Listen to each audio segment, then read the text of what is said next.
hadir dengan dunia games sebagai one-stop ekosistem yang coba terus mendukung perkembangan e-sport salah satunya di Mobile Legends. Dan kita akan terus berkomitmen untuk mendukung MPL terus berlangsung di Indonesia. Kami ucapkan selamat kepada seluruh Mlbb player, gitu ya, khususnya para pemenang, untuk terus berprestasi, membawa nama baik Indonesia baik di level nasional maupun internasional. Dan Telkomsel berkomitmen untuk terus mendukung MPL Indonesia dari komunitas level grassroots gitu ya, melalui platform Dunia Games WIB, Dunia Games Waktu Indonesia Bermain, dan Dunia Games Laga. Sekali lagi selamat buat para pemenang. Demikian, Assalamualaikum warahmatullahi wabarakatuh.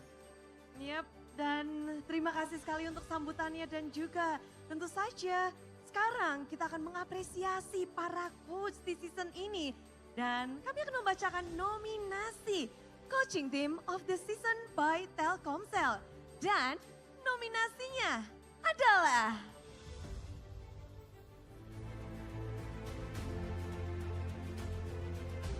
RRQ Hosi, Mlbb, Bigetron Alpha, Vinetic Onyx,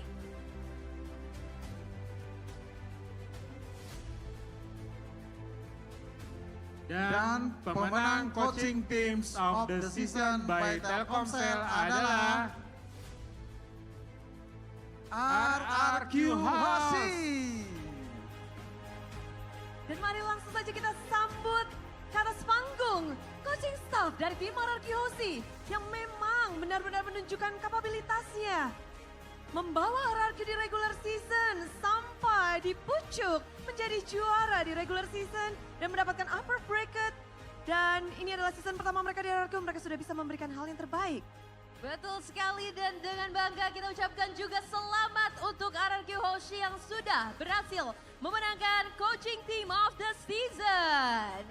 Dan ini dia tim dari RRQ Hoshi menerima penghargaan dan piagam dari MPL Indonesia.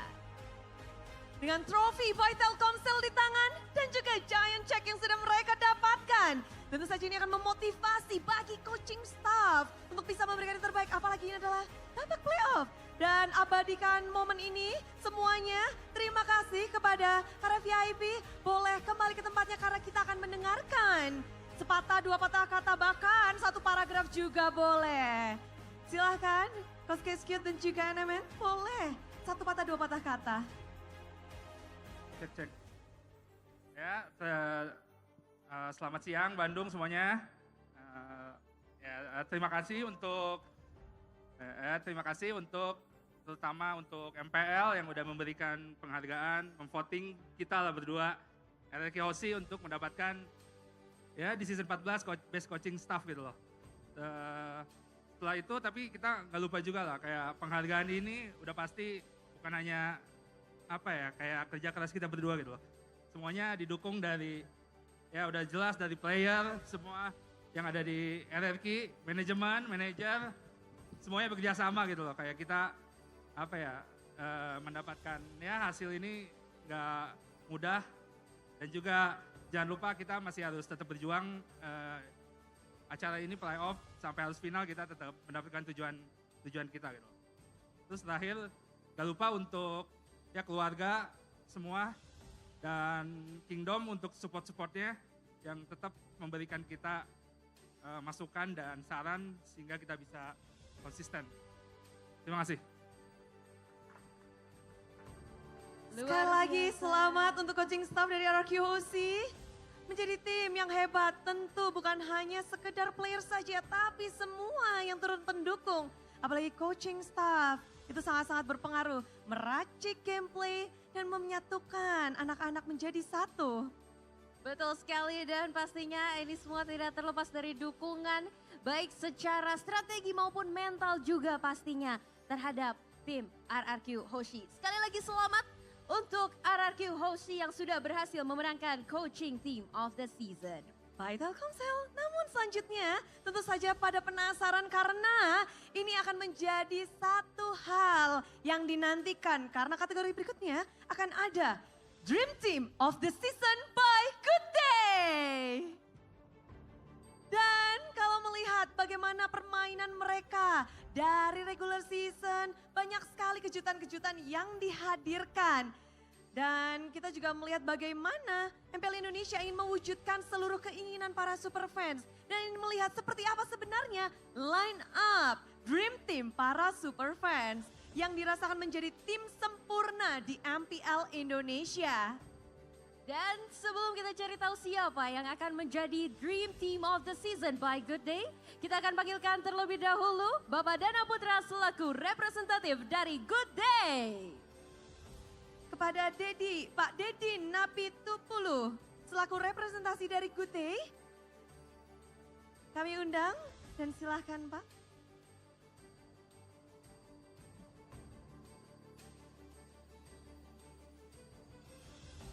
Oke, baik, kami ucapkan terima kasih. Saya dari representasi Good Day mengucapkan selamat untuk para pemenang MPL di season tahun ini, kali ini. Terima kasih. Terima kasih Pak, dan pastinya nggak sabar ya untuk membacakan, tapi kita akan langsung saja sebelum mengetahui kemenangan akan di tangan siapa, kita akan membacakan kategori Dream Teams of the Season by A Good Day. Inilah dia nominasinya.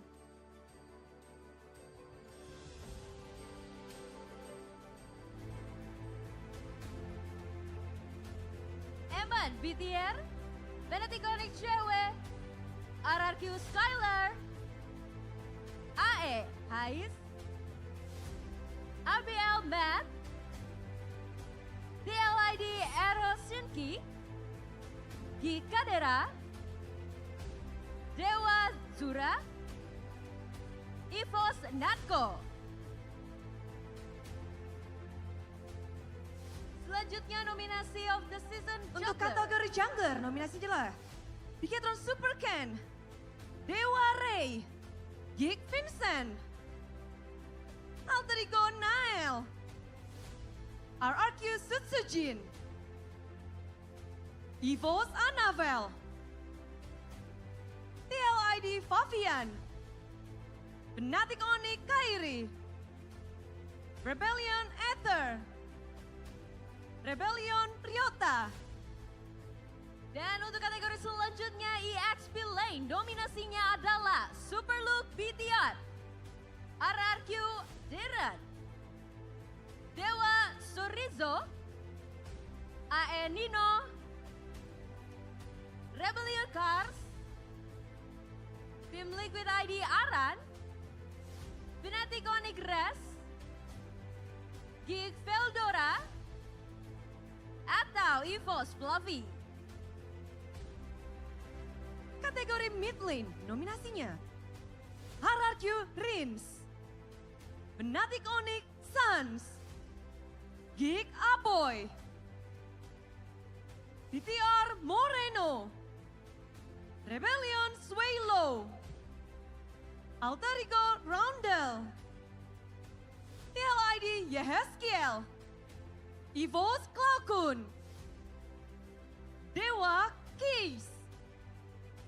Kategori selanjutnya yang terakhir untuk kategori Roamer, nominasinya adalah Benatik Onyx Keyboy, RRQ Ido, Geek Baloyski, Dewa Mueza, AE Owen, TLID Widi, Evos Dreams, BTR Kai, atau Rebellion X Win.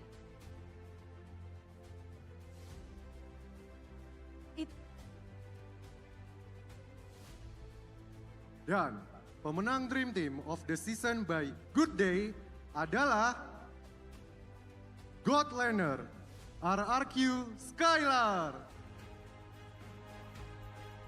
Jungler RRQ Sutsujin, EXP Laner RRQ Dairen, Mid Laner RRQ Breeze, dan yang terakhir Roamer RRQ Idok. Dan kami ucapkan selamat untuk para pemenang yang sudah berhasil memenangkan Dream Team of the Season.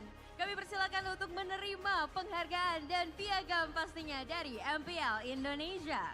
Mereka adalah yang terbaik dari setiap lane-nya dan rupanya Dream Team dari MPL Indonesia 19 adalah semua player dari tim RRQ. Mereka memang datang dari regular season, mereka menjadi nomor 1 dan menunjukkan betapa kuatnya mereka di setiap lane masing-masing. Memberikan dampak yang positif dan gameplay yang begitu apik menjadi daya tarik bagi RRQ Hosi. Semua pemain benar-benar bisa mendapatkan apresiasi hari ini. Dan kita akan mengabadikan momen. Bapak Dedi boleh, dan inilah dia kemenangan Dream Team by Good Day. Terima kasih kepada Bapak Dedi Nabi Tupulu. Perwakilan dari Good Day sudah berkenan berada di atas panggung. Kami persilakan untuk kembali. Dan saatnya kita mendengarkan sepatah dua patah kata dari tiap playernya. Dari God Laner Dream Team kita, Skylar. Baik. Halo, tes. Yang pertama terima kasih juga buat keluarga yang udah support Stellar, walaupun ya lagi ngedown gimana dia tetap support. Ya thank you juga buat pasangan yang selalu support juga, di mana ya sama di saat ya lagi bad mood ya selalu balikin mood saya lah. Dan yang terakhir ya buat Kingdom, terima kasih yang udah dukung kita dari week awal regular season sampai akhir dan kita mendapatkan Dream Team of the Season. Ya piala ini buat kalian juga lah, thank you. Selanjutnya Skylar, selanjutnya dari jungler Dream Team kita ada Sutsujin. Kalau dari gua, terima kasih kepada MPL Indonesia yang udah memberikan penghargaan ini. Dan juga terima kasih ke rekan-rekan tim karena mereka yang udah bantu gua di season pertama di RRQ. Dan terima kasih kepada manajemen, coaching staff juga karena mereka yang percaya gua untuk main di season ini.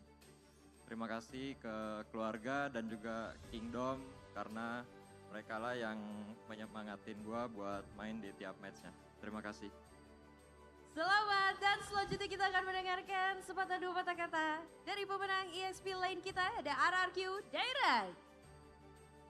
Pertama-tama alhamdulillah terima kasih buat semua yang udah support aku sampai mendapatkan award ini.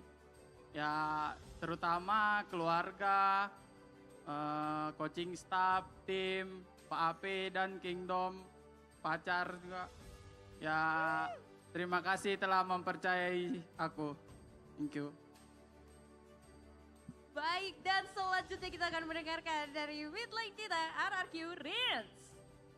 Alhamdulillah, pertama-tama saya ucapkan terima kasih buat keluarga saya yang ada di Aceh. Dan buat coaching staff yang telah mempercayain saya buat main. Terus terima kasih buat Kingdom juga yang selalu support kita. Ya terima kasih. Dan last but not least, kita dengarkan dari roadmap kita, ada RRQ Idok. Alhamdulillah, yang pertama-tama saya ucapkan makasih buat keluarga yang terus support saya. Buat Kingdom juga yang selalu support kami dari week awal sampai sekarang. Juga manajemen dan coaching staff yang percayain saya lah di sini. Makasih. Dan mari kita sambut sekali lagi Dream Team by Good Day. Sekali lagi beri tepuk tangan dan terima kasih tim RRQ. Congratulations. Langsung diborong satu tim dan ini bisa menjadi sebuah pemicu juga bagi para player-player yang melihat bahwa menjadi yang terbaik butuh banyak proses dan butuh banyak usaha.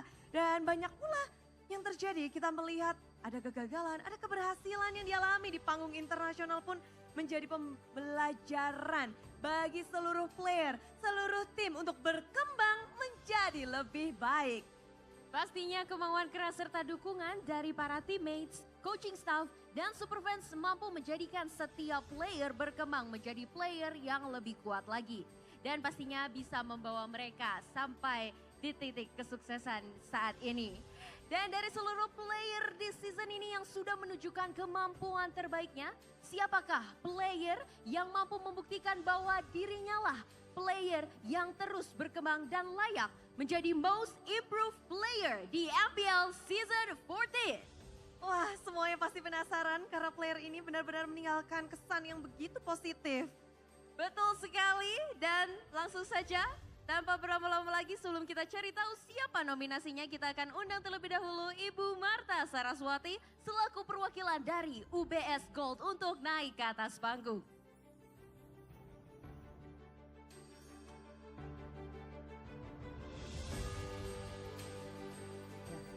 Assalamualaikum warahmatullahi wabarakatuh. Salam sejahtera untuk kita semua. Di sini saya mengucapkan selamat untuk semua yang sudah menang. Kemudian dengan semangat 24K ini besar harapan dari UBS Gold agar semua player tidak hanya skillnya saja yang semakin berkembang, tapi semua aspek juga semakin berkembang. Kemudian untuk seluruh aspek juga dari Mobile Legends dan MPL juga semakin berkembang dan nantinya dapat membawa nama harum Indonesia. Sekian dari saya. Wassalamualaikum warahmatullahi wabarakatuh. Yap, terima kasih buat sambutannya. Namun kita akan juga menantikan bersama-sama siapakah sang pemenangnya. Jadi langsung saja kita panggilkan, kita bacakan nominasi Most Improved Player by UBS Gold. Nominasi Most Improved Player, nominasinya BTR Eman, RRQ Skylar, AE Hais, Gig Kadera, Fnatic Zonix Cewek, Gig Vincent, Fnatic Onyx Kairi, Dewa Ray, BTR Moreno, Mlbb Yehezkiel,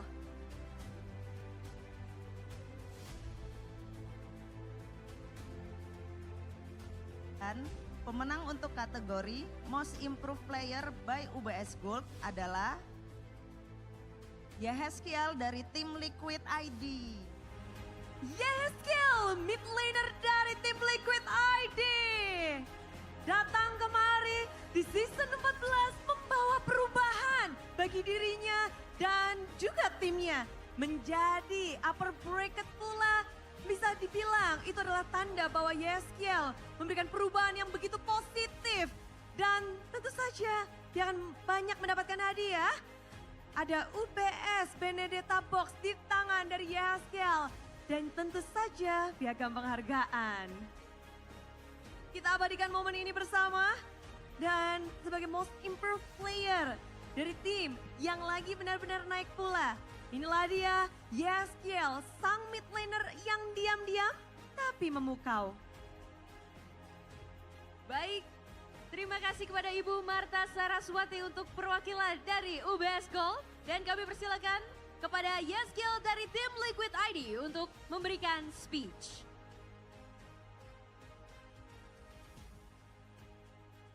Selamat siang, puji Tuhan.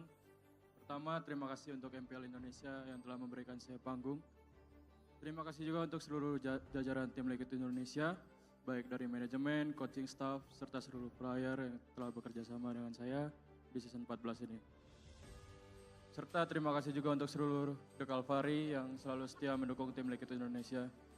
Tidak lupa juga, terima kasih untuk seluruh keluarga serta saudara-saudara saya yang selalu mensupport dan mendoakan saya dari jauh. Thank you guys. Selamat sekali lagi untuk Yehezkiel dari tim Mlbb sebagai Most Improved Player. Dan pastinya selanjutnya di MPL Indonesia Season 14 ini kita bisa melihat munculnya banyak wajah baru yang hadir dan pastinya membuat MPL Indonesia lebih berwarna. Iya, banyak sekali warna-warna yang telah dihadirkan. Dan kalau kita lihat, bahkan player baru membuat regenerasi yang terus berlanjut. Bahkan hadir lebih masif dibandingkan season-season yang lalu. Bertebar bintang, wajah baru, membawa warna baru, di mana kehadiran para rookie membuat MPL Indonesia lebih kompetitif dan lebih panas. Betul sekali Bude, dan potensi para rookie terbilang tidak bisa kalah pastinya dari para seniornya. sudah tidak diragukan lagi, namun ada banyak rookie yang ada di season ini tampil dengan sangat gemilang. Bahkan performanya tidak lagi terlihat seperti rookie, Bude. Serem karena mereka menunjukkan potensi yang luar biasa dengan ambisi yang masih menyala-nyala. Kira-kira dari banyaknya potensi yang lahir di MPL Indonesia Season 14, siapakah yang layak menjadi Rookie of the Season by GoPay? Dan sebelum kita bacakan dari nominasinya dan juga tentu saja pemenangnya, kita akan lebih dahulu mengundang representasi dari GoPay. Ada Bapak Rudi Tantio Setiawan selaku Head of Product Marketing GoPay. Kepada Bapak Rudi kami persilahkan untuk kembali ke panggung. Season-season GoPay terus mendukung, silahkan Pak. Ya, thank you Bude. Pertama-tama saya ingin mengucapkan terima kasih kepada Mobile Legend dan Muntun untuk GoPay bisa mempersembahkan award Rookie of the Season MPL Season 14 ini. Ya, tanpa mengurangi rasa hormat kepada para pemain senior yang sudah terlebih dahulu berlaga di MPL. Seperti tadi Bude juga sudah mengatakan, nuansa di Season 14 ini benar-benar tentang regenerasi. Tentang rookie muda yang berani, yang berkolaborasi dengan para seniornya gitu ya. Dan kita lihat dari statistik mereka yang luar biasa, mereka nggak cuma menjadi Rookie of the Week, tapi juga menjadi Player of the Week. Dan kita lihat bagaimana ketatnya persaingan dari Rookie of the Season di season kali ini sungguh luar biasa dan menegangkan gitu ya. Nah, setelah kita melihat performa mereka yang luar biasa, ya yakin ini menjadi sebuah prestasi yang luar biasa bagi para rookie ini. Tapi nggak cukup untuk menjadi prestasi. Bagaimana mengubah prestasi menjadi reputasi, itu yang paling penting. Dan saya rasa di sini cuma ada satu kata kunci yang bisa mengubah prestasi menjadi reputasi, yaitu konsistensi. Sama seperti aplikasi baru GoPay yang selalu konsisten, memberikan harga yang selalu murah bagi para teman-teman gamers dan terus menjadi dompet andalan para gamers. Kita ada pulsa, paket data yang selalu murah, juga bayar tagihan. Juga GoPay baru saja meluncurkan GoPay Games, sebuah web top up bagi teman-teman gamers untuk bisa selalu top up. Dan kami sedang ada promo merayakan MPL Playoff kali ini dengan memberikan gratis diamond sampai dengan 59 diamond. Ya, juga GoPay secara konsisten terus menjadi naik level bareng GoPay. Bagaimana GoPay juga mendukung para talenta muda negeri ini untuk terus berkompetisi melalui kompetisi-kompetisi baik dari tingkat komunitas, melalui GoPay Arena Community Championship.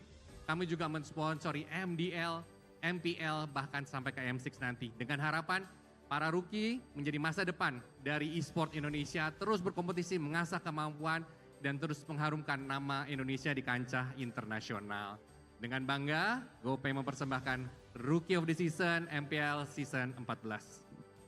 Prestasi menjadi reputasi dan pastinya itu semua karena konsistensi. Terima kasih Bapak Rudi Tantio Setiawan selaku representasi dari GoPay. Dan sekarang kita akan membacakan nominasi untuk kategori Rookie of the Season by GoPay. Dan inilah nominasinya.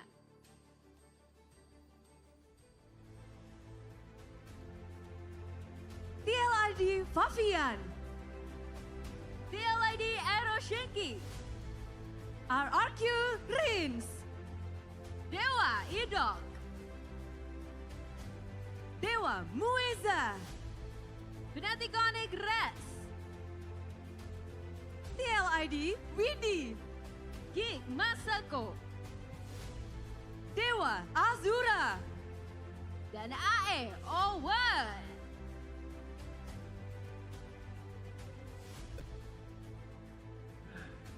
Rookie of the Season Mpl-Id Season 14 by GoPay adalah Favian dari tim Liquid ID. Favian, The Risk Boy, Mewing Boy, semuanya disabet dan bahkan Rookie of the Season by GoPay berhasil didapatkan, menorehkan banyak sekali prestasi di season pertamanya. Season 14 menjadi taman bermain untuk Favian. Dia berhasil mengeksplor dan membawa timnya bahkan sampai ke upper bracket. Betul sekali dan ini dia sesuai yang kita bacakan di awal bahwa Rookie of the Season adalah teman-teman yang pastinya bisa menunjukkan kiprahnya. Dan pastinya prestasi ini kita harapkan bisa terus konsisten untuk menjadi reputasi terbaik bagi Fabian. Mendapatkan giant check dari GoPay dan juga tentunya apresiasi terbaik. Terima kasih Bapak Rudi Tantio Setiawan. Dan sekarang saatnya kita mendengarkan kata-kata dari Fabian. Dek. Ya pertama-tama mungkin aku mau ngucapin syukur alhamdulillah bisa dapetin penghargaan ini. Terus juga terima kasih juga buat keluarga yang selalu kasih dukungan dan support, doa juga pastinya. Terus juga mau terima kasih sama coaching staff dan manajemen atas kerjasamanya. Dan terakhir paling The Cavalrys yang udah dukung dari awal regular season sampai sekarang. Thank you. Luar biasa sekali Fabian. Congratulations once again. Masuk dari minggu yang kedua dan pada akhirnya terus menorehkan prestasi dan juga konsistensi tentunya. Dan membuat sejarah baru tentu untuk Liquid pula. Dan pertama kalinya juga kita ngelihat mereka di upper bracket. Betul sekali dan yang tidak kalah luar biasanya adalah player yang pastinya bisa terus-menerus memberikan penampilan maksimal di setiap matchnya. Dan membawa tim mereka untuk menjadi lebih baik di setiap pertandingannya. Benar, dan selanjutnya kita akan membacakan nominasi untuk Regular Season MVP by Samsung. Sebelum itu kita akan persilahkan terlebih dahulu perwakilan dari Samsung. Ada Bapak Fauzan Alfa Andros selaku Esports Sponsorship Manager dari Munton Indonesia untuk mewakilkan dari Samsung untuk naik ke atas panggung.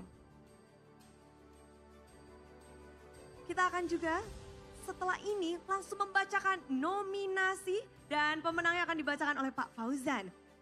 Jadi kita akan membacakan nominasi untuk ini.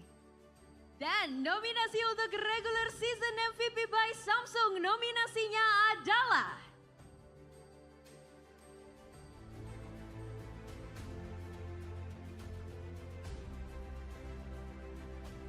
RRQ Sujin, RRQ Skylar, BTR Eman, atau BTR Moreno.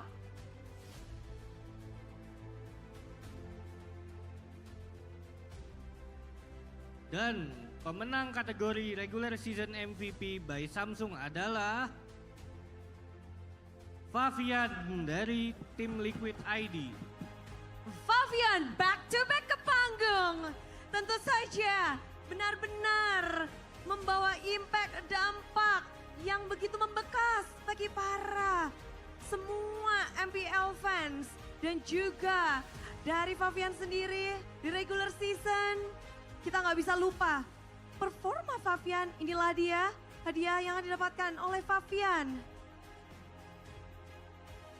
Yaitu 1 unit Samsung Galaxy dan juga pastinya piagam penghargaan dari MPL Indonesia Season 14. Kita akan mengabadikan momen ini, banyak sekali hadiah di tangan Fabian. Tentu saja karena kerja keras, dedikasi, dan keberanian Fabian untuk menunjukkan dirinya di season 14. Terima kasih kepada Bapak Fauzan, boleh kembali ke tempatnya. Dan kami persilahkan untuk Fabian dari tim Liquid Agi. Lagi-lagi kita akan mendengarkan speech kemenangan dari Fabian.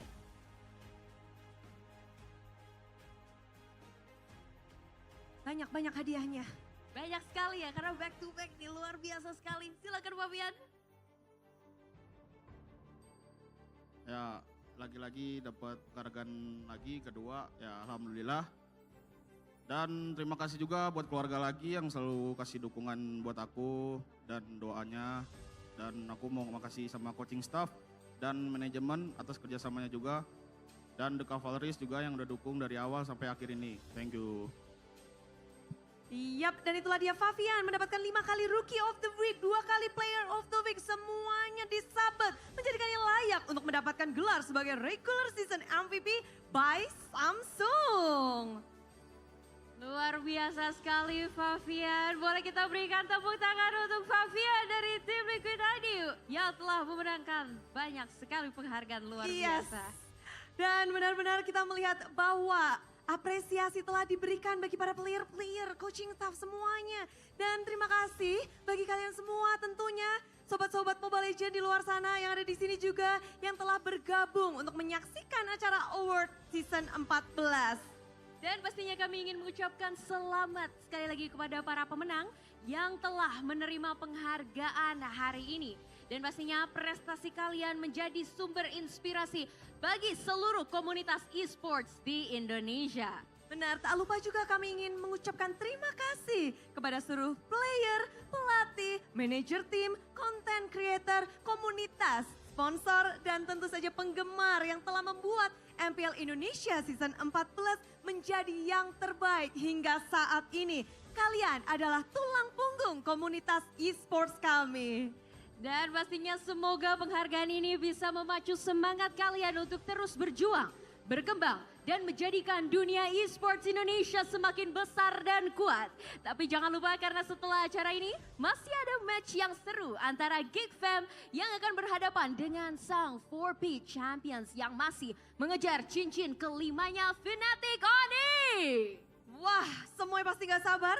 Jadi sekarang di sini Bude izin pamit undur diri bersama dengan Alisa. Dan dengan ini MPL Indonesia Season 14 Awards kami tutup. Sampai jumpa lagi di musim berikutnya yang akan lebih hebat. Terima kasih dan sampai jumpa. MPL Indonesia Season 14 Awards. We are this!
Samsung Galaxy S24 FE, beli sekarang.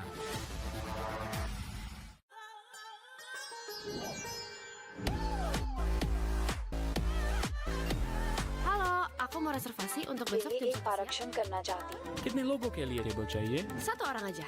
सिर्फ एक व्याक्ली के लिए। ये आपको order है।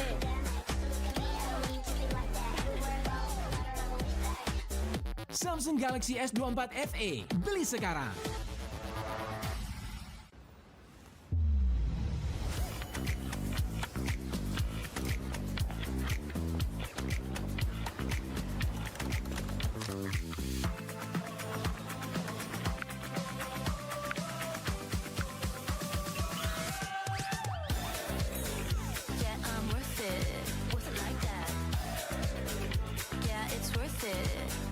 Samsung Galaxy S24 FE, beli sekarang.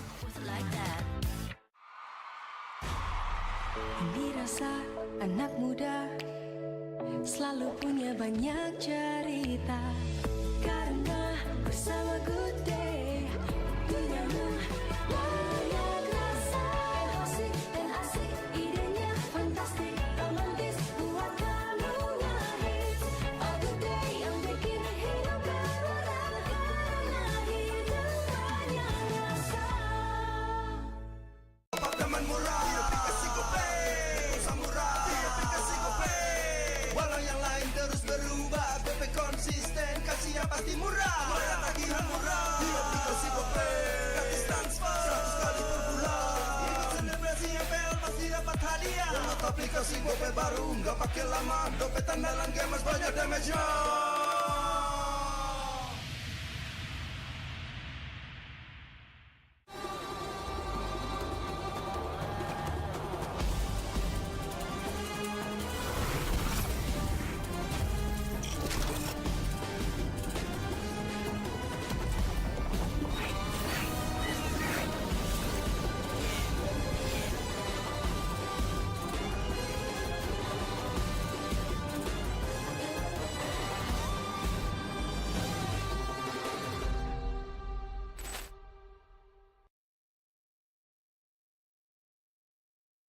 Dia tidak akan segan untuk menghadapi siapapun yang berani melawan. Dia mewarisi perjuangan karena di tubuhnya mengalir darah seorang pahlawan. Pedangnya mengukir takdir kemenangan, menghadapi segala tantangan. Penuh keberanian untuk terus berjalan menuju masa depan. Raihlah masa depan, nabung mulai dari hobi. Koleksi terbaru UBS Gold X Mobile Legends Bang Bang edisi spesial Mpl-Id Season 13.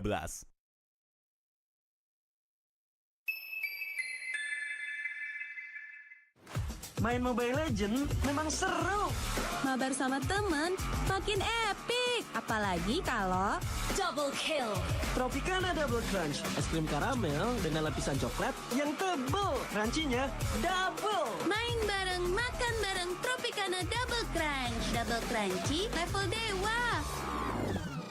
Rasa ini Gatot kacau. Ih, tombe basah. Bro, move on ke Head and Shoulders. 100% pede, ketombe basah dan gatal Wiped out. Dapetin edisi baru Gatot Kaca di minimarket terdekat. Head and Shoulders. Ini Gatot, ini kaca. Mas Gatot, benerin kaca.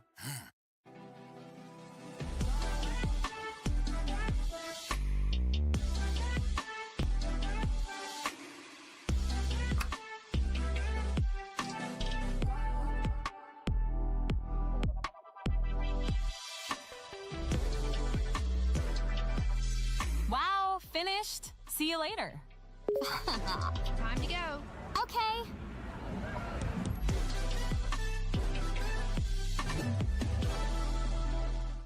Papa akan kehilangan ingatannya. Masih inget ini, Pak? Sekecil apapun perhatian adalah kekuatan. Hidupkan momen kebersamaan. IndiHome. First Blood.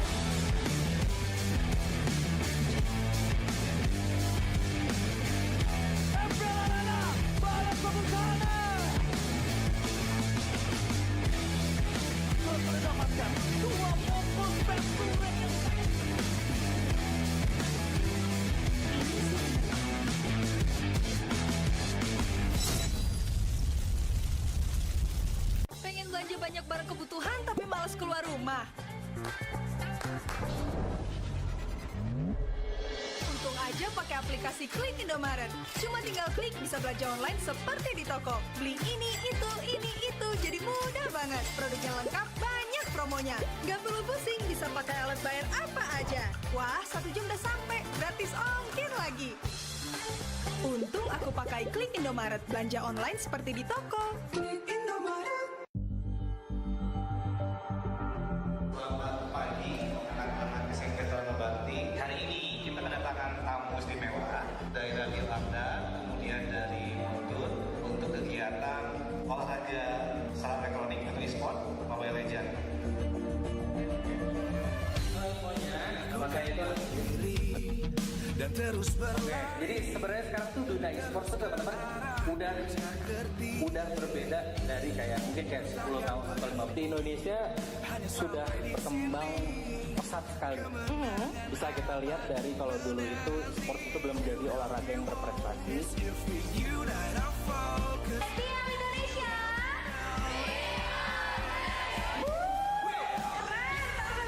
Apimu hadapi semua tantangan, hadang semua serangan, jatuh bukan halangan. Bakar semangatmu, janganlah engkau menyerah. Kita akan buat sejarah.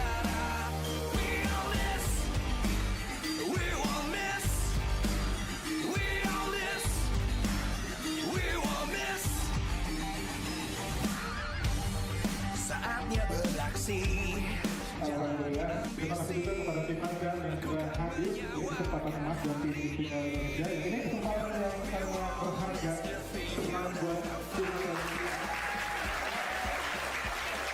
Perkenalkan, saya Aswin dari tim Indonesia. Perkembangan e-sport di Indonesia itu sudah semakin besar dan semakin signifikan.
The show's back on track! You're hired! Now give us a show! The gun represents justice. When pointing at the bad guys, open fire! We all belong to where our hearts go, no? I will choose my own path. Get lost! The pointy ends of my spears warn those against me. It's my way or the highway. Don't worry, this ain't my first rodeo. Not so tough now, are ya? Line 'em up!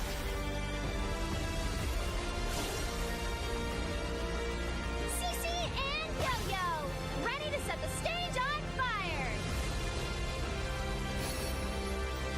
Was it you who called me back? Be careful of what you wish for. Grant me your strength. Tears!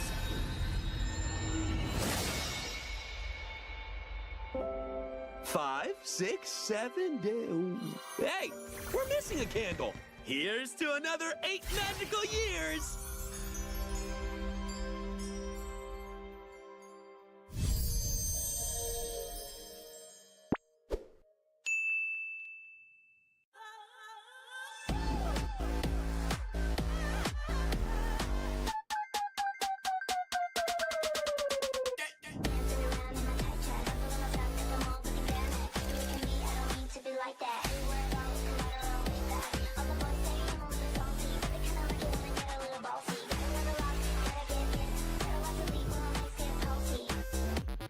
Samsung Galaxy S24 FE, beli sekarang.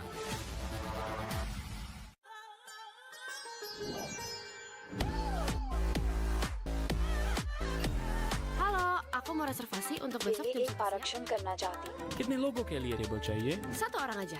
सिर्फ एक व्याकली के लिए ये आपको order है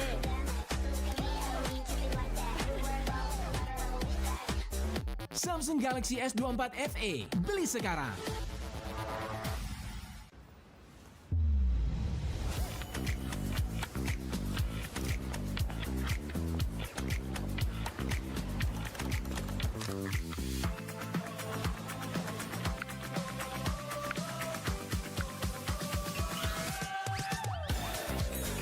Yeah, I'm worth it like that. Yeah, it's worth it like Samsung Galaxy S24 FE. Beli sekarang. Dirasa anak muda selalu punya banyak cerita, karena bersama Good Day nyaman, banyak rasa, asik dan asik, idenya fantastis, romantis, buat kamu ngehits. Oh Good Day yang bikin hidup berwarna, karena hidup banyak rasa. Apartemen murah, aplikasi GoPay, pulsa murah, aplikasi GoPay. Walau yang lain terus berubah, GoPay konsisten, kasihnya pasti murah. Bayar tagihan murah, di aplikasi GoPay. Gratis transfer, 100 kali per bulan. Ikut selebrasi MPL pasti dapat hadiah. Download aplikasi GoPay baru, nggak pakai lama. Dompet andalan gamers banyak damage-nya.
Please ban a hero.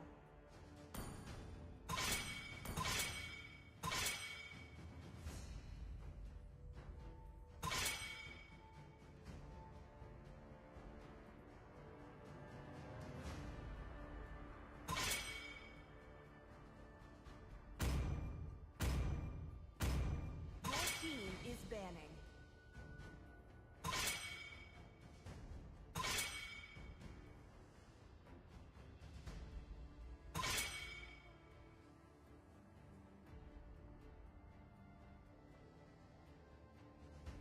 The enemy is picking.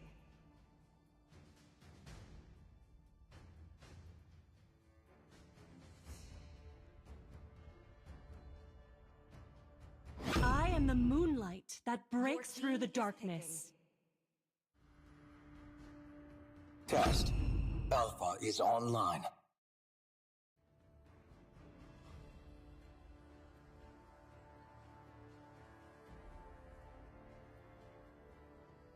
Need some stitches? I can help. The enemy is picking.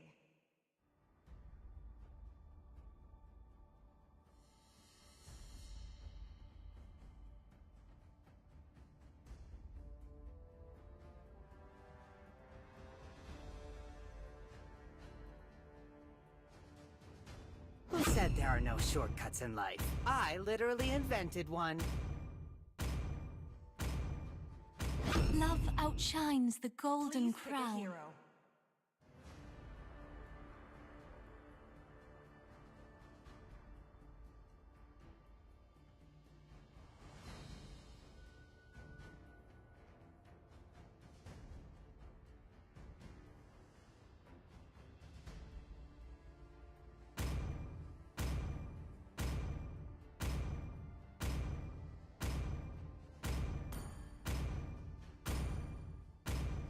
May the blood of Like my I've slept enemies for flow ages. from my spear. What's become of the world?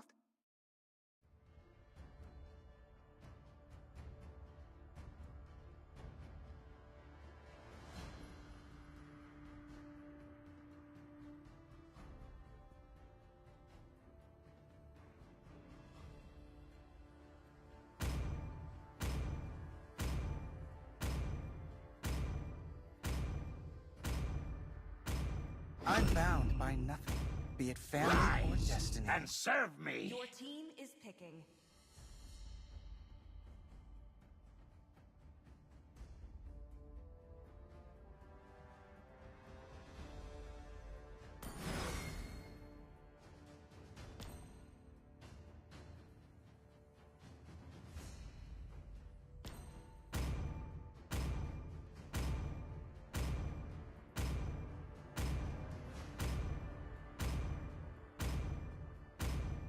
My mission is to protect lives.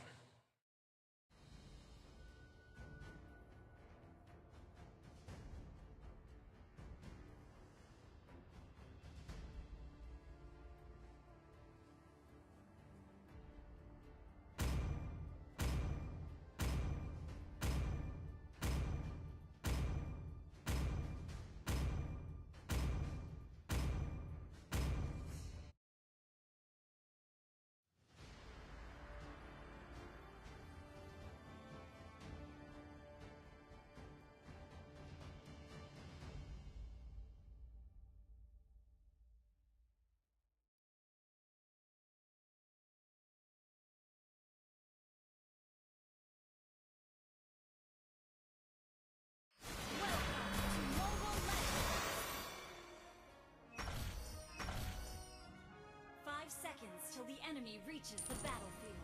Smash them! All troops deployed. Glory shall be my crown.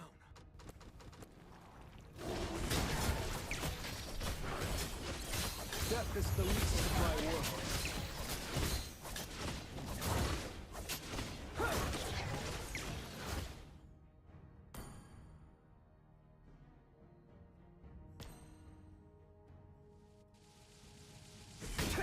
I shall always stand my ground.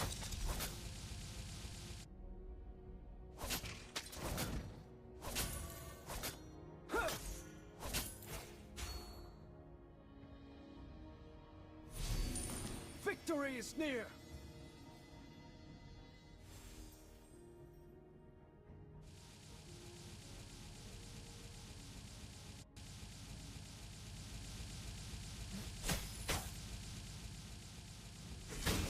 With me!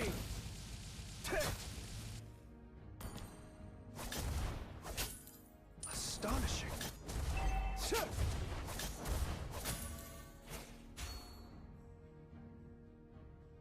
Loyalty, the shield of the kingdom.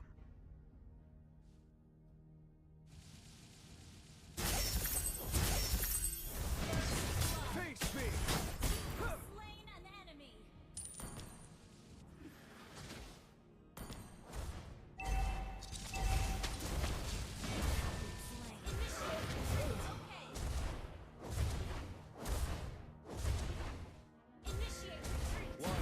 Adjust their strategies.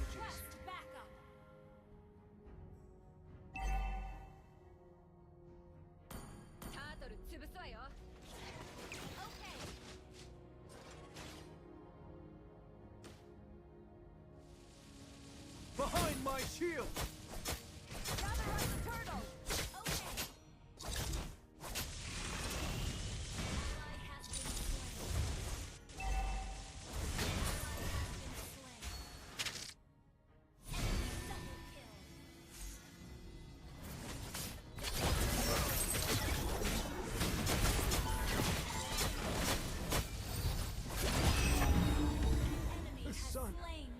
Is falling.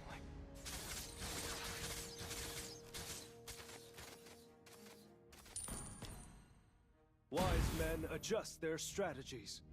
An enemy has been slain.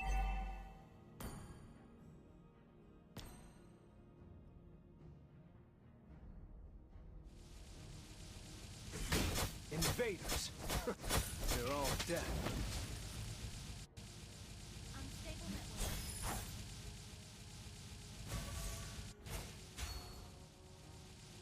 Behind my shield! Heed my command!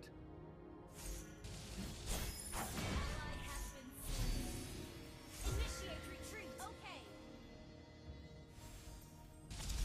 Hear my call!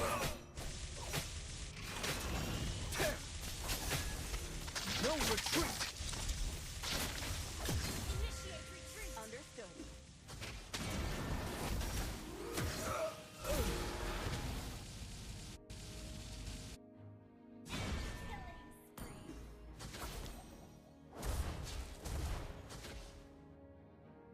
Wise men adjust their strategies.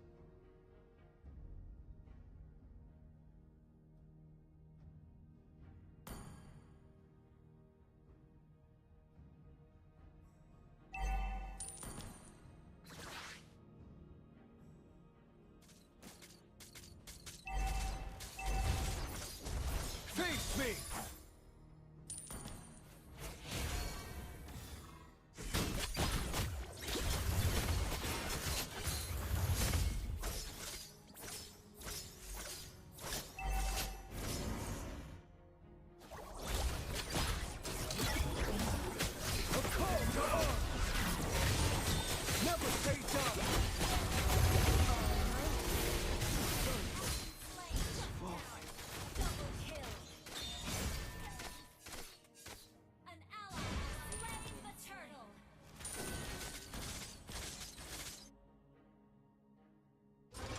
Once again, I'll rise.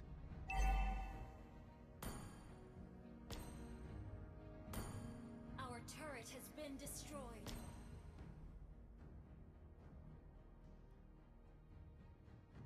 A king shall reign with righteousness and love.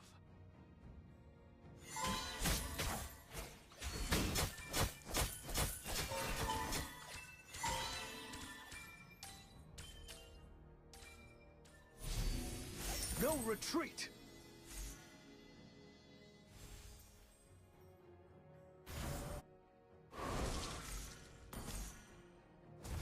Behind my shield!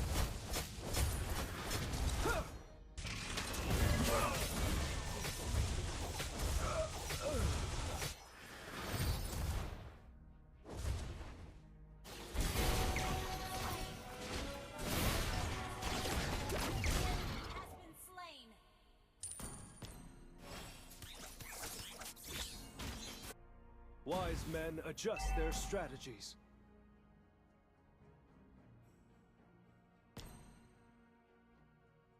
Ally has been slain. Enemy has been slain. Our turret has been destroyed.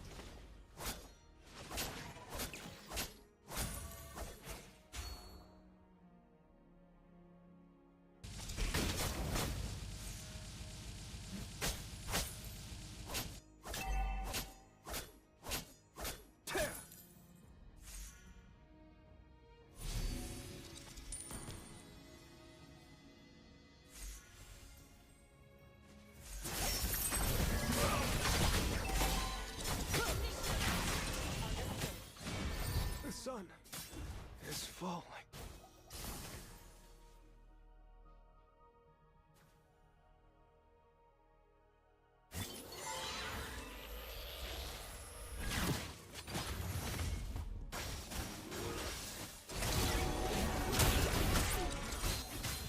Once again, I'll rise. Ally has been slain.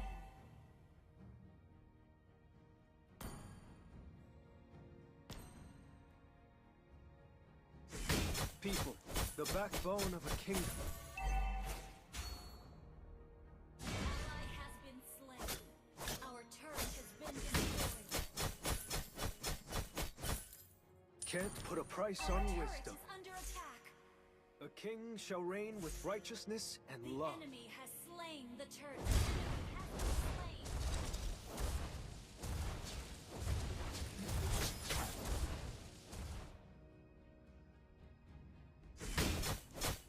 Victory is near! Has been slain. Initiate retreat. Under attack.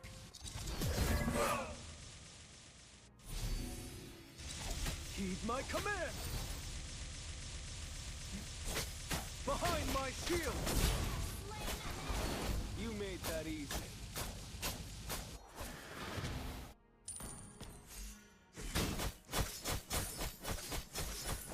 Never say die!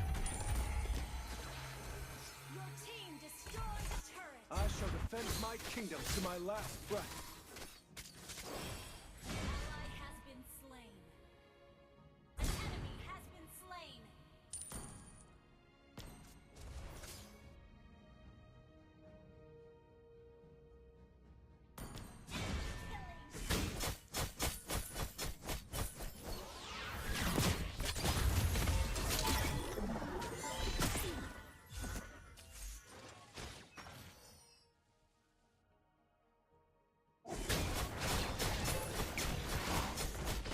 Charge with me!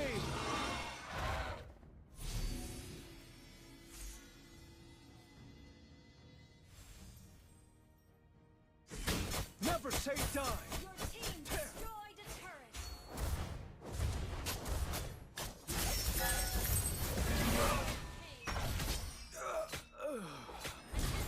been slain. Double kill. Attack. Okay. Astonishing.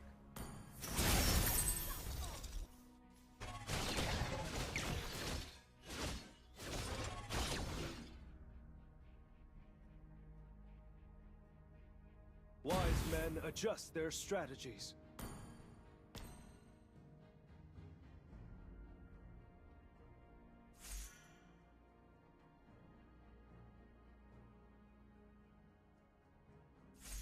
Ally has been slain. Death is the least of my worries. Huh!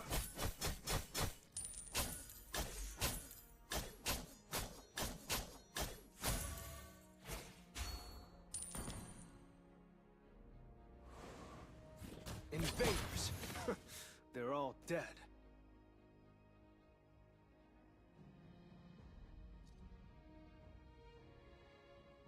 The enemy has slain Lord.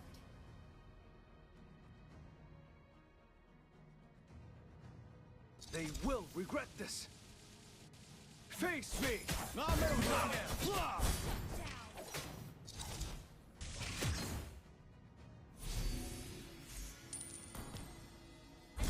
has been slain.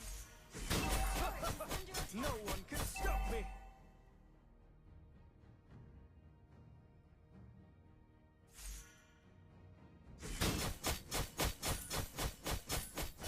Enemy has been slain. Loyalty, the shield of the kingdom.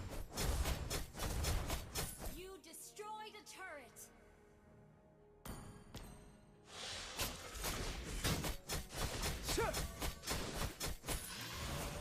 Your team destroyed a turret.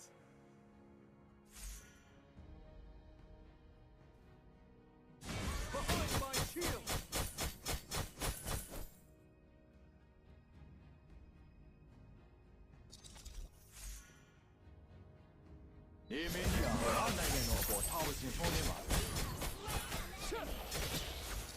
Can't put a price on wisdom.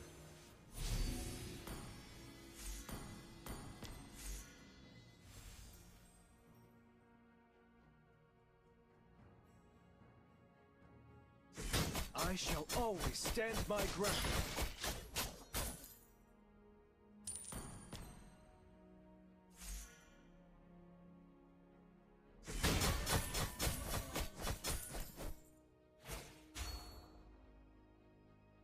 The tougher the challenge, the sharper my spear.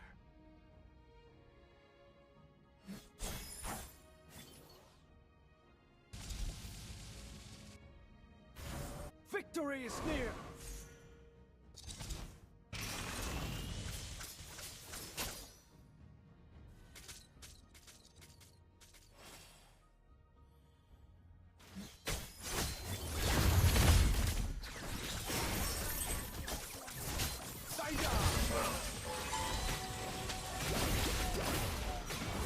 Son, is falling.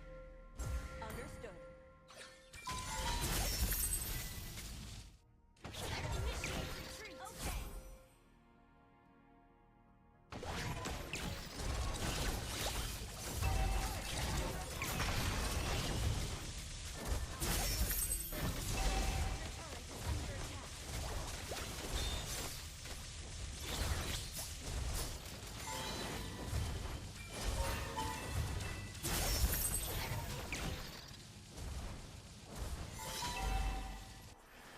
Wise men adjust their strategies. Attack the Lord. Understood. Ult is ready. Battle spell in cooldown. The enemy has slain Lord.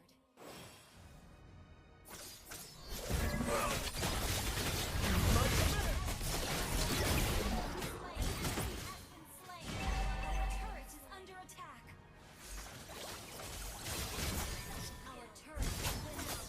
Double kill. Face me! You destroyed a turret. No retreat!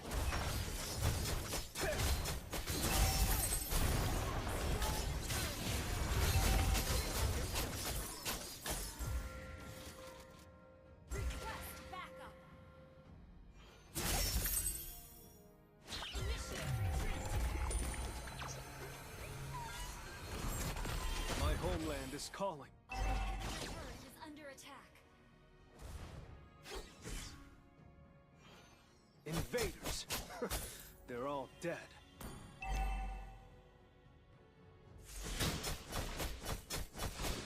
Tear!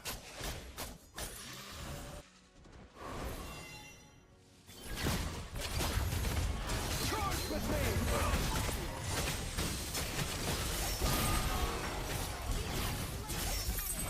Has been slain. Initiate retreat. Okay.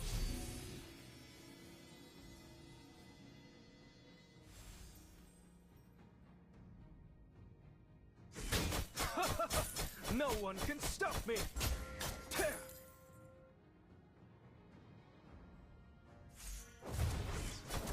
Sure.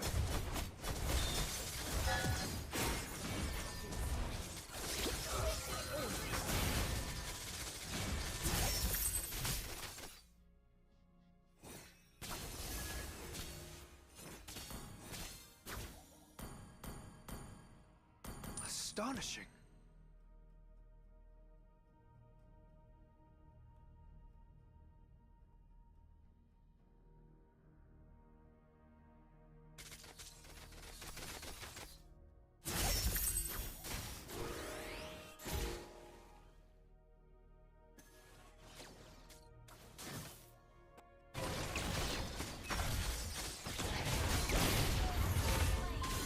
Once again, I'll rise.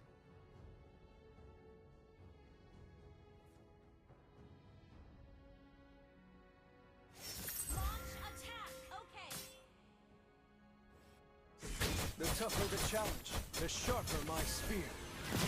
Hear my call!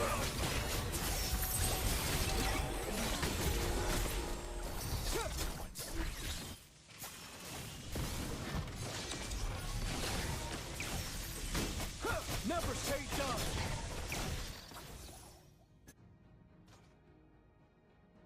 An enemy has been slain.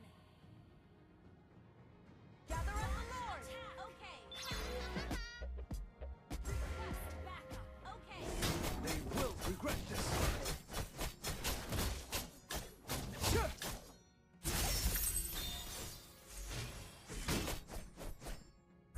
down.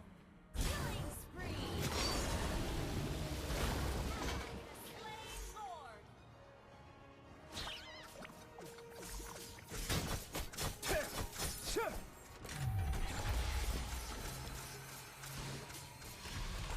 I shall defend my kingdom to my last breath.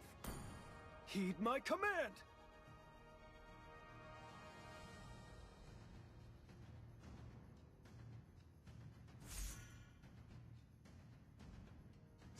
People, the backbone of the kingdom.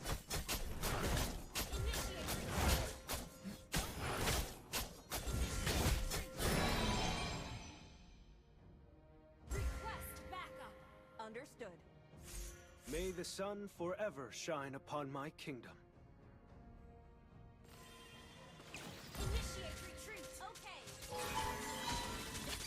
A call to arms! Behind me!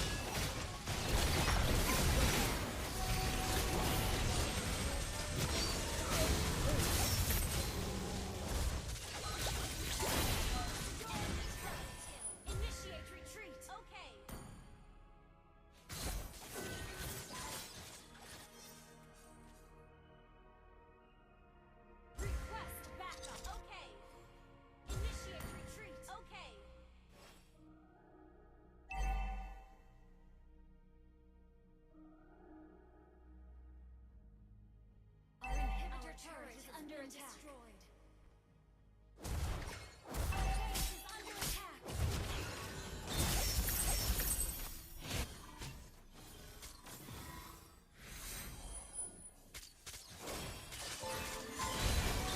Wise men adjust their strategies.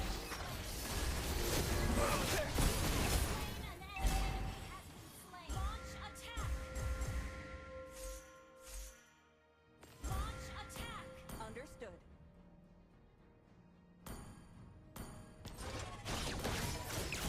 No retreat!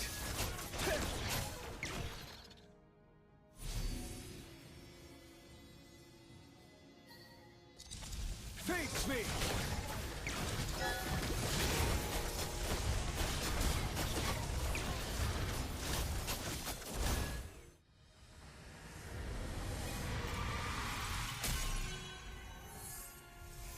Victory!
Your team is banning.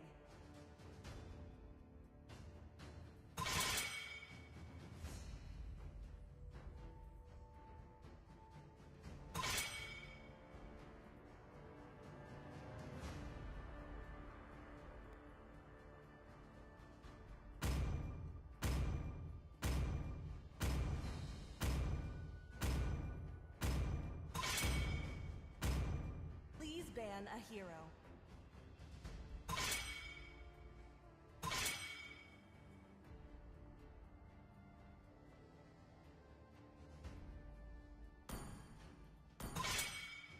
The enemy is picking.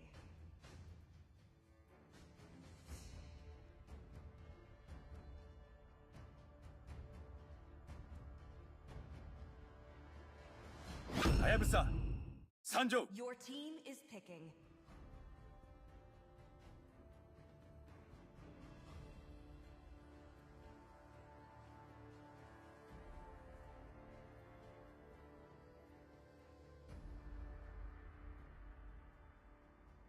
May the Force be with you.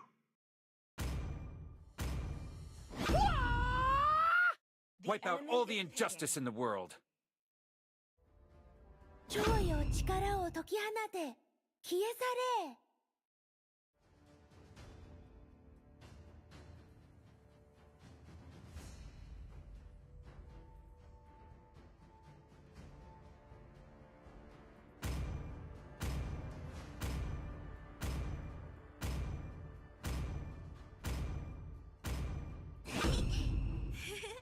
Please pick a hero. One is my name, and this is my stage.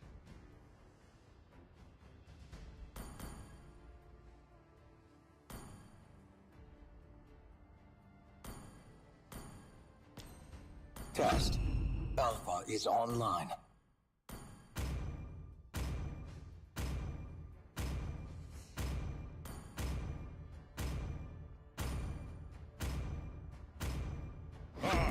Minotaur will finish off what was left undone. Let's hear from the crowd. Make some noise for yours truly.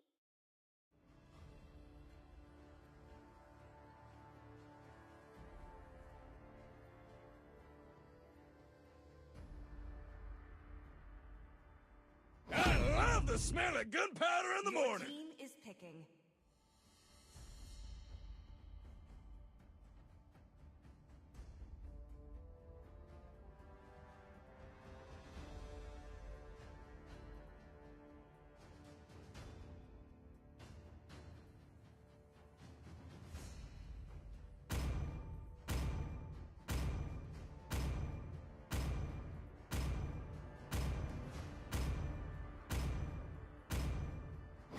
Ready, go!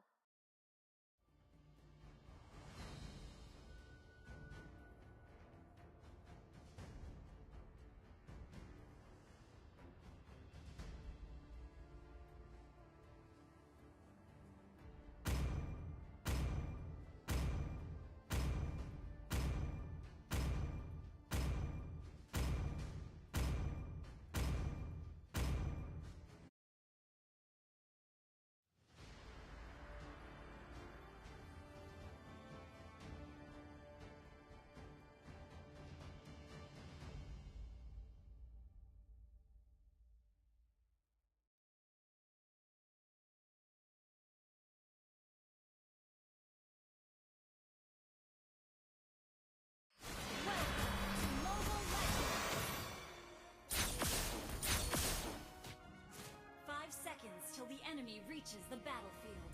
Smash them! All troops deployed!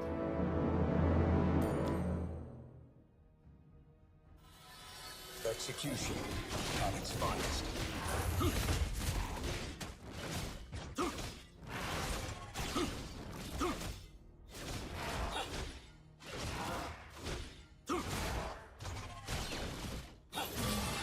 Trapped by no flesh or blood.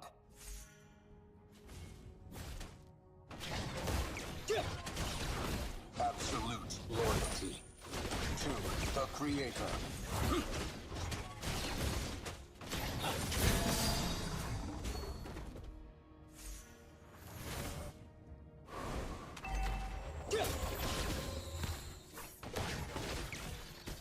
Saber. A clumsy work in progress.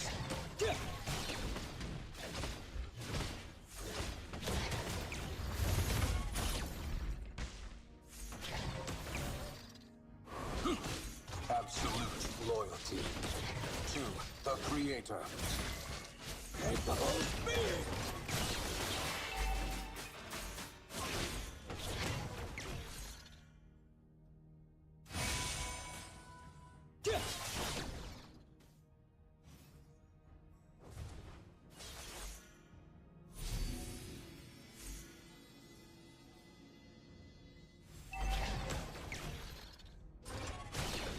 Beta.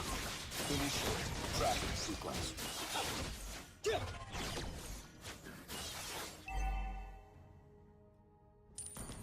Well played. Execution at its finest.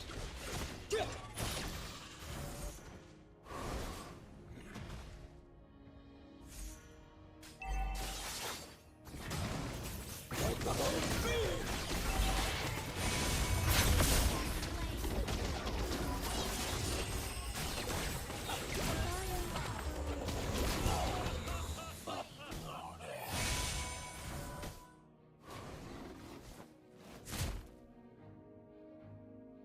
Saber.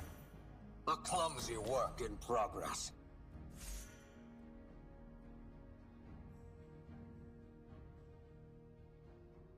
Capable being. Recharged. Alpha, standing by.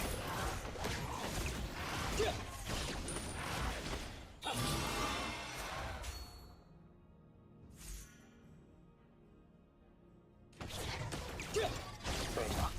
Initiate tracking sequence.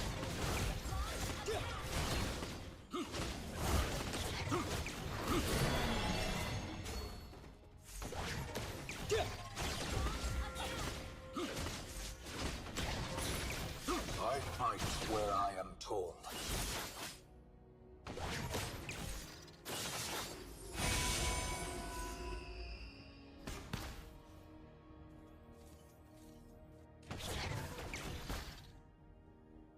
What are you to me, Beta?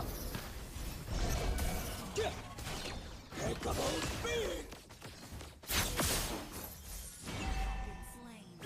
What is death?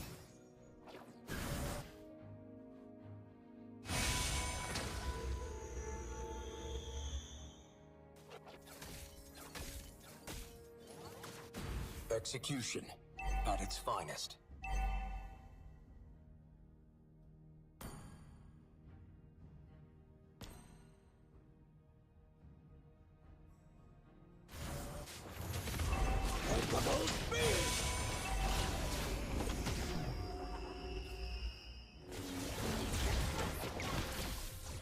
What are you to me? Beta.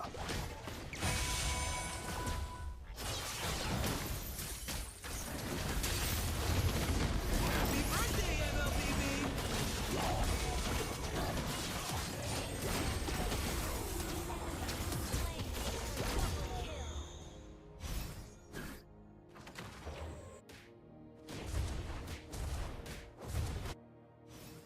I am not human, but something more.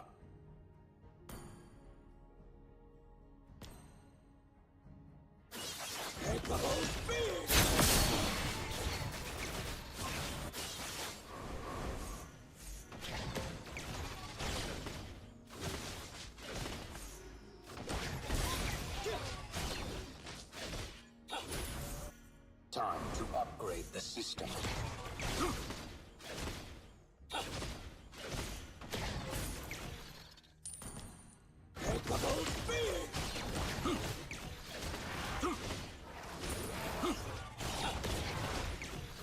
I am not human, but something more.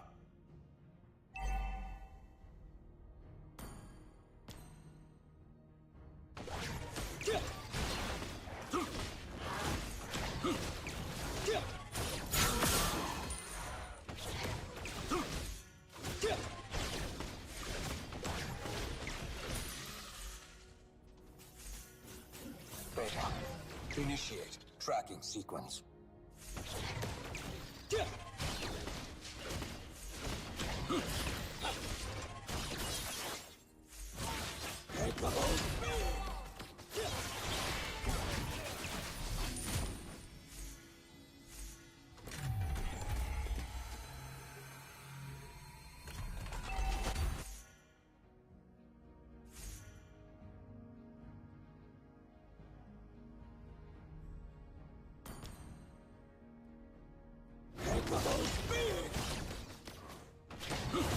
I fight where I am told.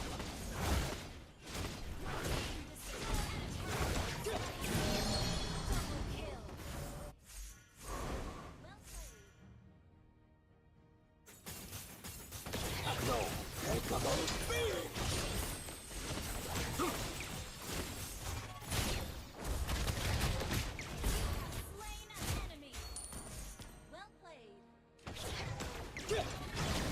what are you to me?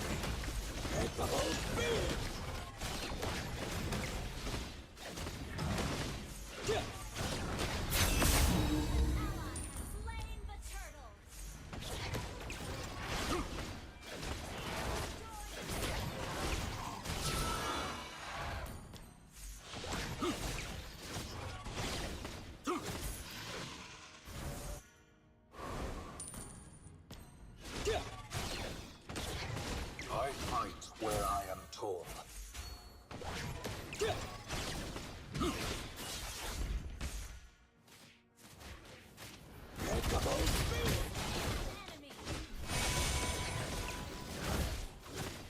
Target locked. Beta, on the way.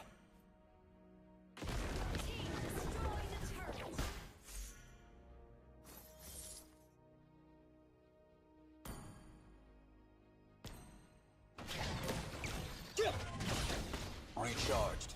Alpha, standing by.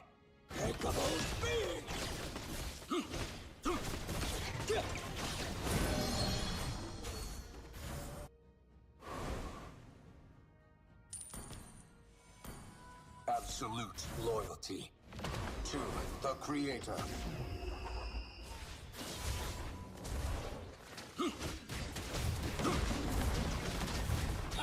Your team destroyed a turret. Target locked. Beta, on the way.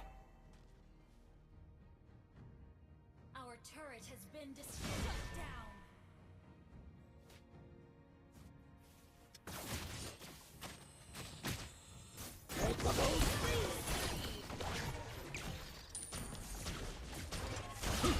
Trapped by no flesh or blood.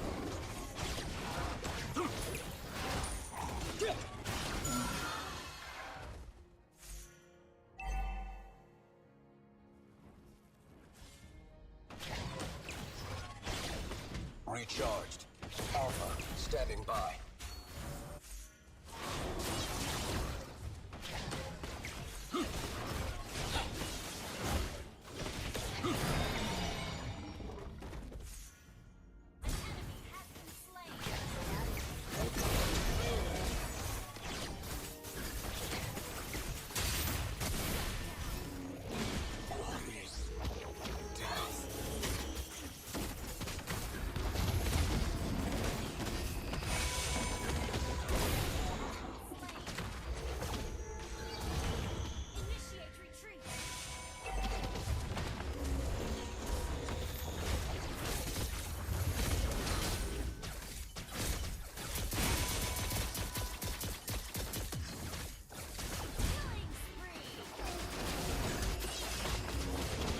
Motion. Synchronization. Complete. Double speed!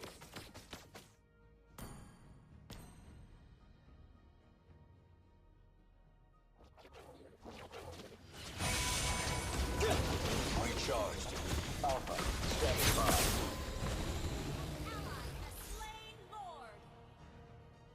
Double speed!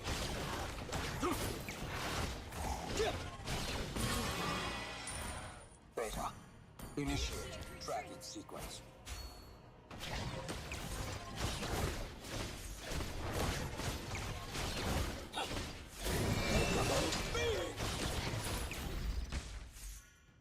Target locked.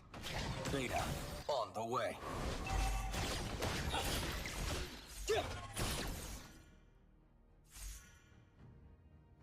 Your team destroyed a turret. What are you to me? Beta. Double speed!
Saatnya beraksi, jalani ambisi.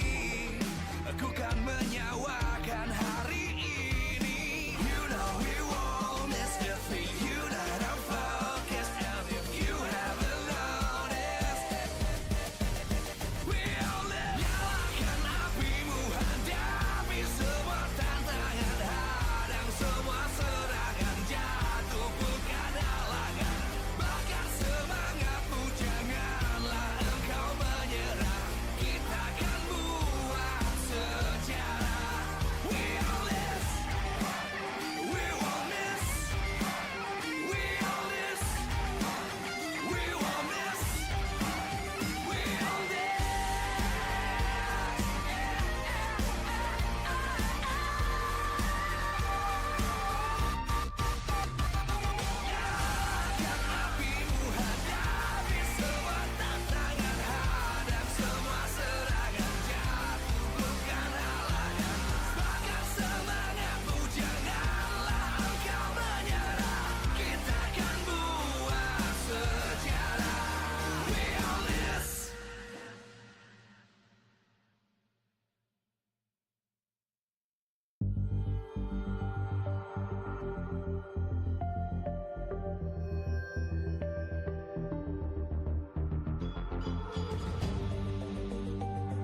dan terus berlari, terus ke arah puncak tertinggi. Ku takkan berhenti, hanya sampai di sini. Kemenangan abadi menanti. You know we won't miss if we unite our focus. And if you haven't noticed, we all live. Nyalakan apimu, hadapi semua tantangan, hadang semua serangan, jatuh bukan halangan. Bakar semangatmu, janganlah engkau menyerah. Kita akan buat sejarah. We all this, we won't miss. We all this, we won't miss. Saatnya beraksi, jalani ambisi. Aku kan menyawakan hari ini. You know we won't miss if we unite our focus. And if you haven't noticed, we all live. Nyalakan apimu, hadapi semua tantangan, hadang semua serangan, jatuh bukan halangan. Bakar semangatmu, janganlah engkau menyerah. Kita akan buat sejarah. We all this, we won't miss. We all this, we won't miss. We all this.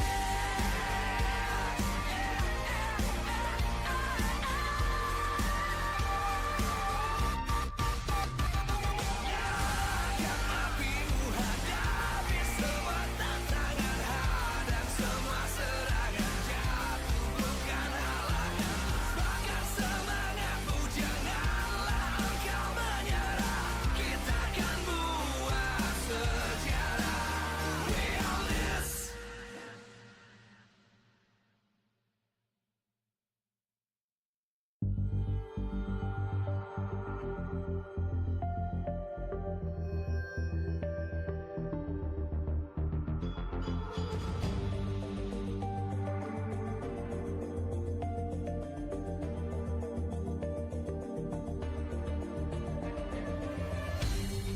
Aku kan berdiri dan terus berlari, terus ke arah puncak tertinggi. Ku takkan berhenti, hanya sampai di sini.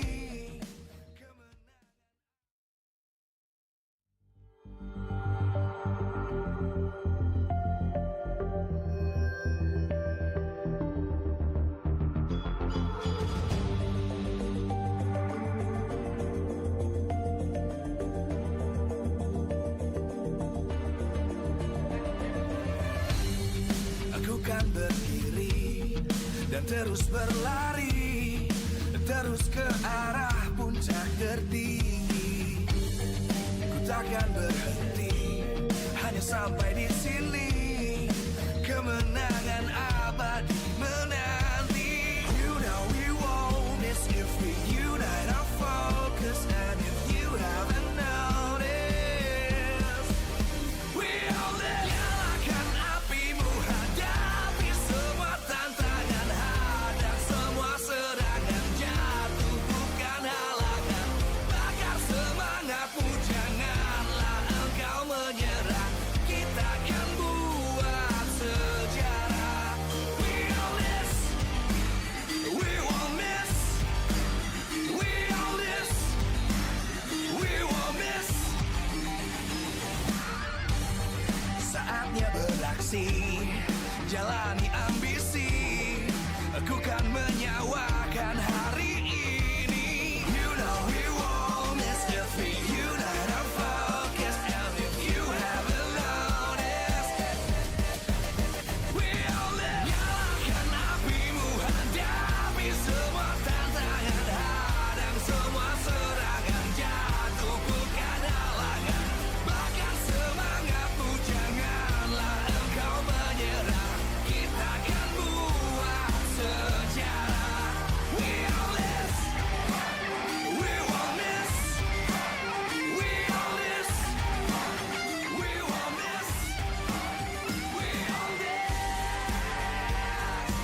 dan terus berlari, terus ke arah puncak tertinggi.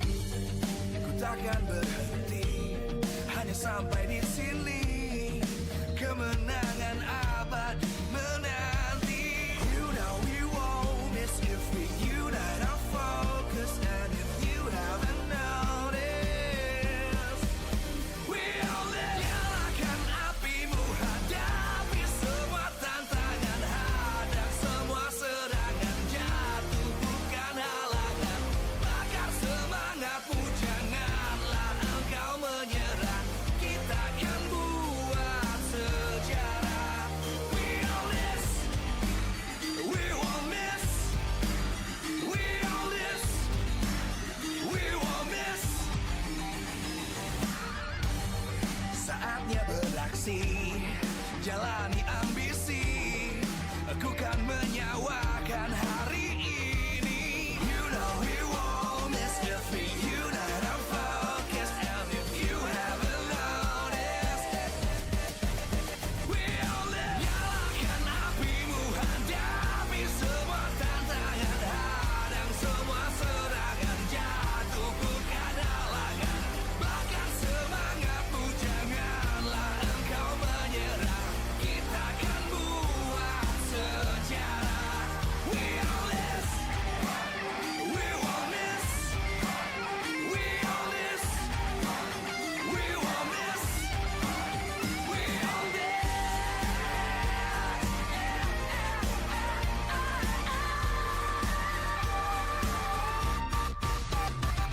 Nyalakan apimu, hadapi semua tantangan, hadang semua serangan, jatuh bukan halangan, bakar semangatmu, janganlah engkau menyerah, kita akan buat sejarah.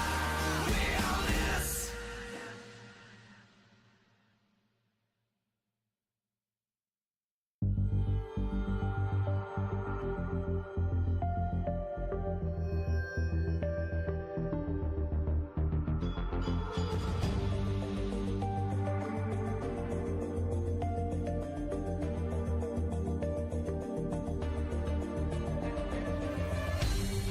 Aku kan berdiri dan terus berlari, terus ke arah puncak tertinggi.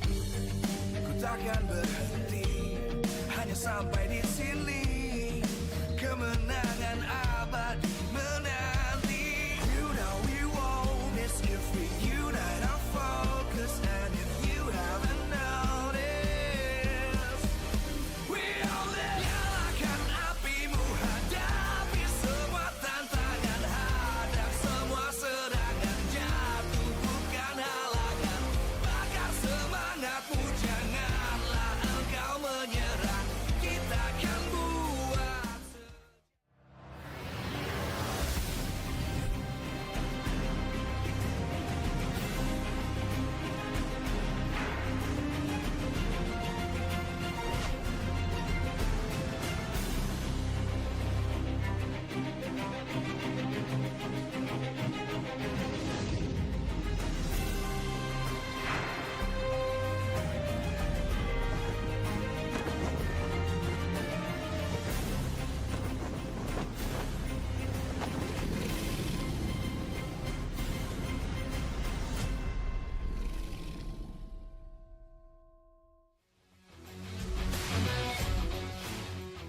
Live from El Dorado Dome, Bandung. MPL Season 14 Playoffs, powered by Moonton.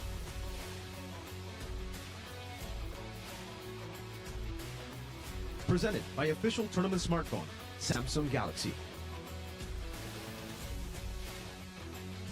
Official coffee partner, Good Day. Official e-wallet, GoPay. Official destination for gaming and esports, Hidea. Official gold partner, UBS Gold. We own this.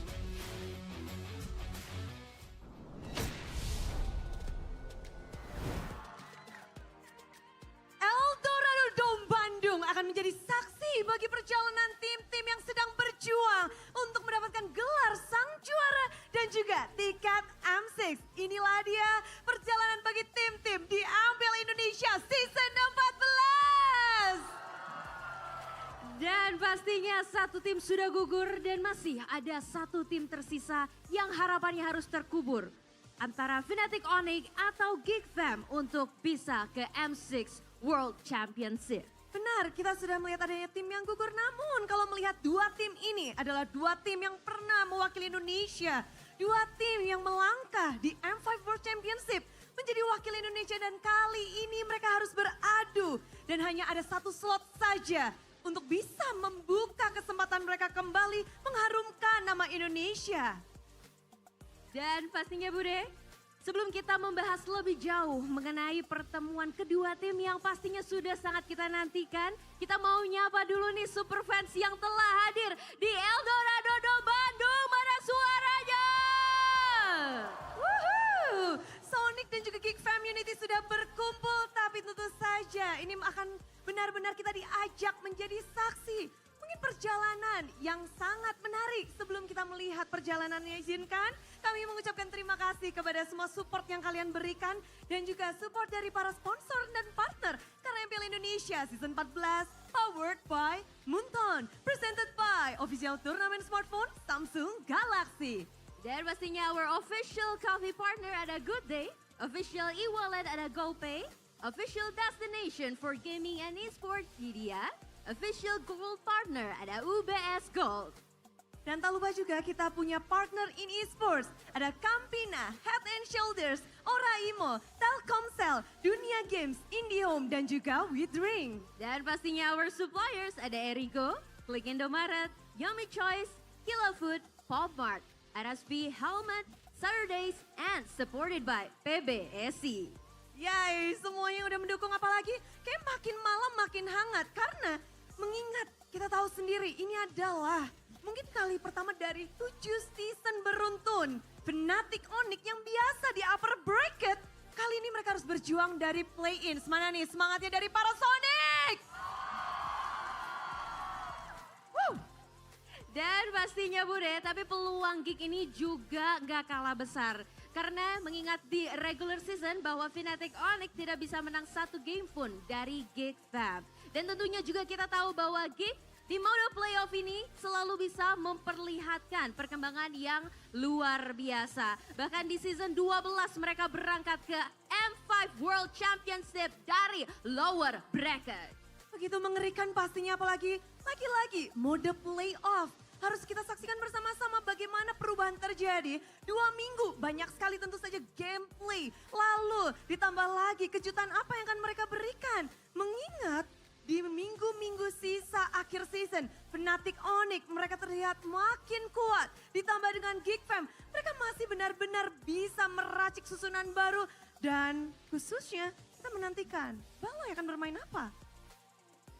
Tentu saja, dan langsung saja Bude tanpa berlama-lama lagi, kita akan langsung lemparkan ke caster. Silakan caster.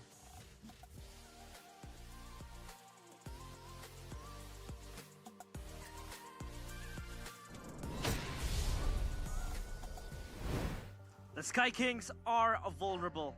It hasn't been an easy season for them, and their throne is now jeopardized. They're looking to get that 5-peat, and that dream is still alive, but standing in front of them are the Kingslayers, Geek Fam. Welcome back to Mpl-Id Season 14 Playoffs. Day number 1, of course, match number 2 with me, Realize, Mirko, and Arashi. Of course, this is going to be yet another spicy matchup after we had to bid farewell to Alter Ego. That was a tough sight, man. Alter Ego, a team that's been there for so long. Players we've seen for a while. I mean, Nino getting teary. I felt teary myself, man. Can't hold it back. I can't imagine what will happen after this match, right? Whatever happens, these were the teams that were representing us just a while back. So it's gonna be a tough day for everyone for sure, but we gotta get it done. And that's why the first day is so eventful in the first place. I've been looking at it already, right? The fact that Alter Ego showed a lot of improvements already. I feel like Geek Fam will do the same. Actually, I think they're gonna try to break some of our expectations here. most people predicted this match to go one way, just like match number 1, Fnatic Onic taking the game. Yeah. But Geek Fam have had 2 weeks, and with the emergence of Rafaela coming back, you know, these healers in MPL Philippines, I feel like Geek Fam will definitely try to take a bit of inspiration from MPL Philippines, maybe bring that Rafaela in. And against Fnatic Onic, I'm not sure if the alpha utility-esque meta fits into Kyrie's playbook. That's the problem. That's the main question. But of course, in today's schedule, we have seen Bigatron Alpha able to take down Ultra Ego in a flawless 3-0. And now game number 2, or match number 2 rather, will see us look at who will yet step out of Mpl-Id Season 14 and that M6 ticket contention. Of course, it's Fnatic Onic and Geek Fam. Now, continuing to that patch you talked about, this patch might also benefit Vincent, because this guy is well known with his fighter, you know, hero pool. He's well known for the Roger back in the days, and now Roger has been nerfed into that ultimate cooldown that has been slightly, you know, increased. Now Suyo, now Alpha, new horizons opening up for Vincent. A lot of options possible for sure, but again, these are assumptions, right? We know that Vincent doesn't do as well with the assassins. It doesn't mean that he can operate the same way on these new heroes showing up. I mean, the Alpha definitely is a great possibility. The Suyo is a bit of a weird one, right? In a way, it's a mix of an assassin and a fighter. Yeah. Technically, Julian is in the same spot kind of, and Vincent can play that hero to a pretty good, decent level. So we have to wait and see what gets prioed here. Is it gonna be once more a prio into the jungle, or is it somewhere else? Because with the shift in the meta, right, the mid lane, the roaming position, there's so many different ways to actually prioritize in the drafting phase, and we saw even a bit of that just earlier in the first match, right? It wasn't always the jungler being prioritized. Yeah, and of course, the main topic of today, it is going to be very hurtful, because what Arashi mentioned is now in your very screens. Indonesia's 2 M5 representatives, they have to clash in the play-ins, and this means that we will not see, you know, either one of these teams in M5, and that is going to be a bitter pill to swallow. For Onic, it has been, like how I said, a vulnerable season for them. It really has, you know, losing to Rebellion, going on a 4-lose streak. Not a lot of people predicted this. Yikes. I don't think anyone predicted them to lose against Rebellion, but that's been the case, especially up against Geek Fam for some reason in the regular season, despite the fact that obviously in the playoffs here, most people have gone, you know, and predicted Onic to win. They have not won a single match in the regular season against Geek Fam this season. It just seems like Geek Fam have had their number. With Vincent, with Veldora, with Chidera, doesn't even matter which lineup they deploy. They do really well. But that is also a big question that I gotta ask over to Geek Fam. Fnatic Onic, they were struggling with Lutpi. I think the first leg they were playing with Lutpi. Second leg they played with Rez. But now we have their main lineup. What's Geek Fam's main lineup? That's true. I mean, sure, you still have that foundation in Baloyski, in Aboy. But of course, to answer all these questions, we will throw it up into the panelist desk. Eterna, Colius, and of course, Chefin. Take it away. Answer us. And we're gonna catch that. Thank you so much, casters. Thank you so much, Pais, Realize, Mirko, as well as Arashi. And ladies and gentlemen, once again, welcome back to the English panel. My name is Eterna, and I will be your desk host once again for this next match, alongside with Qualius, as well as Chefin, as we get down into the nitty-gritty between our next match. Geek Fam and Fnatic Onic. Qualius, talk us through it. Well, I'm really excited to see this match because it's a rematch for grand final of MPL Season 12. Both of them are the teams who are goes to the M5, but now one of them will go home. So we will see one new team if one of them goes to the grand final of MPL Season 14, the M6. That's it. And that's the global mission that both of these teams really want to get their hands on. They want a second chance, a second life coming into M6. Chefin, are you okay? I am very nervous, Eterna. I mean, you can see in the poster that we show right now, 22 wins against 3 wins. That is absolutely insane. Now, there's a good thing though. In this season, it's 4-1 for Geek Fam. There's also a big caveat, by the way. It was before the Rogers got nerfed. It was before the big adjustment that pretty much nerfed Vincent to the ground. Now, with the Suyo, as Mirko and the crew said earlier, maybe that will be the latter day for Geek Fam. And not to mention, right, if we're talking about Vince's hero pool and so on and so forth, we also got to talk about the changes for this man. right? The BBB, the big brain Valoy, like the casters mentioned earlier on, I think it's a really good point to talk about that. There are Rafaelas that might come back into play, the Matildas finding success as well. Do you think that will find new picks in for Beloyski as one of their, spears coming into this matchup against Fnatic Onyx? I hope so, but I think the bigger question would be, will the Hellcurt be there? Will the Sabers and Natalia will be there? Or maybe Selena, the damage assassins, or the damage rumor. Hellcurt is probably the one that Beloyski, is most comfortable playing on, but I really don't think he's gonna pick it. Even Onyx, I really doubt that they're gonna pay any attention towards this Hellcurt pick.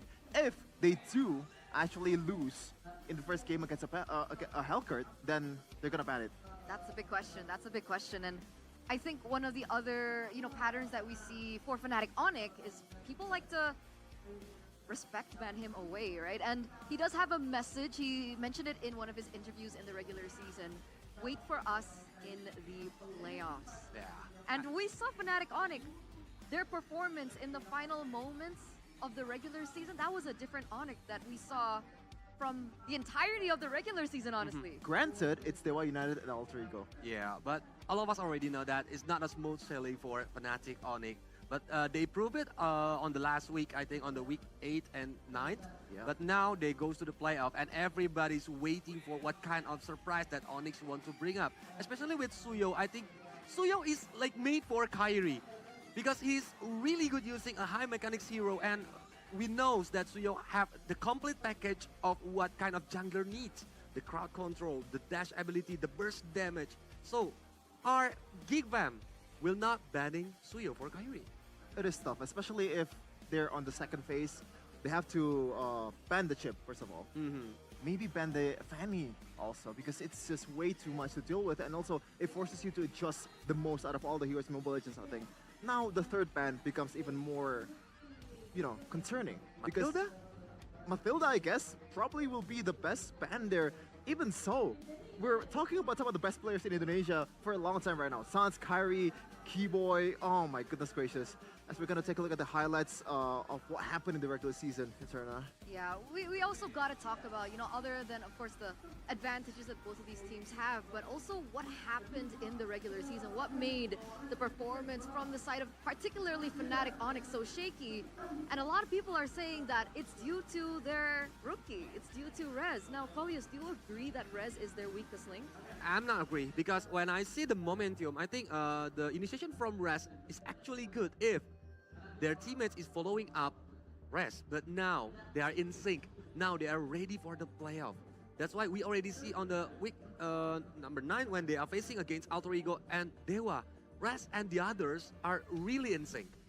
Okay, and we've seen a big rise in the Cho, right, for MPL-PH, and I do believe that Rez was also one of the first ones to actually pick up the Cho in the EXP lane.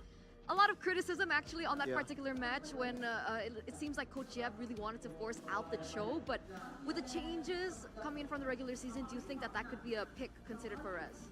I think it should be, First of all, Keyboy is an amazing Cho player, so the flex works wonders for Onyx. Probably the best in all of Indonesian teams right now for this Cho pick.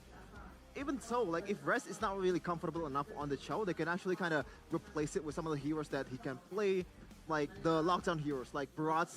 That's something that Rez usually likes to play and Coach Yep likes to draft. But I think at this point of the game, 2 weeks, a lot of preparation for Rez, and also he's way more comfortable on the stage than ever. I'm excited, honestly, personally speaking, right? Because when we're talking about creativity, when we're talking about exploration, both of these teams are capable of that. And it actually makes me nervous. I'm not a big, huge fan of both of the teams, but I'm excited to see whether or not we're going to see new picks coming through for maybe even Vincent, right? We are going to take a look at the highlights for Vincent and his gameplay so far. And what do you think? I mean, we talked about a little bit more about the Suyo coming through. Is there something else that he can actually utilize? First of all, Assassins obviously is not his thing. Yeah, his thing. So I think it's gonna be better if he's using the utility jungler, or for example Alpha, or even Suyo for Vincent right now. Because Vincent playstyle is like he will not like do the fast thing. It's like shoo, but he's waiting for the momentum, the right momentum to enter the team fights or stealing the objective. Oh man, I'm kind of snorting a little bit of copium here. What if, what if, okay, let me cook here. What if Geek Fam purposely showed, like, oh, Vincent can really play Assassins in the regular season, and now he's gonna pick the Assassins in the playoffs? Hey, it's possible. It's possible, I'm not gonna, let that slide. Hey, We already see on IL before. I said it to one of the boys in the caster's desk, and they look at me like I was crazy. No, I believe Am you. I crazy? No, you're not. Okay, thank you so much. Thank you so much. We believe Sheffin. It's a big Yeah. possibility, right? Why not save your strategies for the playoffs? And this is the moment where they severely need it. They're up against the 4P defending champions, Fnatic Onyx, Exactly. disregarding their performance this season. Even if they lose, they will not continue on this journey because they will not go to the lower bracket. They will exactly go home. There's also a good thing to consider for Geek Fam fans out there, though. Historically, ever since Season 12, Geek Fam has been the most competitive team that faced off Onyx. In Season 12, they were in the Grand Finals 4-2. It's not really the greatest of scores. In Season 13, I believe they lost only 3-2, right? I don't remember. Yeah, they were To up be 2-1. honest. They were up 2-1. They have a chance to actually close it out, but actually lose against Onyx. Okay, so you're feeling confident. Not really, to be honest. Where does Sheffin stand, guys? Hey, sometimes you just have to realize that, sometimes, you have to consider the objective facts. Okay, speaking of facts, we do have some facts coming in from Dora DSP on Geeks. Preparation for the playoffs. We might be more prepared for the playoffs too. So we also want to explore in terms of heroes, gameplay, but we also want to win. It's just that our focus is on exploring to prepare for the playoffs. That's the most important thing. Is this inching towards what you were mentioning earlier, Sheffin? It might be. I might be a clairvoyant. Oh. Ooh. What's that? So What do you can think, predict Olius? the future? But yeah, I think the preparation is really important for Geek Fam, especially they have 2 weeks break before, and it's a very short time to thinking about the strategy, what kind of improving their playstyle or even gameplay to be played on the playoff. So are we maybe hinting at a potential Ube strategy gameplay coming in from Geek Fam? I mean, it could be possible, right? Rafael and Matilda coming back into the Yeah, mix, if I'm thinking about a Baloski playstyle, I think it's gonna be better if they want to play the Ube. right? Rafaela, and regarding that, Vincent is a utility jungler. Yeah, I think it might be possible, and it is possible in the hands of Pelosi and the crew, especially considering that Feldora has been progressing really well over the course of the season, and I think he's used to play this damage dealer, EXP laner. One of them is Benedetta, right? Benedetta can play the far lane really well with the addition of the Revitalize and also the Concussive Blast. The Wave Clear is going to be crazy, and they're going to be able to handle their long lane quite well. And speaking of long lane, Chatera is also one of the most prominent users of Moskov in MPL Indonesia. And I think Geek Fam so far in the season, they've been picking Moskov the most out of all the teams. So you gotta, maybe pay attention to that if you were Onyx. Wait, So your guess is Kadera Exactly. and Veldora is are you who's saying gonna play? that's the lineup? I think so. No, first of all, Gops and Masako. Now, I'm not belittling their performance in the regular season. They were actually pretty decent for a rookie. Fabian is just way too crazy with the standards. But you gotta consider the experience, the airtime that they have in the playoffs. They've been here much longer than these guys are. And they're more ready. I guess that makes sense. I mean, regular season to playoffs is also already a different ball game. Imagine if they had to represent Indonesia at M6. I think one of the things that we also need to highlight is the coaches, right? I mean, so far there have been a lot of people that are saying, what's up with Yeb's draft so far? It seems like he's very instinctual. Is there something that we can actually pinpoint from this stat that we see on screen? Don't forget that Coach Yep loves to do some kind of trial and error on the regular season. I think that's why we already see the most big unplanned heroes like the Harriet, the Varamis for them. Maybe it's gonna be good if they want to having some trial and error and do it on the playoff, because it will not have any chances anymore if they lose on this match.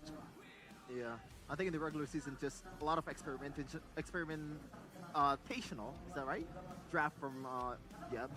And yeah, it's gonna be crazy, man. And one of the things that I noticed here is that Hayabusa and Fanny Ban coming in from Geek Fam, knowing that They don't really play that, so they are kind of forced to ban that. That's why I'm really worried by the fact that both, even if they are on the blue side or the red side, there's gonna be some investment on the banning phase towards Kyrie's assassin, because so far, out of all the teams that beaten Prime Onyx, usually their target ban Kyrie. That's true. Out of all the players that they have. So do you think that Fnatic Onyx might revert back to second pick once again? You know, that is a special comfort coming in from Fnatic Onyx. But ladies and gentlemen, here it is, the official team lineup for both of the teams. Fnatic Onyx, Res, Kyrie, Sans, Keyboy, stay away! For Geek Fam, the King Slayers is still with the winning lineup. Veltura, Vincent, Aboy, Chadera, and BBB. Big Brain Veloski. Wow. It's a very interesting matchup because both of them are gonna go. A battle once revered. A battle once anticipated for the upper brackets. But this time, both teams will have to fight tooth and nail from the bottom. Once friends on the international stage, now turned foe. Let's give a warm welcome for the battle of the ages. The Fallen Kings, Fnatic Onyx, and the King Slayers, Geek Fam.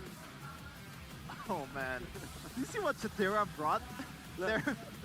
And I gotta say, now. You know, translate. It's a bit shameless, but you know what? The hustle is there. Respect the hustle, bro. And here it is, the brains of both teams. Also, Marshall Deneng onto the stage. Mlbb, Dora DSP, Coach Rajayeva, also Coach Ari on the stage. We're gonna see what kind of recipe they bring to the table for tonight, because they lose, they're gonna go home. Even like we already seen what kind of battle that they can give to us. On the regular season, Onyx always lose against Geek Fam, but now it's the playoff. And the fan says it's like Onyx model playoff. What kind of strategy and surprises that Coach Yeba and Mlbb can bring? You can also look at Peloisky pumping his chest and throwing his finger in the air. He's wishing a good luck for himself, a prayer to the gods for him to be able to make this happen. A lot of people say this is gonna be an impossible task for Geek Fam, but they know the chances are there. They've done it before in the regular season. So we're gonna take a look at the rival showdown between these two players, these two buddies, ever since the Philippines Onyx PH that right now is the winner of Mpl-Id Season 14.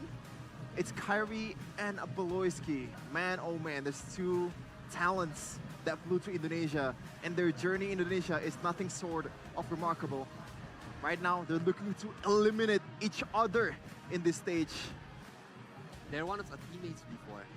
They might be friends, but in now the Land of Dawn, they're gonna foes. face each other. Yeah. And with the average KDA of Kyrie 8.05, I think it's a very high KDA. If we are looking at the current meta, it's really hard to have a good KDA, especially the team fights is not always get a kill point. Usually you just want to wasting the opponent's resources and aim for the turret or the objective. Do you know a fact, Colius? The #1 KDA so far this season is Albert. So for all you Onyx fans out there, you know, if you wanna, nah, just kidding. I don't wanna spark something. I mean, I always get nervous when Coach Shepard takes over the mic, but let's take a look at the keys to victory now from the Samsung Galaxy S24 FE for Fnatic Onyx. Follow up Res as the playmaker for FNOC, and the trio needs to work together and regain their synergy. It's gonna be a really interesting debut for Res, especially in the playoffs.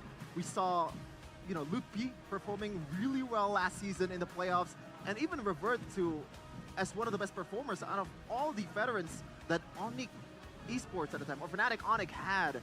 And now we're gonna take a look at the keys to victory by Samsung Galaxy S24 FE for Geek FM. Avoid experimenting with assassins, prioritize Vincent's fighter jungler.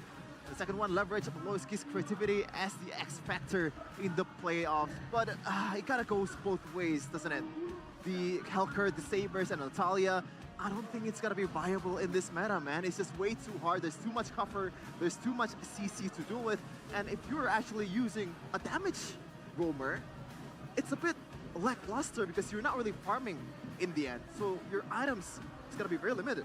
My guess is I think on the first game, Onyx not gonna banning the Hellkite. But if Baloysky use it and they lose on the first game, so on the second game, I think Onyx will ban Hellkite. Yeah, this is interesting. Yeah, very interesting. 47% first pick for Onyx, and usually Raja Yeba is known to pick as the second picker if he has the authority to do so, because he likes to respond rather than initiate the draft. Which is why I think the win rate for Fnatic Onyx is so much better on red side. So the fact that now they're forced on first pick really poses the big question, what heroes can Geek Fam actually close out, and which heroes that Fnatic Onyx want to respect ban in the first phase? I think there's a lot of priority heroes right now, like Suyo, Alpha, Matilda, or even the Suxin. That's why Onyx want to secure at least one power hero. Then they are responding what kind of heroes that the opponents pick. It's going to be tough for both of these teams, man, because there's just way too much factor. As you can see here in El Dorado Dome, it is a full house here in the Bandung, the Sea of Fire. Man, oh man, I just love MPL playoffs. It is wild. The energy coming in from all of the audiences, the viewers. By the way, this is the first day. So imagine as the ball goes rolling, and imagine as we get into the later stage of the playoffs. This is outside, by the way, ladies and gentlemen. There's actually a watch party available for those of you who have not been able to secure those tickets. There's actually a free watch party outside that you guys can participate in. And even that is a full house. So with that, without any further ado, we're going into the drafting phase for game number 1 in match number 2 of day number 1 between Fnatic, Onyx, and Geek Fam. This is the drafting phase presented by the official tournament smartphone Samsung Galaxy S24 FE.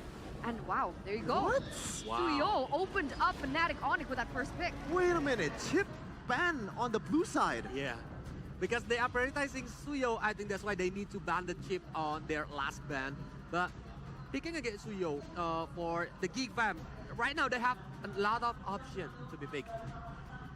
Luoyi is still open for Aboy, and Aboy is a very good user of Luoyi. I think right now the priority falls towards Edith first over anything else. Gatot Kaca is also still there. The flex is pretty much all for the taking for Geek Fam right now.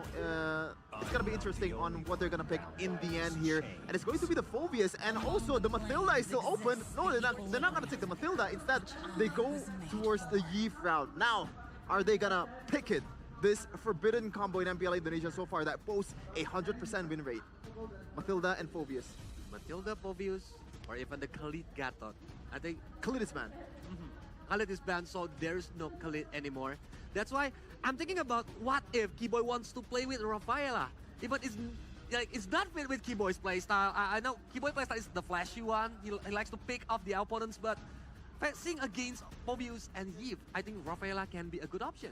And also I wonder, because so far Sans has been the only mid laner out of all, or maybe Onyx overall is the only team that has picked Katira and found success in it. And against a Yeef, usually you wanna dive, right? But no, they're gonna go the Luoyi route, and also the Hylos, so no prioritization at all towards the Matilda. This is very interesting, Colius. What is going on?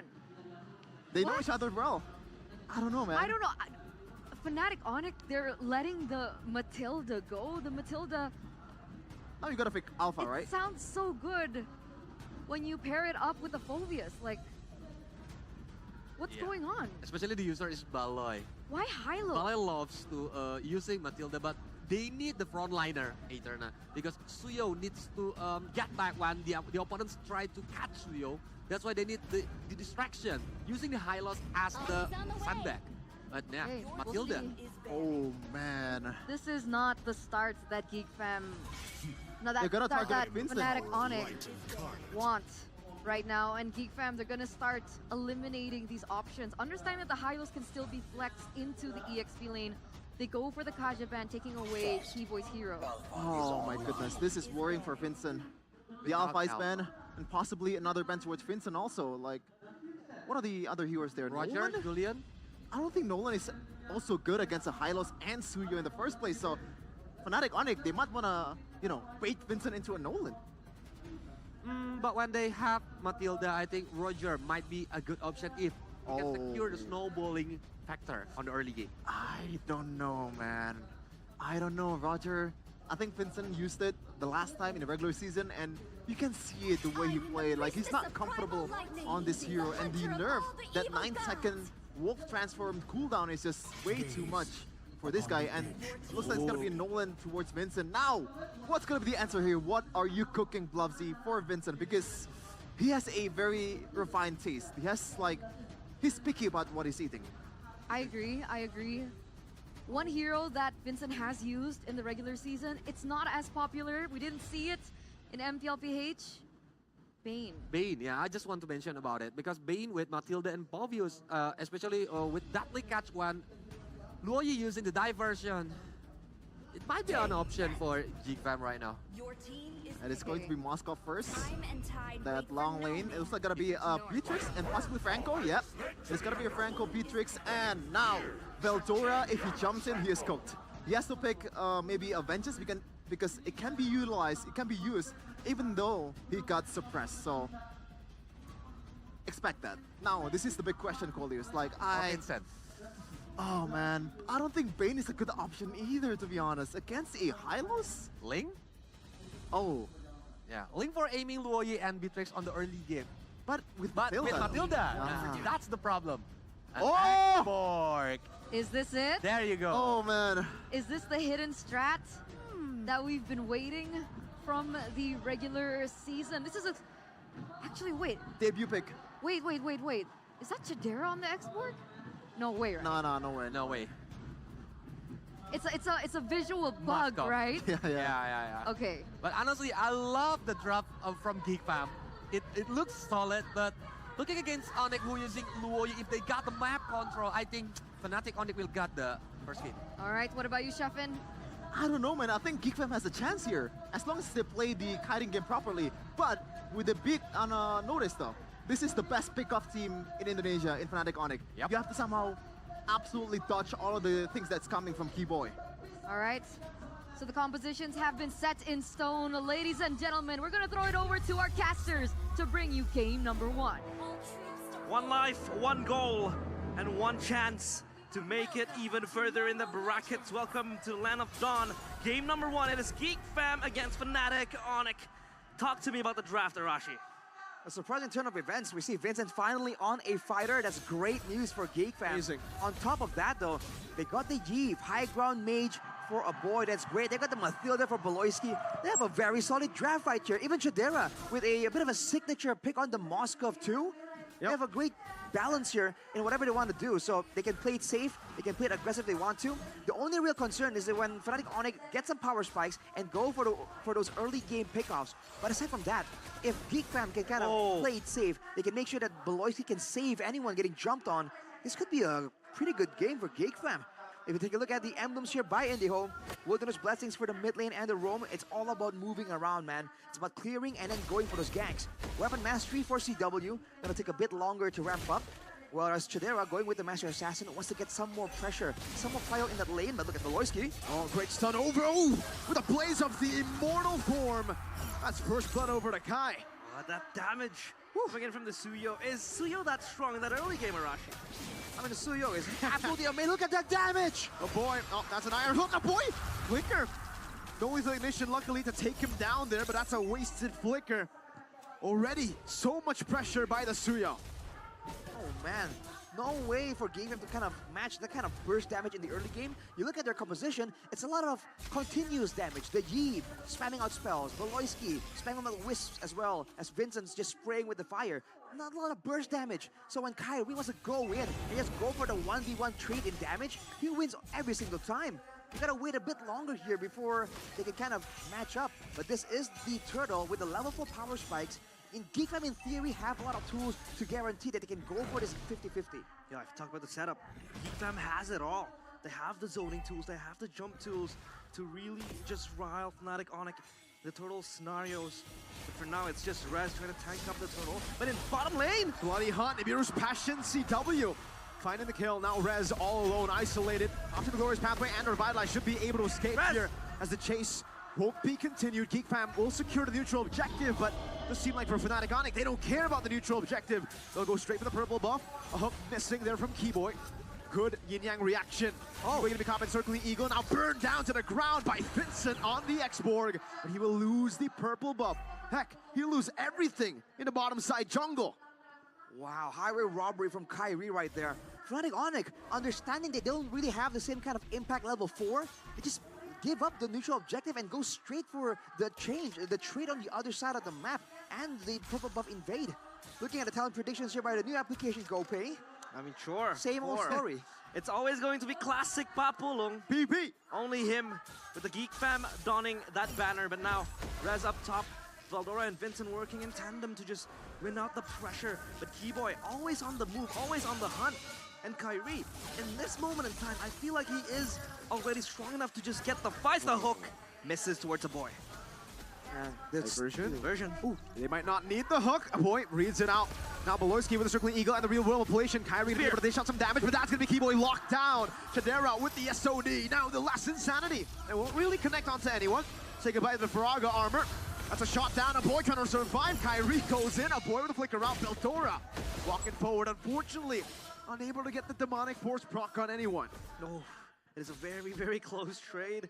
The RWM opened up. Beloyski still able to even survive that long. A boy almost a victim. But again, they play chess here.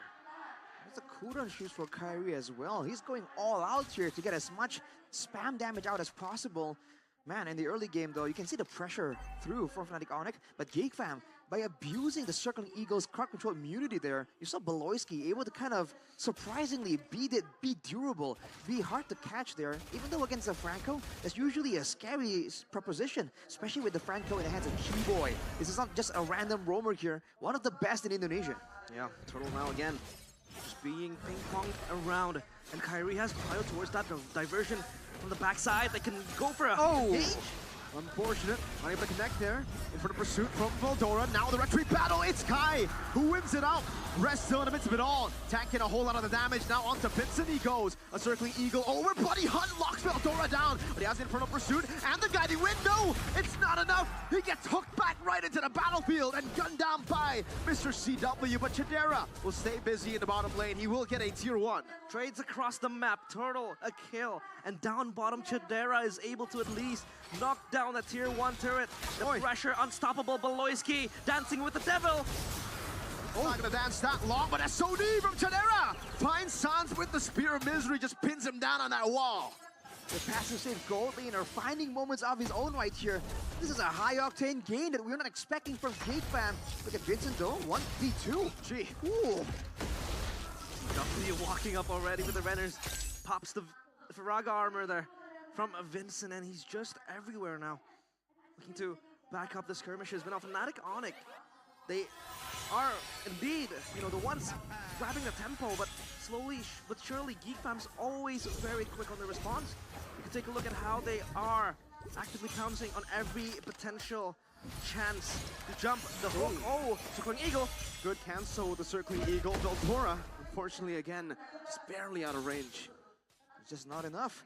Enough for both teams. It's just waiting around, finding the right moment here to really strike. Keyboy definitely has the advantage though. Beloyski trying his best to kind of find info, but realistically, the only person that can kind of move forward and not get bursted down immediately is Vincent. Veldora is running the flicker, mind you, so he can make more plays happen, but he's no longer as durable, especially against the full burst of the Matrix. And look at Fnatic Onyx move. Beloyski walking forward very far away. Rez isolated, gets a stun down with the glorious pathway. A boy will be able to lock him down!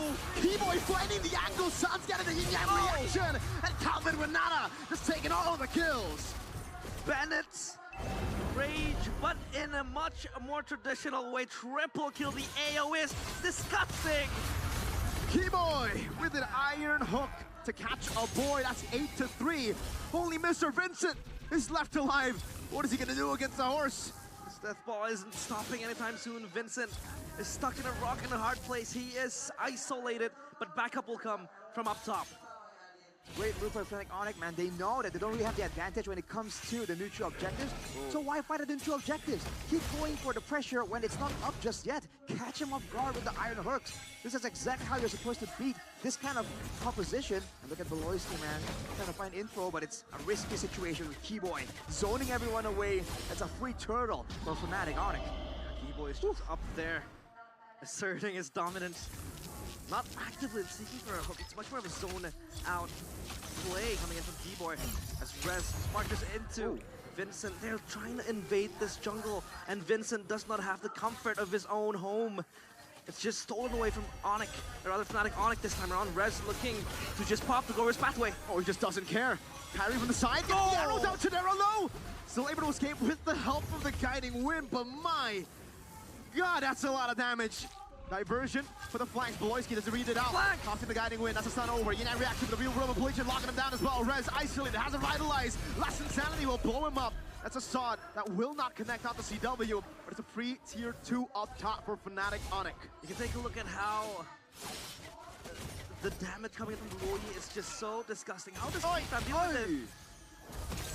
Almost. I mean, they just have to make sure they don't clump up. Keyboy taking a lot of damage with Vincent.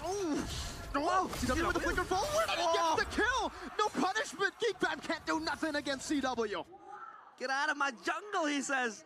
He flickers forward with so much bravery and courage. The audacity to do that. It's definitely a lot of aggression coming in from Fnatic Onyx. Looking at the items though, even with the Flask of the Oasis here, Fnatic Onyx, they're able to get a lot of value, a lot of moments here. Geekfam, they're gonna really respect the composition. They're trying to group up together to avoid getting picked off, but because of that, they're getting comboed by the low E. They have to pick their poison and double down on it. And especially when the Iron Hook is down like this, they have to try and find ways to capitalize.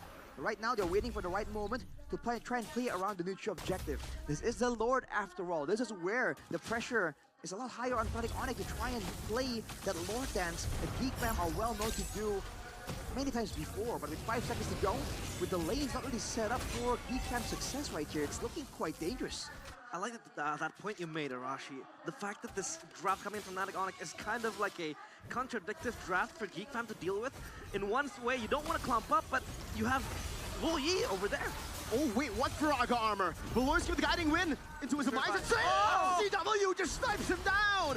Right with the glorious pathway, setting him up. Chidera caught him into diversion. Pyramids are in diversion from Sands. Keyboy gets up, bloody hunt. Veldora gets gunned down again. Fnatic Onyx are stomping through Geekfam. They're not stopping anytime soon. A boy, oh! The hook misses and a boy goes away scot-free. But that is damage done. And that is so much damage from Fnatic Onyx. The decisiveness for Fnatic Onyx to keep moving forward there is what's allowing them so much success. You can say it's because they're snowballing. It's because they've had better setup before the neutral objective. But the fact is, every single time they're moving forward, Geekfam with his composition can't stand there. They have to just move backwards again and again. And when they do, now they have to consider the possibility of a diversion behind them once more. All of these angles just cut off for Geekfam by Fnatic Onyx. Yeah. You don't want to clump up, but there's this Yi, always looking to just exert the damage. And Sans is finally back on track. We haven't seen much of him in the regular season. He has been shrouded behind the shadows of other young blood mid laners, but now he's here. He wants to play, and he wants to go to M6, even though it's still far-fetched. Oh, United reaction finding two. Look at the snipe. Oh boy, almost getting taken out of the board there. Vincent and Chidera could still be able to clear out this Lord. Rez taken to a quarter, but has so much regen in his kit. No base druid taken down. Still good high ground defense from Geekfam. Habayev, X-Korg, and the Moskov. Seems though that CW is still putting out as much pressure as he can. Always just putting the Bennett damage on these turrets. Yeah, they have the tools to really defend their base. They have Eve with the range of the poke. They also have Moskov for the wave clear. And then Vincent can just come in and come out with the Firaga armor. So Fnatic Onyx, they have to play it slow. They have to play it in a much more disciplined approach. Right now, though, for Geekfam, Chidera has reached the 3-item power spike, so there's that to consider for Fnatic Onyx, but they keep going here. Last Insanity with the real inflation there. It's all of them pulled in. It's a big combo. CW forced to use it with the nature. Pops in the bench break. Fell over the chase. SOD Chidera going all the way back onto Kyrie, pinning him down for Beloy to get a double in an instance, it's a 4-0 for Geek Fam. In a blink of an eye, Fnatic Onic evaporate in the middle of the fight.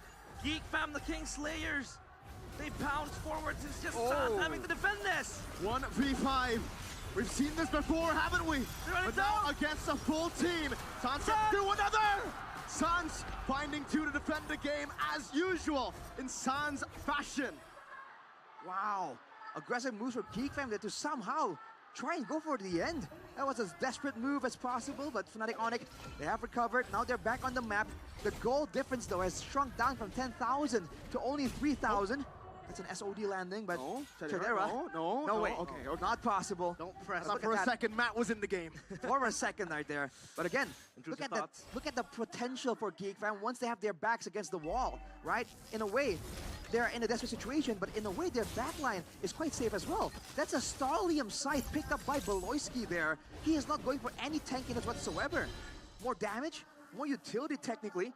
But again, if their backline can just reliably put out damage without being too concerned about the Franco, without being too concerned about the Suyo, or even the diversion on the backline, they can just keep outputting the damage. And they have reached a threshold at this point that they can out-damage the front to back, but they have to watch out for the pesky moves, the maneuvers here of Fnatic Onic.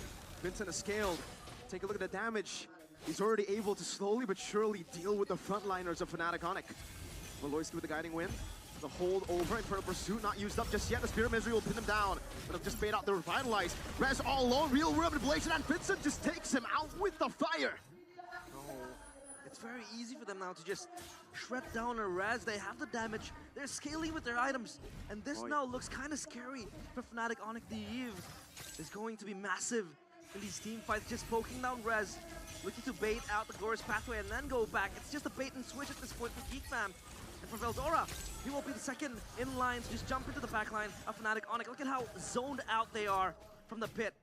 And Kyrie is looking for a flank angle. They're gonna go for it. Let's see what they do. Yinang reaction over towards the boys. They're able to escape. He goes back to the Nibiru in time. Geek Fam, the diversion. They're not gonna know what hit him. Sans in the back, going for a boy, going for the kill. A boy taken out. Vincent chased down by Kyrie on the Suyo.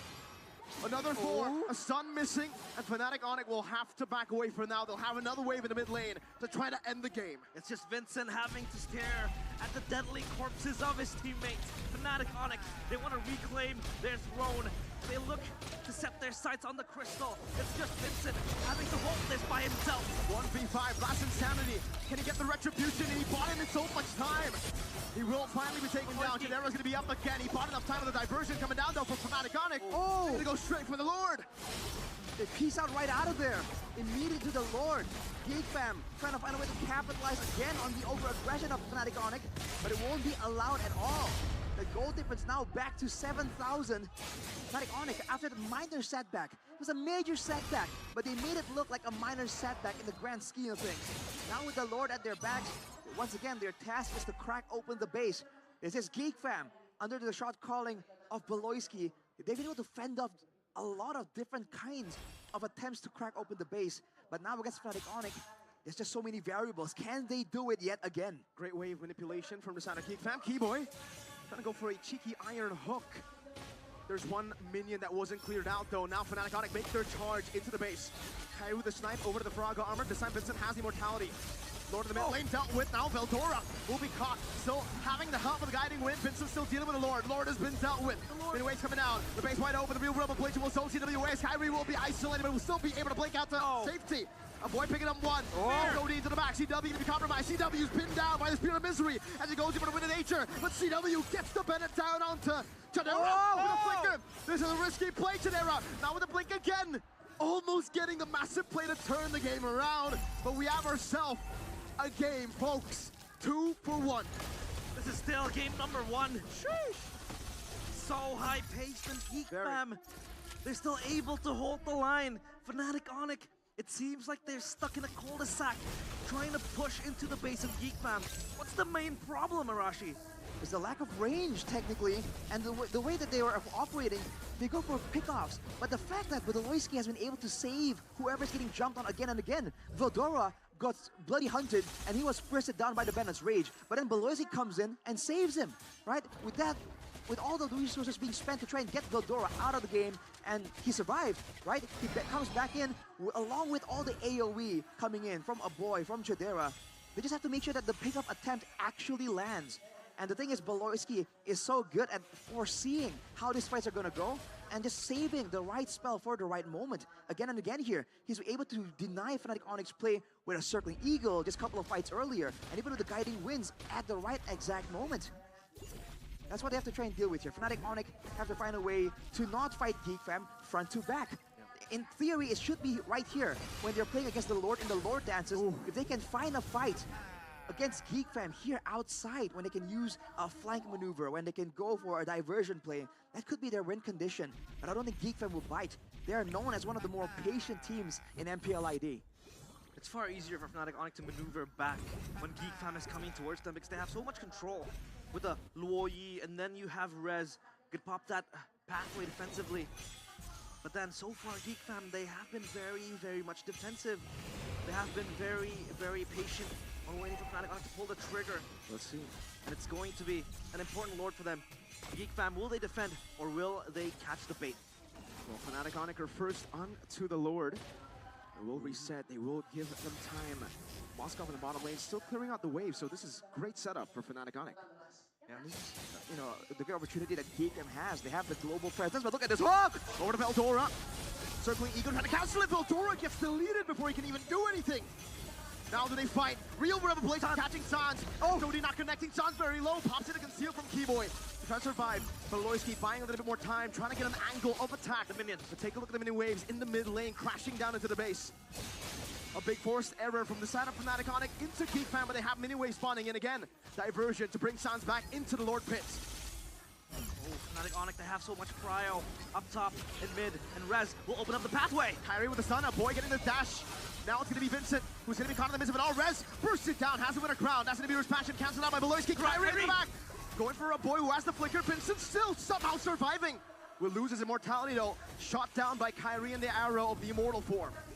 Oh man, a massive back and forth right here. Both teams swapping the items out as well. Veldora now with the Winter Crown. Rez though is way too low. He's sticking around knowing how important this Lord is, but Geek Fam, they're still here to fight. They want to make sure they do get the moment they require. SOD into the front. Circling Eagle, two-man. They need to go for a big fight here. Rez, can he survive? Diversion. 1 HP gets out with the diversion. No! What? No, that was... The diversion was in place? Was it? Yeah, it was. Okay. Interesting result right there. Game of inches. Fnatic Onyx, unfazed, man. Low HP bars, ultimates down, it doesn't matter. They have confidence in their execution. Chidera picks up the rose gold right there, rounding out the full 6-item inventory slot. This might be the final fight right here. If one team comes out on top dominantly, let's say with a wipeout, this could be the final fight for either team.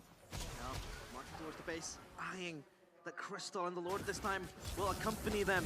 Geek Fam, they have to make it another defense.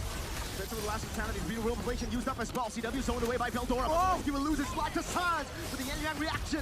Chidera getting the pin down onto two members. Kai, the base is open. Sans wants to go for it. Lord taking very low. That's a stun over from Kai, and Fnatic Onyx gets it done in game number 1 after a back and forth. Geek Fam made it hard, and Fnatic Onyx still, they remain supreme in game number 1. That was so close. And Geek Fam, their base, rock solid for 2 or 3 pushes coming from Fnatic Onyx, but still, they prevail 1-0. Fnatic Onyx gets the victory. Man, that was such a close game, technically. Even if you're supporting Fnatic Onyx, you wouldn't think it would go like that. Gold lead swinging from 10K down to 3K, down to 7, and then up back to 7K. It was really a back and forth effort because both teams understand this is the playoffs. There is no second life. The first game is so decisive, so important because it kind of sets the tone for the rest of the match. But for Geek Fam, even though it's a defeat, I think it's a bit of confidence as well. They were able to push Fnatic Onyx to dangerous territory right there, way further than a lot of people were willing to give them credit for. Yeah, there was a moment of concern for Fnatic Onyx. How Geek Fam, they were able to fight it front to back, just burst down. they're able to consistently just peel away from Fnatic Onyx and they deal the damage. Sure, it was very hard for them to traverse around the composition of Fnatic Onyx because they want to avoid the hooks, they want to avoid the individual pickoffs, but when you clump up, there's Sans with the Luo Yi, just consistently giving you the damage, the yin-yang combos, and the diversion plays that have been so proactive from Sans. But at least Geek Fam, they're able to fight back and make it hard. Look at this moment here. Beloyski is trying to do the same thing. Circle around, be a nuisance, and get out. But the moment he was dashing out with the circling eagle backwards, Sans caught him with the yin-yang reaction. That kind of threw a wrench in all the plans for Geek Fam to survive that initial clash. Go back to the base, heal up, and move forward. That kind of forced them to all in right there.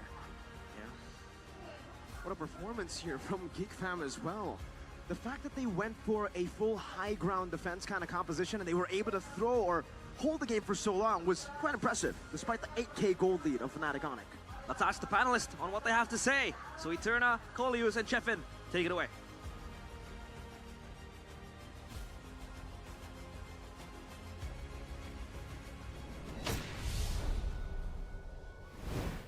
Thank you so much, casters, for game number 1. What a way to start this best of 5 series. This is our longest game so far. It nearly hit that 21-minute mark.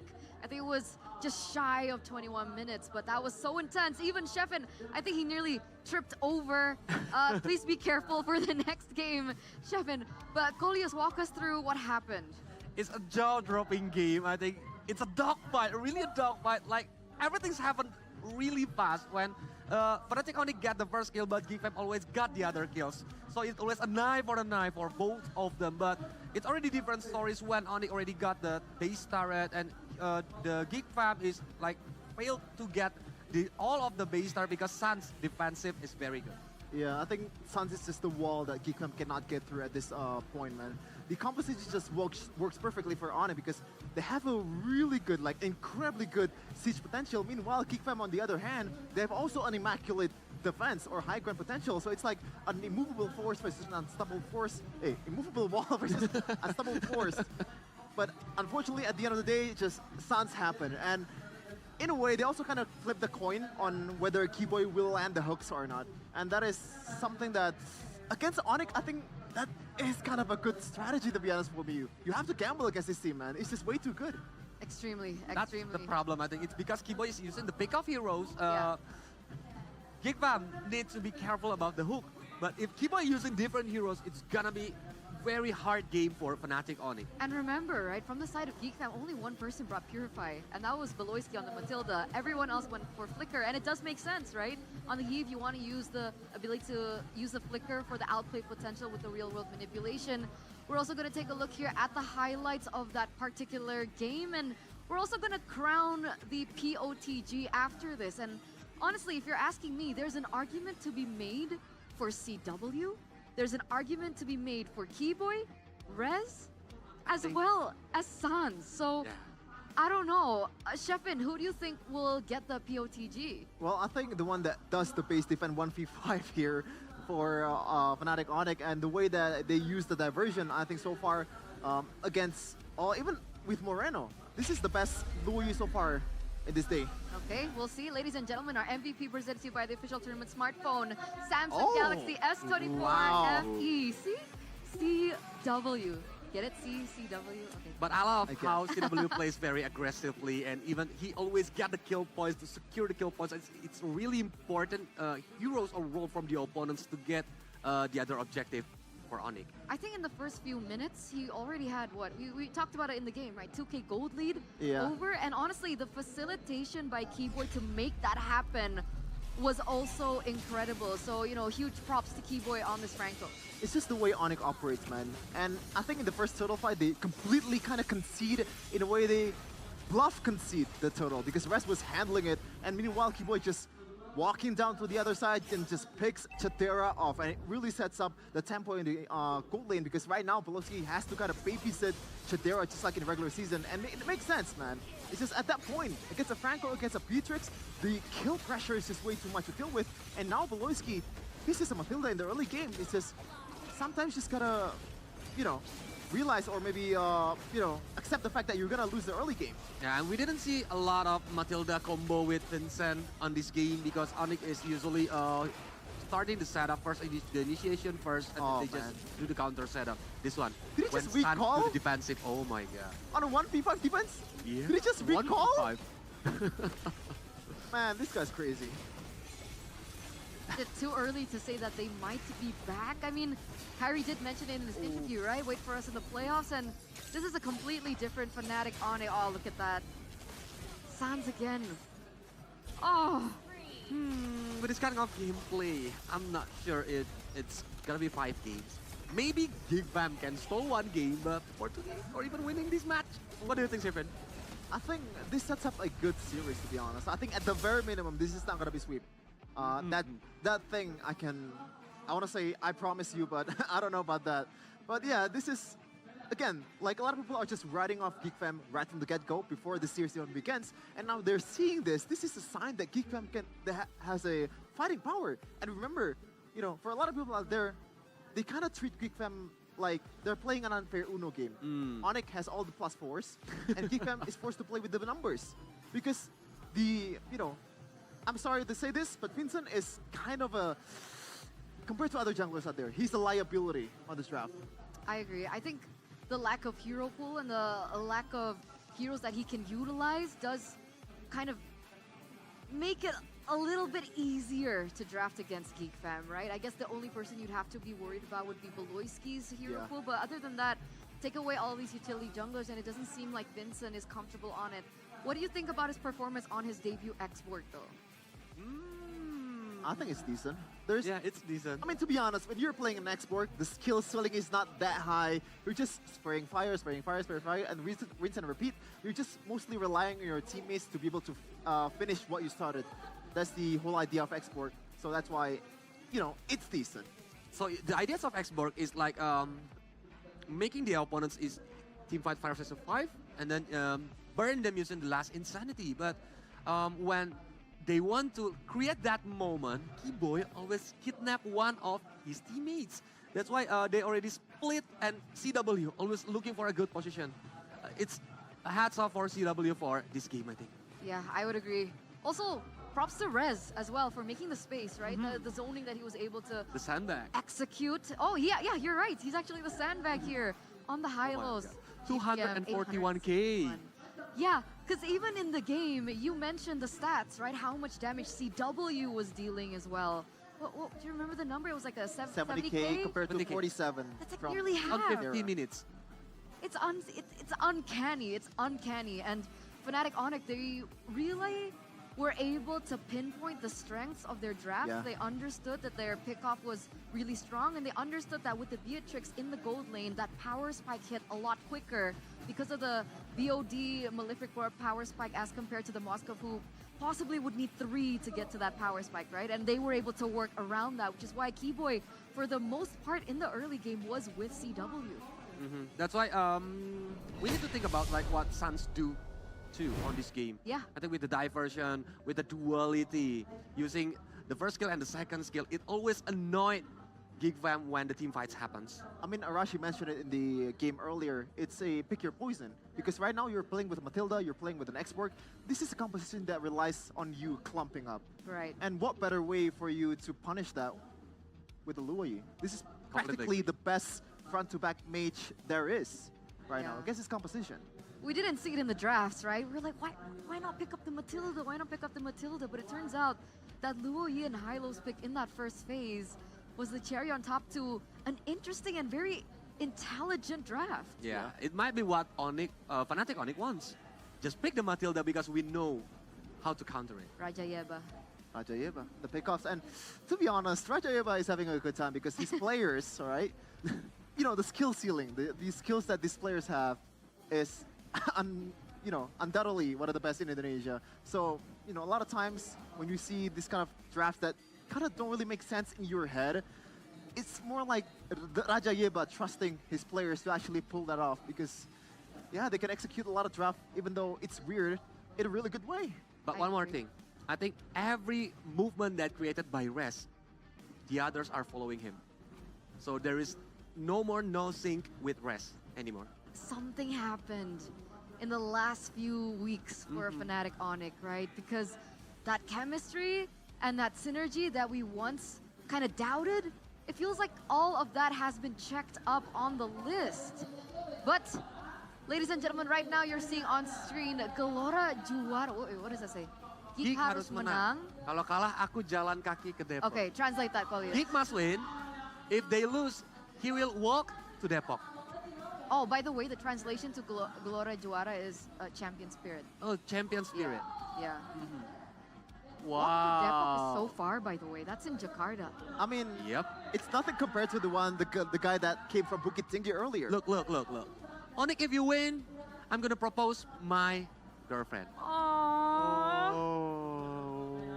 You know what I just realized, Eterna? I'm happy that you guys are here with me in the desk because if it were like Arashi and Mirko, they'd say like, Stefan in the building! That segment earlier. I was about to get to that. No. Now that you say that, Don't now I do have that. to be nice. Don't do that, yeah. Okay, but you know, he said if Onyx wins, he's gonna propose to his girlfriend. Yeah. What if Geek wins? He's gonna break off. No.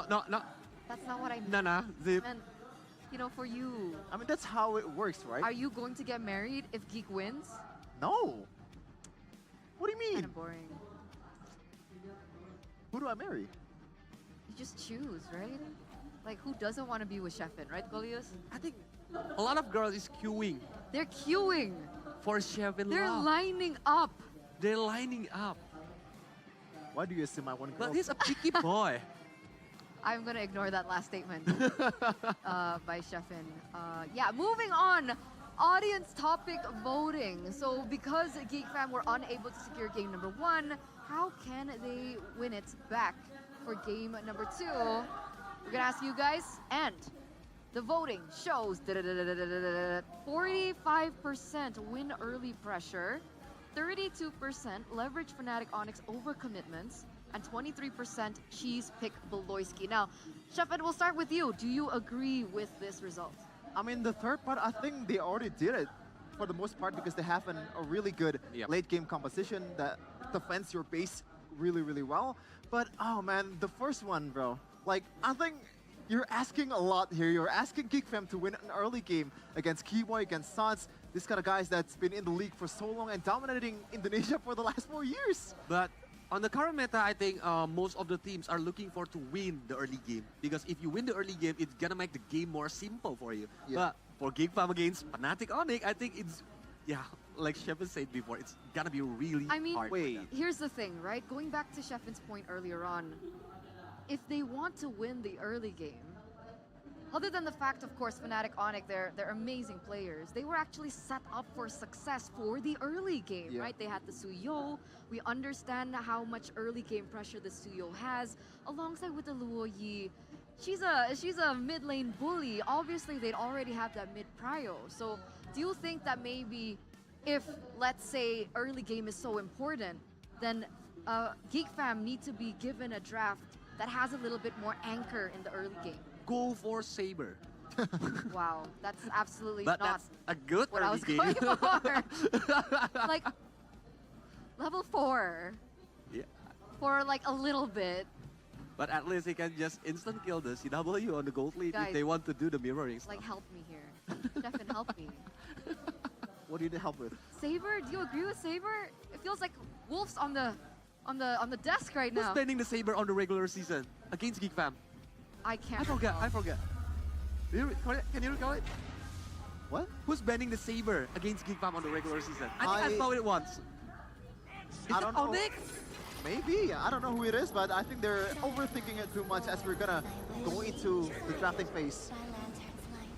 Presented to you by the official 3-month smartphone Samsung Galaxy S24 FE. Now, Oh man. remember, both of these teams have actually opted to swap sides. Geek Fam in first pick on blue side. They have committed to 3 respect bans against Kyrie, the Fanny, the Ling, and the Hayabusa. They're going back to that strategy, and Geek Fam have now picked up the Suyo. If they don't want to open the strat yet, maybe they can pick the Alpha. And if an Alpha is good against the Suyo, and Matilda with Alpha can be worked too.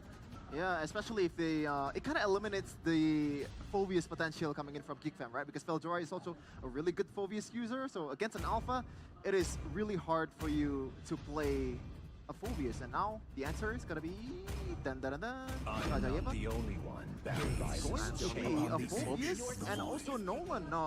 So apparently we're frauds. I think we already see it on the MPLPH Grand Final.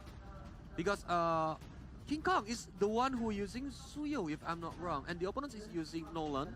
And the playstyle is when King Kong wants to set up the turtle, Nolan is already on the opponent's jungler, eliminate all the creep, all the jungle creep. So mirroring movements is Mirroring movement that we mentioned before. Okay, so Fnatic Onyx want to go for that, but that needs to be facilitated, right? So how do GeekFam complement the Suyo though? Do they want to go Matilda still? I think you kind of have to at this point, and maybe pick an Edith because it's a really good matchup against a Phobius. And ooh, you know what? The Edith, just Edith. Edith and Beatrix. Maybe Beatrix. Ready to engage. Your team There's still is wow, long time no see. Paramis. That is an early Paramis. And the Valentina is still open for Sans. I don't know if that's gonna be the answer for them, but it is an option. Wait, let's talk about this Faramis. We haven't seen the Faramis in quite some time. Sure, it is a boy's power and signature pick, the Faramis, but even in MPLPH, not so popular. Why do you think the Faramis gets picked up here? Your team is banning. Luoyi. I think because they want to play a very team fight oriented game. That's why they want to use the Varamis and Hylos as the sandbag in front line. But looking at Luoyi, it's the natural counter of Varamis. Yeah. The Kryptonite. Oh man, again, the Luoyi, I don't know when, but there has to be some kind of adjustments coming in from Mlbb about this hero because I think, you know, yes, CW was the MVP, but I think the one that really makes GeekFam's life really hard is that Luoyi. The diversion is also the high ground defense that Luoyi offers when things are looking Always really on the great for way. Onyx. It's gonna be hard for them Banning. to face off against this hero as the Matilda from Beloyski is banned. And I think they're gonna ban CW11. Okay. Because 1-1 is a very good hero against like Suyo and the Hylos as the frontliner. But See, Aramis though. You know, going back to the Luoyi point, Luoyi is great, but she also needs someone that can synergize well with her, right? Earlier on, we saw the Franco, and we also saw the Beatrix. So, could that be the potential bans that GeekFam want to take away from Fnatic Onyx here? I think so here. Beatrix might be possible. Because technically the 1-1 does work. To me, Your fun is all that matters. Yeah, because it's really important. If CW got the 1-1, I think it's gonna be dangerous because Keyboy can following up using the Franco and Kaja. Exactly. And it's gonna be powerful for Fnac. I don't think there's no bad option here coming in from Onyx in the gold lane. If Beatrix is gone, then carry might be the option here because you have you have a really tanky frontliner in Hylos, and if you pick pretty much anything, it's gonna, you know, you're gonna melt it down. And in the process, Against Suyo and Faramis, I think it's much better using Beatrix than Curry. Yeah. Because Curry is it's gonna be facing a hard time if they just go with the Nether Realm and just go all out to aim for the CW. I mean, Natan is also possible, right? Because he has some kind of AoE damage also. Okay, I think, so you mean like the single target from the carry as well as the range is what makes the Beatrix a better pick here for Fnatic Onyx? Because Beatrix can be considered as the high ground heroes, right? Using Okay. the balance range, it can clear the minion very fast. Because using Luoyi, I think is not a very suitable hero if the opponents later will come with a 3-lane minion. But if, let's say, they go for the Beatrix, is it possible that this is an EXP lane Hylos and we see something like the Hellcurt in the room? Oh, man! Oh no, Hellcurt is getting banned, right? They cannot use Yeah. Oh, Hellcurt. you're right, Hellcurt's banned. Natalia? Nah. I mean, it's Beloyski, so we don't really know what's on his mind. And usually, that's the GeekFam way to win. Saber. Let's go for Saber, below. Please don't. But yeah, on level 4, I think Luoyi gonna facing a nightmare if Saber being used by Baloy. Yeah, unless, like, you know, can the Luoyi, like, Winter Crown? Yeah. He needs to build a Winter Crown at Out least on of the that? second item. And it's kind of wasting the item slot. Exactly. So now Fnatic Onyx in the second phase will have that first pick slot. Predictions, Shevin? Okay, no need. Natan, what do you think about this pick? When I said it earlier, the AoE is also a really good counter towards the clumping up composition of this Nether Realm coming in from a boy. So it's a good one, especially combined with the diversion and dispersion and the skills coming from Luoyi. Again, the same problem for GeekFam in game number 1. Now, what's gonna be the option here? I think you're gonna have to somehow... Oh man, is it too late to go for a pick-off composition at this point with a Paramis and also Hylos? Nah, Clint look promising because Clint is a high ground marksman that it will be hard to be reached by the opponents. But with the playstyle of Kadera, maybe Moskov, you're gonna use Moskov than Clint. The priestess of primal lightning. Beatrix. Yo, it is Mikal. The evil gods. Forgot about it. Oh man. Sand rises when I So give the this word. should be, oh, a Khalid. So it's gonna be a Khalid roam for Keyboy, presumably here against, I guess, Beloyski on the Hylos. It's gonna be an interesting matchup. Wait, is this the first Khalid roam? No. Oh, Beloyski used it the first time. But like in the regular playoffs. season. In the playoffs, yes. Yes, on In the playoffs. MPLPH, JP is the only one who used it, and he lost. Oh. It's JP's fault. But with the potential of Always Khalid JP's role, fault. they can play very aggressively and like invading the enemy's jungler later on the early game.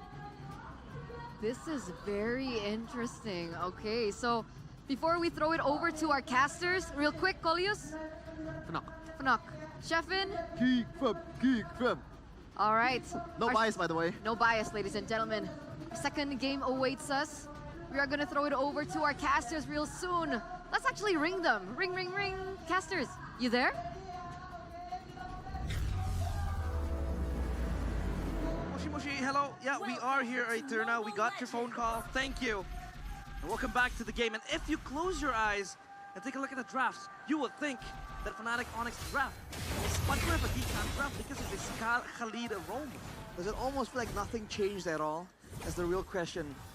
Realize, but hey, Keyboy on the roam Khalid. This hero has oppressive, especially in the early game, and in the hands of someone like Keyboy that's well known for being really annoying, right? Back when the Masha roam, for instance, was a thing, you know, we've seen a similar playstyle, right? You have a lot of damage and sustainability in this early game, and Keyboy is not known to put that to waste. So Vincent is going to be having a lot of issues, but a boy is there to back him up.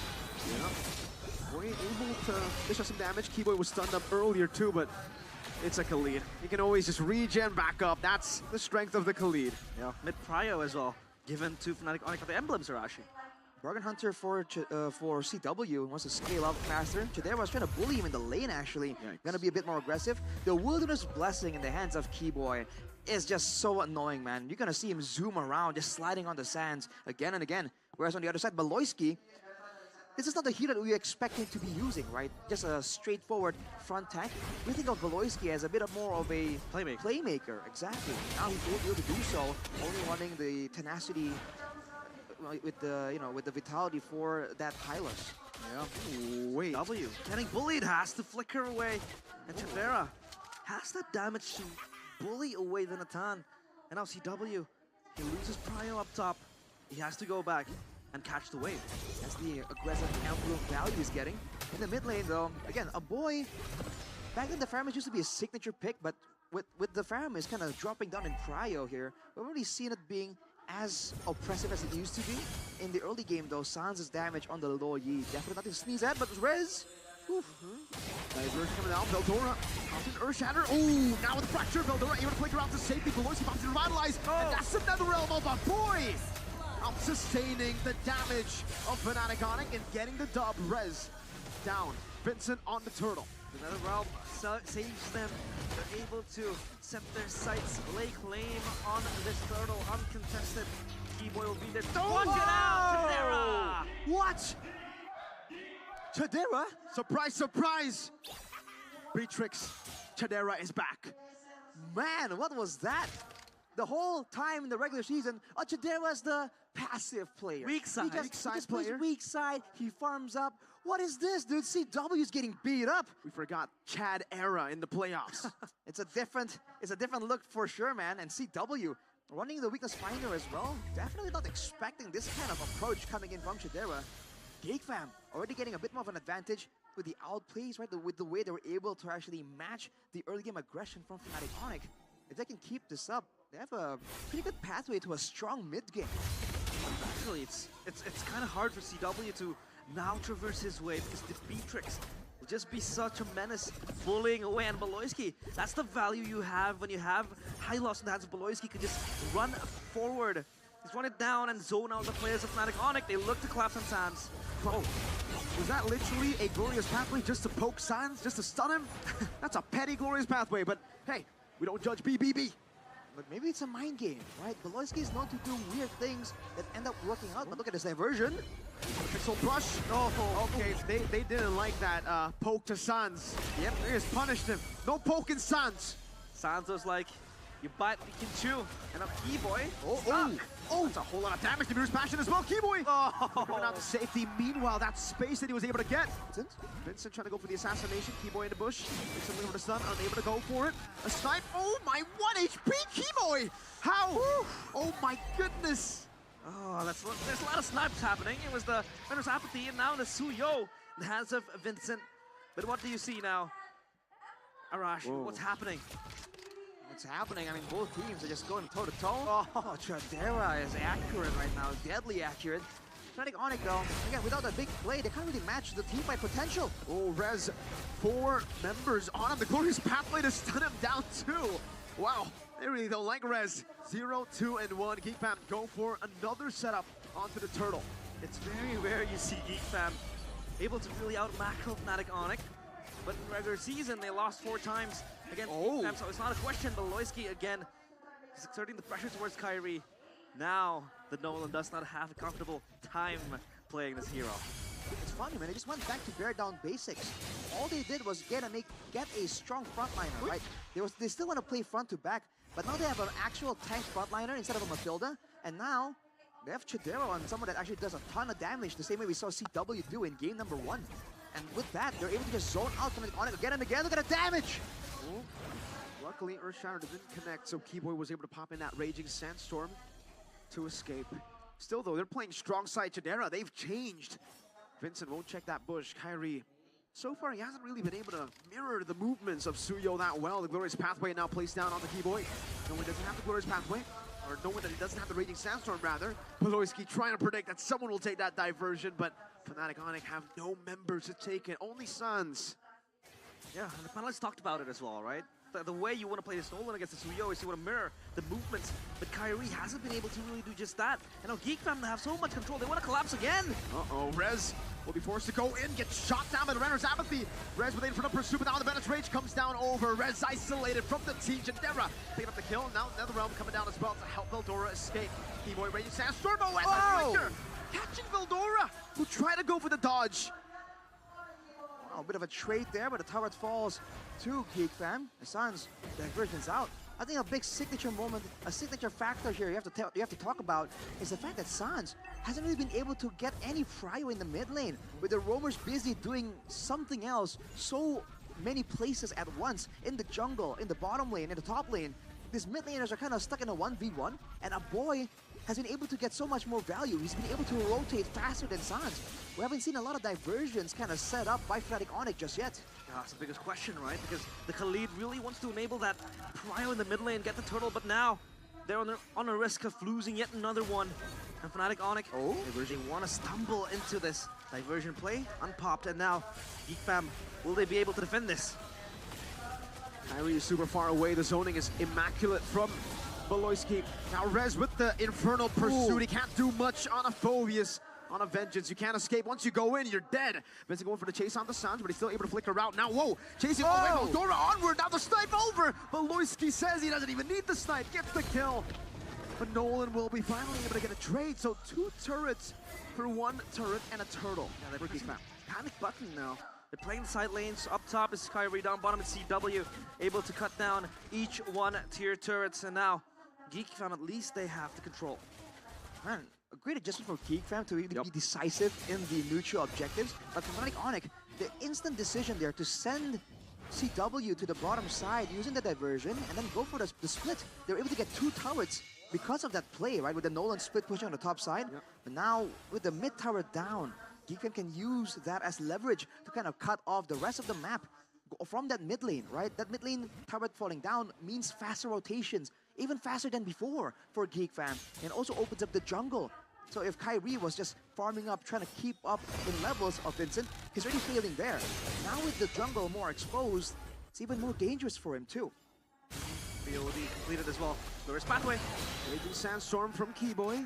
Gets out to safety, nothing burnt out really from both sides. Just the 2 ultimates. CW will take the entire Bennett's Rage. Sans, diversion, off angle, good flick around. Vincent goes for the snipe under the turret. Sans going to be compromised as well. Weird positioning from Fnatic Onyx as they get punished. Keyboy with a flicker out though. Nolan in the bottom lane, looking for the tier 2, should be able to get it. So at least it's a trade, 2 kills. CW and Sans for the tier 2. Mishaps for Fnatic Onyx. They're off position. The diversion was forced by Sans to pop in front of Beloyski and CW. He ate all the damage of the Bennett's Rage. And now, thankfully, they don't lose that topside turret, but again, they had to pay the price of losing 2 members. And on bottom, at least Kyrie was working on the turret. Turret down for 2 kills. You know, in theory, that's not a really bad trade for Fnatic Onyx. Now they're also already available for the next big neutral objective fight. And you can see that Veldora was actually on the bottom side, already going for a push. That's a diversion play to try and catch the rotators, but Geek Fam played safe. They rotate in a wide angle, and now you're going to see Kyrie Shaw on the bottom side. Will Geek Fam just rush this? No, they're going to take a chill. So now they decide to pull the trigger. Bennett's Rage, yep. They're going to try to blitz this down. Fnatic Onyx, do they react in time? No reaction. Free Lord for Geek Fam. Well played. Holy smokes, they rush it down. And Geek Fam, this is not how you would pan the game to be. For Fnatic Onyx, though, what are they supposed to do now? Onyx, it's about waiting to the late game, I guess. CW, again, only level 11. Again, his items, I think he's only completed like 2, almost 3 items. So there's a chance for this game to go long enough until he actually skills up, does a lot of damage, right? Rez also gets tankier as time goes on. But again, have to make sure that they play around the surprising moments and not around the neutral objectives. Renner Apathy already towards CW. He popped into Entropy, so... 1v1. Yeah, that's a tier 2 for free in the bottom lane. That's 1v1 happening now. Veldora with the onward, catching Rez again. Infernal Pursuit of the Vengeance now with another realm popped in as well. Chidera just snipes him down with a basic attack. Again, Rez has fallen for the 5th time this game. Keyboy dealing no damage to a boy. He takes it like a man.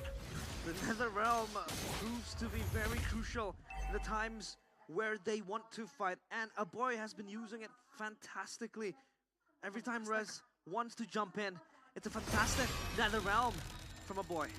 And the positioning of Geek Fam to ensure that Fnatic Onyx have to spend a lot of time and effort and attention to really get to the backline, and even when they do, that's where the Nether Realm is popped. They're not, Geek Fam aren't positioning their backliners in a vulnerable position and then trying to rely on the Nether Realm. It's a double layer of defense, and from positioning as well as the zoning coming through from Beloyski on the Hylas. That's what they're using to really get an advantage. But look at the damage, dude. A boy, half HP from a single rotation of spells. As Geek Fam take the turrets slowly but surely, but that's the Holy Crystal completed for CW. That's a very significant power spike. We'll see if Beloyski can withstand that damage. We're gonna get the condition out. It's going to be Weather the Storm. For Fnatic Onyx, they have to hold as long as they can. I mean, Sans late game damage will be very significant. Yet another damage as well from CW, who will be the one to provide the damage. But now the question becomes, will Kyrie be that significant? Because as a Nolan, you really want to snowball in the early game. So how will he proceed into the late game later on? He can still really pressure, force spells out, right? Maybe threaten and force out the Nether Realm. I think what's more important is to look at Vincent here on the Suyo. There have been so many questions of whether or not he can pull it off. And if he does, if he can, it's going to be a great addition to the potential of Geek Fam. And he's doing great on this Suyo. Hasn't really been caught off guard, hasn't really been caught out of position, and he's using the kit quite reliably. It seems like he has a lot of time on his hero at this point. And he's kind of really good at deciding when and where and what spell to use at what moment. He's also not really revealing himself because there's no need to, right? And now the frontline issue becomes a problem here. Rez and Keyboy are tanky, but in front of a snowballing Beatrix, a 3-0 and 3 Beatrix, they just don't look that tanky at all. Yeah, see Halbert completed as well for that anti-regen towards Mlbb, but Kyrie. Whoa! Great catch earlier, but Kyrie was able to push in enough damage to actually throw Vincent back. Kyrie actually winning the trade with regeneration, helping him out.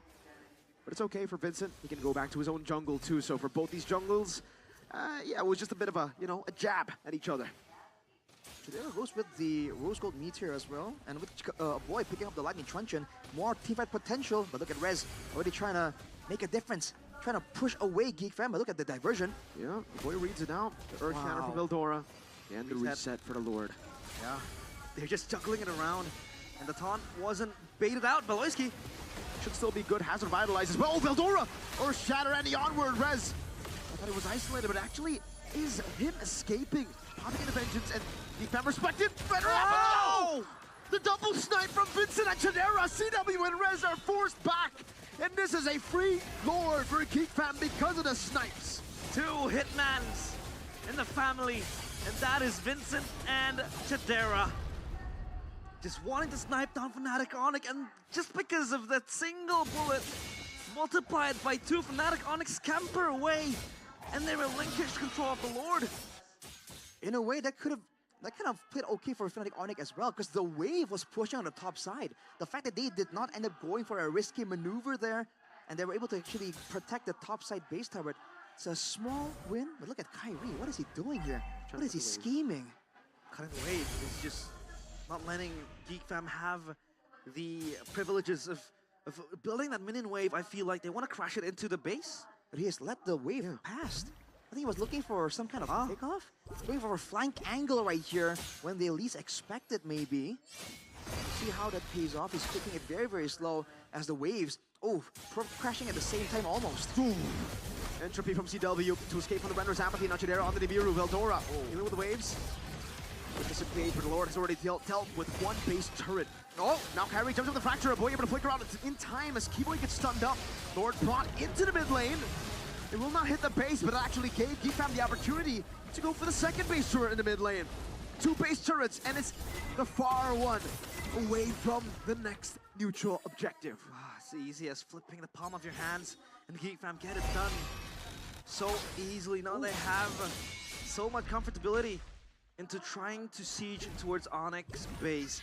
And now, Fnatic Onyx, they have to address the pressure coming in, threatening their base. By all means, they can still try and make use of the diversion to try and deal with this macro play. But man, Geek Fam has everything working in their favor here in the next neutral objective fight. The team fights, the AoE, the damage output, even the waves. Especially with Beloyski here, has just picked up the Twilight Armor as well. Again, this item was kind of buffed in the last patch, the last big patch. So now, oh man, if Fnatic Onyx are trying to match that kind of burst, even onto Beloyski, it won't be that simple any longer. Look at Kyrie though. Yeah, Kyrie's just in the shadows looming. He's not necessarily mirroring the movements of Vincent. I mean, it's way too late to do just that as well. It's down to 16 minutes now. He's just looking for a flank angle. Maybe, you know, Sans can yeet him out with the diversion. But it's so hard for Fnatic Onyx now. I mean, Chidera feels like he has aimbot as well with the Renner's apathy. Yeah. But now that's a full inventory slot for Kyrie with the Molecular War. Rez, no mobility. Bennett's Rage again. The Vengeance is able to keep him alive for a bit. Chidera with the gun down, but it's onto the Vengeance. Now to that, the realm. That is Rez's 6th death, and Keyboy can't do anything about it.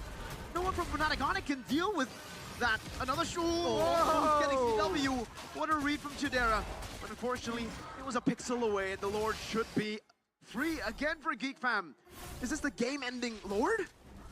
Deathless there, looking to just assassinate CW on the back of the Renner's apathy. But this Lord, like Mirko mentioned, Arashi, will this be the game-ending Lord? It might as well be, man. There's a lot of damage available for Fnatic Onyx with the low Yi with the Natan as well, reaching full items finally. But Geek Fam have item swaps that they can utilize to really get an edge in the next fight. And not to mention, man, you know, but if you close your eyes, realize it almost feels like nothing changed. Yeah. Geek Fam abusing the Nether Realm, playing a front two back, taking it to the late game, and just playing it calm, cool, collected around the neutral objectives. What season is it? It feels so clean, so disciplined, so structural. And now, the bigger test awaits. Will Fnatic Onyx hold? The Lord charges in. Glorious pathway used up already. Helder over the primal wrath. Oh my god, Riz! Pops in with the crown. Now Radiant Sandstorm unable to connect there. Rez will be isolated. Taken now. Winner crown by Keyboy as he goes for the heal, but he will not be able to heal that damage. Again with the Earth Shatter. Veldora catches Kyrie. San's able to flicker out to safety. CW walks into his demise. Geek Fam equalize. It's 1-1.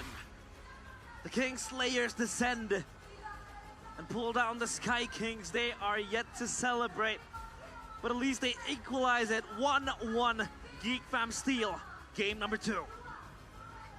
Man, we just thought that Fnatic Onyx looking different. Just doing so well. And this is their playoff form that everyone was fearing. But Geek Fam, immediately after a close game in game number 1, turned it around and demolished Fnatic Onyx in game 2 on all fronts. And it's a one-sided game as well, Arashi. It's so dominant. Fnatic Onyx just in the back foot for almost 15 minutes. It seems like Geek Fam, they had Fnatic Onyx number. They're able to just outmaneuver them in every single department. That Netherrealm popped on time. It feels like a very traditional composition. Nothing too flashy. Nothing too, you know, invention-ish, if that's a word. But for Geek Fam, if it works, it works. Yeah. A boy on the Faramis, right? We were talking about how the Faramis, Mpl-Ph, it hasn't really been finding any success. Yeah. Even in Indo, we haven't really seen the Faramis. It's kind of lost its prio around the Mpl-Id meta. But when it's a boy, I guess we could talk about it, right? This guy's main hero has been Faramis for the longest time, and he always performs on it. It's different the way he plays the Faramis. I don't know how to explain it. He's Faramis. He's the Netherrealm.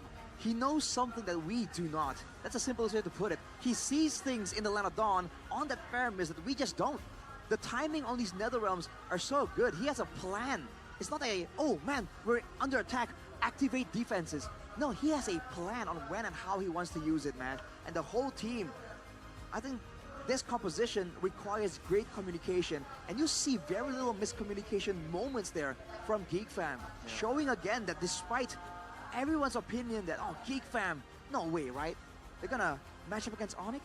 They're really proving a lot of people wrong. Shout out to Shevin. Crazy, yeah, Shevin.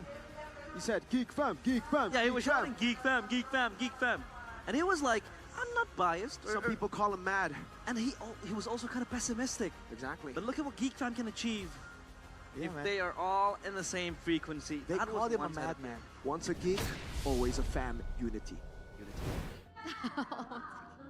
The duality of You wanna address that real quick? The duality of man. Sometimes you just have to be pessimistic and, you know, realize the objective facts. But right now, I'm rooting my team. So I'm gonna be as copium as possible, as delusional as possible. I mean, Because, you were right. yeah, if there's no one that's gonna believe it, then who else? Who else? Who else? The family. The family. Shefin's family. Shefin's family. That's a In bit too solo. far, but Oh, like distance-wise, being too far. Anyway, 18-minute game, ladies and gentlemen, for game number 2, as Geek Fam were able to strike back. And it's insane because when we asked the audience what they thought, they were like, you know what? Let's try and prioritize the early game for Geek Fam. And that was a draft that really did favor Geek Fam for the early game, and that's what they were able to accomplish there, the entirety of that win for game number 2. Yeah, using Suyo, I think they can get the early game. Even, I know, the ideas of using the Khalid or the Roamer on FNUF, I think they wanna, like, pressing the Suyo on the jungle, but it didn't work. Instead of, like, a movement from Aboy and Beloy always got the kill points, especially the solo kill from Chadera. Why? Like, that was how? So uncanny. Chadera, usually weak side, right? And he was able to do that against CW's Natan? yeah, I think, and that was an important moment as well, by the way, from Sajidera, because it creates a butterfly effect that Keyboy is gonna overthink things, because you know, it's a Khalid role. It's supposed to be aggressive. It's supposed to be invading the jungles of the opposing team. But right now you have this guy that's losing his lane on Natan that usually pops off when he got his items. Now, what do you do as a roamer? Pick your poison. Which is true, which is true. So here it is, the MVP player of the game for game number 2 in this best of 5 series. I don't know, Chef in here? I think there was an argument to be made for Chidera. There's an argument to be made for Beloyski, but the player of the game presented to you by the official tournament smartphone Samsung Galaxy S24 FE. It's a boy on his signature Aramis. And we mentioned it in the drafts. This is a hero that we don't see quite often anymore, with how he's so easy to be punished with his NetherRealm, the clumping up. There's just so many loopholes and vulnerabilities to the kit that the Faramis has, and yet he was able to make it work. 0-0-12 against a Luo Yi that, quote-unquote, right now is the #1 priority in the mid lane. Yeah, especially in the hand of a boy, using the Paramis is really a powerful hero. During the team fight, the NetherRealm always on point. It makes Onyx facing a very hard time to, like, is it going to all out or just do the kiting? Oh man, I think the composition from Onyx is just kind of a bit lackluster as well, especially with how really a non-factor Keyboy and also Rez throughout the whole thing, man. I mean, Rez bought a lot of time, but in the end, he's always isolated and forced to use the Vengeance. And at the end of the day, it's always a net negative for Onyx or Fnatic Onyx. This is the replay of the player of the game by a boy, 0-0-12, that KDA. He got the MVP without killing anyone. He's dishing dimes and not scoring a single point. Like, I don't know. Sorry for the sports reference, like Prime Mesut Ozil or like Rajon Rondo at Celtics. It's insane the way he played. Yeah, but I think, yeah, for the NetherRealm and of course the Ghost Stampede and the other things that Aboy do for his teammates, he always like picking up the movement of all of the movement from his teammates. Look at this. When they try to aim for the base, Aboy is always like stay on beside Kadira, so Kadira will not easily getting picked off by the opponents. And it was very difficult to pick him off, right? We saw the Fnatic Onyx struggle time and time again. Even Rez tried to go into the back line, tried to deal some damage with the Phobias onto CW, and yet that was even impossible to do. So in addition to everything that went on, Chidera was able to get that snowballing down. And so the damage that he was dealing already on the Beatrix was so tough for Fnatic Onyx. And unfortunately, despite CW being able to get to the power spike that we mentioned, too little, too late. Yeah, it is. When you look at the objectives, man, 3 turtles for Geek Fam, 3 lords for Geek Fam. And the fact that out of all the 2 games right now, this is the most one-sided one. And it's going towards Geek Fam. It's crazy. 10k gold lead for Geek Fam. What are we watching? They start the lead from the mid to late game, I think, yeah. Because on the early game, Onyx is trying to do some pick-off games using the diversion from Luo Yi. They successfully get Malloy, but on the other side, I think Geek Fam does very well. And if you look at the items, it's like the Enchanted Talisman for a boy, and of course the Blood Wings, the Genius One, and the Lightning Transient. It's enough to make a boy a very sustainable, but a very utility hero. Also, we actually got insider info about Vincent Suyo, that it wasn't as great, but what did you think about his performance there and ending things off with a triple kill, I believe? I think, you know, when you look at the stats, the KDA looks mesmerizing. Look at that. Total secured, Lord secured, perfect objective game, but outside of that, in the team fights, it's just decent.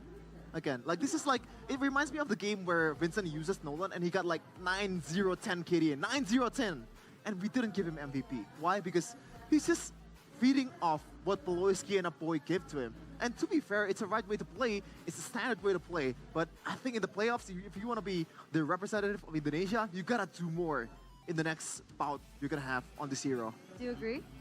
You mean you want to see Vincent as the initiator? No, I mean just a bit more active, is what I'm trying to say. Like on the rotation, on mobility. But yeah, I'm quite agree with that because using Suyo where the powers is on the early game, he can do some like a quick kidnapping the opponents. It's really important for Suyo to make the movement. We didn't see it on this game because all of the movement, it start from a boy and Aloy. Okay, So one thing to note for Vincent, be a little bit more active, right? But regardless, he got highest GPM, if I'm not mistaken, right? That's Vincent, right? But he's always farming all over the place, man. That's true. That's true. So a 1-1.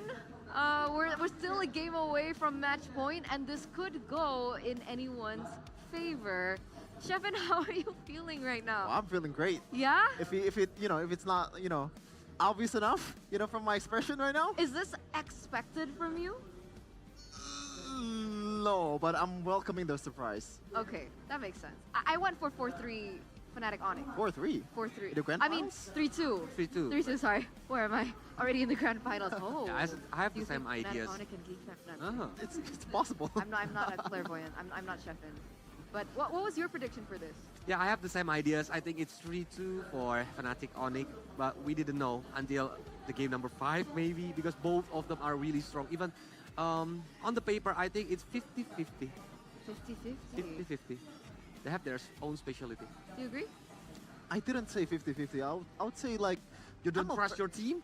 Well, in a way, I look at the data and all that stuff. I look at something that GeekFam can really pull off compared to Fnatic Onyx, and that's why I said to the boys down there that GeekFam's gonna lose 3-1. But I'm welcoming the surprise. I said to them, like, I would love to be proven wrong. In fact, I want me to be wrong. I like it. Yeah. He's realistic. And realistically speaking, in this day and age, we all need to use GoPay. For sure. Right? I mean, easy transactions, easy to use, easy, reliable, efficient, just everything you guys can actually get if you go and use the GoTo wallet for gamers with huge damage. Imagine this, you can grab diamonds, right? While GoPay Games treats you with up to a 15K cashback. Oh, man. How is that not value? And on top of that, you guys can also top up on diamonds on the GoPay Games, and you guys can also get 15K of your balance back. I think the best place to top up games with always fair and cheap prices is GoPay Games. Payments are also easy and secure because you can pay directly with GoPay. Head straight up to top up at gopay.co.id/games/top up diamonds and GoPay will treat you with up to 15K cashback. What are you doing, Eterna? What? But yeah, anyway, if you haven't tried it yet, there's a new thing in GoPay. You can vote your favorite team in MPL Indonesia matches on the GoPay app and collect as many tokens as possible. What do those tokens do, Eterna? It's to win free prizes from Mlbb skins, GoPay coins, gaming phones, and electric motorbikes. Wow. You want that? I love that. I can go to work with it. Can you drive though? Yeah, I can. I have a license. Oh. I'll show you after. Or you can go to the traditional market? Wow. I have both Really? licenses. Yeah. Why is it surprising? Can you ride it? Yeah. I can. You? I drive Goni. Doubt. You know, what's not to doubt is GoPay, because you guys can also buy credit as well. So, you know, if you're feeling like, oh man, my package just died, I don't know where to buy it, GoPay, all right? You guys can get 15K worth of credit for only 9,900. Ooh. And usually, I used to have fighting with my friends when we want to split the bill. Oh, that's the worst. Using the GoPay, you can splitting the bill with friends is easier and faster with the split deal feature. Just snap a photo of the receipt right in the GoPay app. That's actually really cool. Like, you know, when you're hanging out with the boys and the girls, like usually, oh, you're paying, no, we're gonna split the bills, right? How about it's tax? always How about so service? inconvenient. Yeah. You know? It's always, oh, a headache. You forgot you ordered something else, you know, it kind of, you know, left out of something. It's, oh man, this is such a good solution to the problem. Totally is.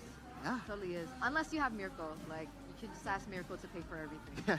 That's also an option. But Shout out to Mr. Freddy Cloho. He actually, he bought me a GeekFam jersey down there. Aw. Hey. How come you... Shout out to That's my not boy. fair. Love you, Daddy Miracle. What? Because I'm broke, Eterna. Are you broke? No. Yeah. No, Should I'm buy not me something broke. too. I mean, I could hook you up with something of value too, like the Kadia Discord, maybe. I'll accept that. I think that's a good, a cool gift. Yeah. Okay?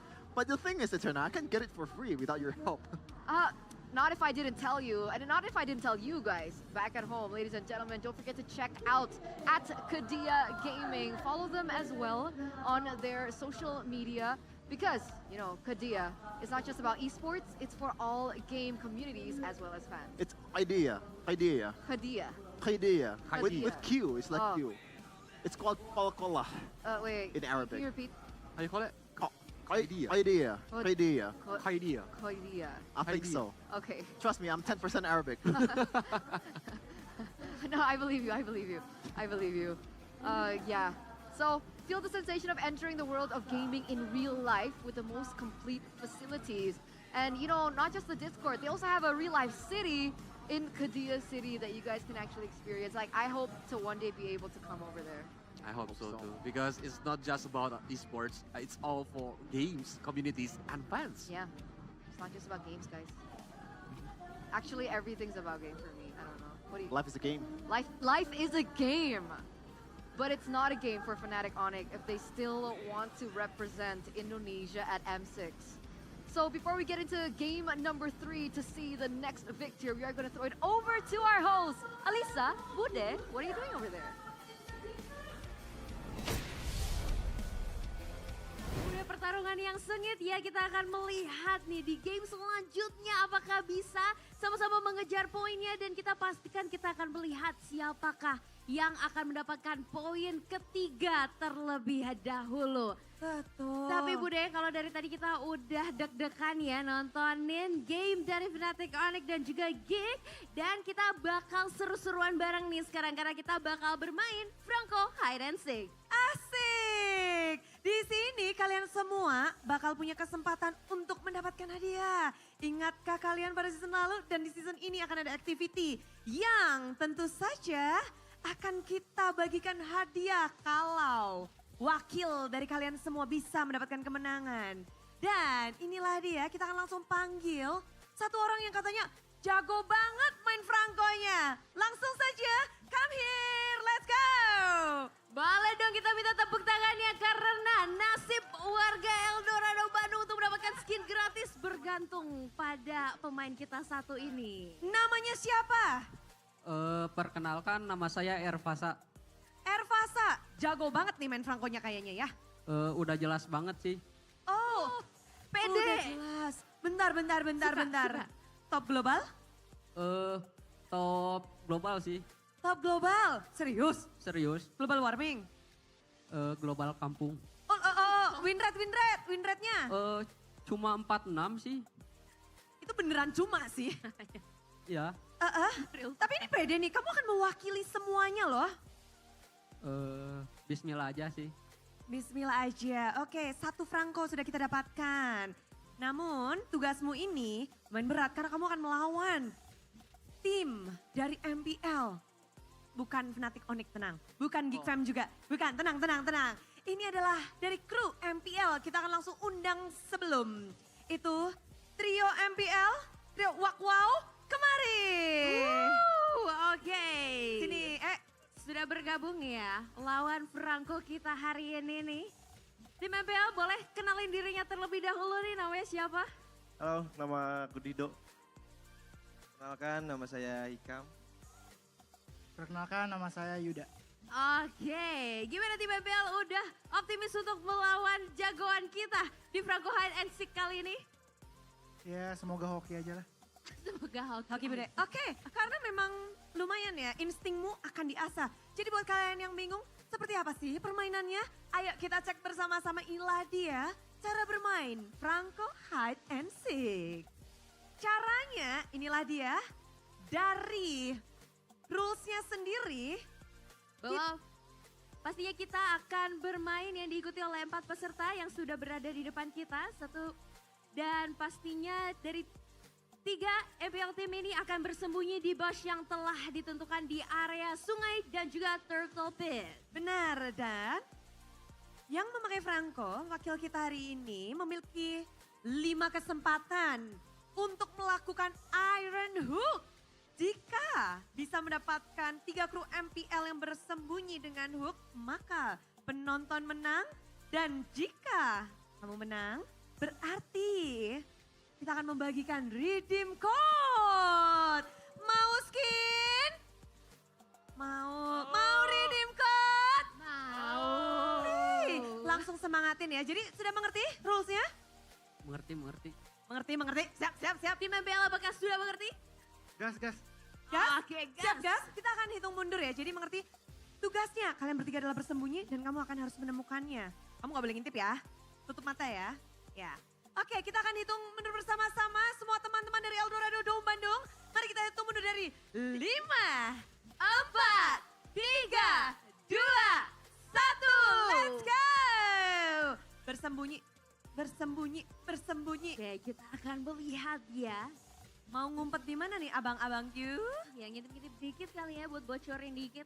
Oh, ini ada yang pakai Cloud, ada yang pakai Matilda, ada yang pakai Benedetta. Tenang, mereka setelah bersembunyi, mereka nggak boleh bergerak lagi. Jadi kita bisik-bisikin ya. Oke, di mana nih? Kalau udah siap kalian bilang ya. Di Turtle Pit ya. Di area Turtle nih. Ini Benedetta. Loh.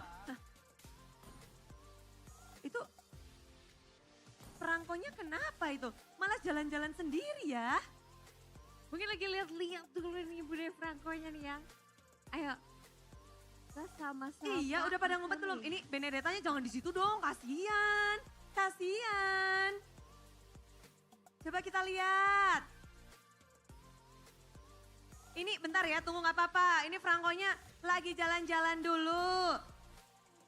Gak apa-apa, kita sembunyi jangan di situ dong Benedettanya. Siapa yang pakai Benedetta? Jangan di situ, kamu jahat ya. Kamu gak mau bagiin tim code ya. Bentar ya Franco, bentar ya. Kamu dari Cloud, Matilda dan juga Benedetta, siapa yang pengen kamu dapetin duluan? Semuanya sih. Buset. Ambisiusmenya sudah terasa banget ya Bude. Karena menanggung beban satu Eldorado Dome Bandung. Ya. Iya, jadi makin dak-dik-duk ser. Kamu pakai Franco, emang role-mu Rom? Sebenarnya Godland sih. Ini Franco Godland? Bukan. Cuma bantu Godland doang. Cuma bantu Godland doang, aku pikir lu tuh bukan banget. Hampir digituin sama Bude. Dan ngelihat semuanya sabar ya, kita akan atur ulang terlebih dahulu. Ada sedikit kayaknya nih Franco-nya mulai ada sedikit-sedikit yang kita tunggu-tunggu juga. Dan pokoknya ini kamu tuh penting banget loh. Kamu di sini lihat wajah-wajah yang kepengen skin. Betul. Pressure nggak? Pressure banget sih. Ada ribuan orang bergantung sama kamu untuk dapetin skin gratis loh. Gak menang skin melayang? Ya. Kamu deg-degan gak sih? Ngomongnya sih. Deg-degan banget Bude, sampai bingung ini Bude. Wah, bingung. Tapi kamu berani di sini, berani untuk melawan, itu mentalitas. Kamu jadi pro player dan bilang nih. Dan bilang kamu mau jadi apa?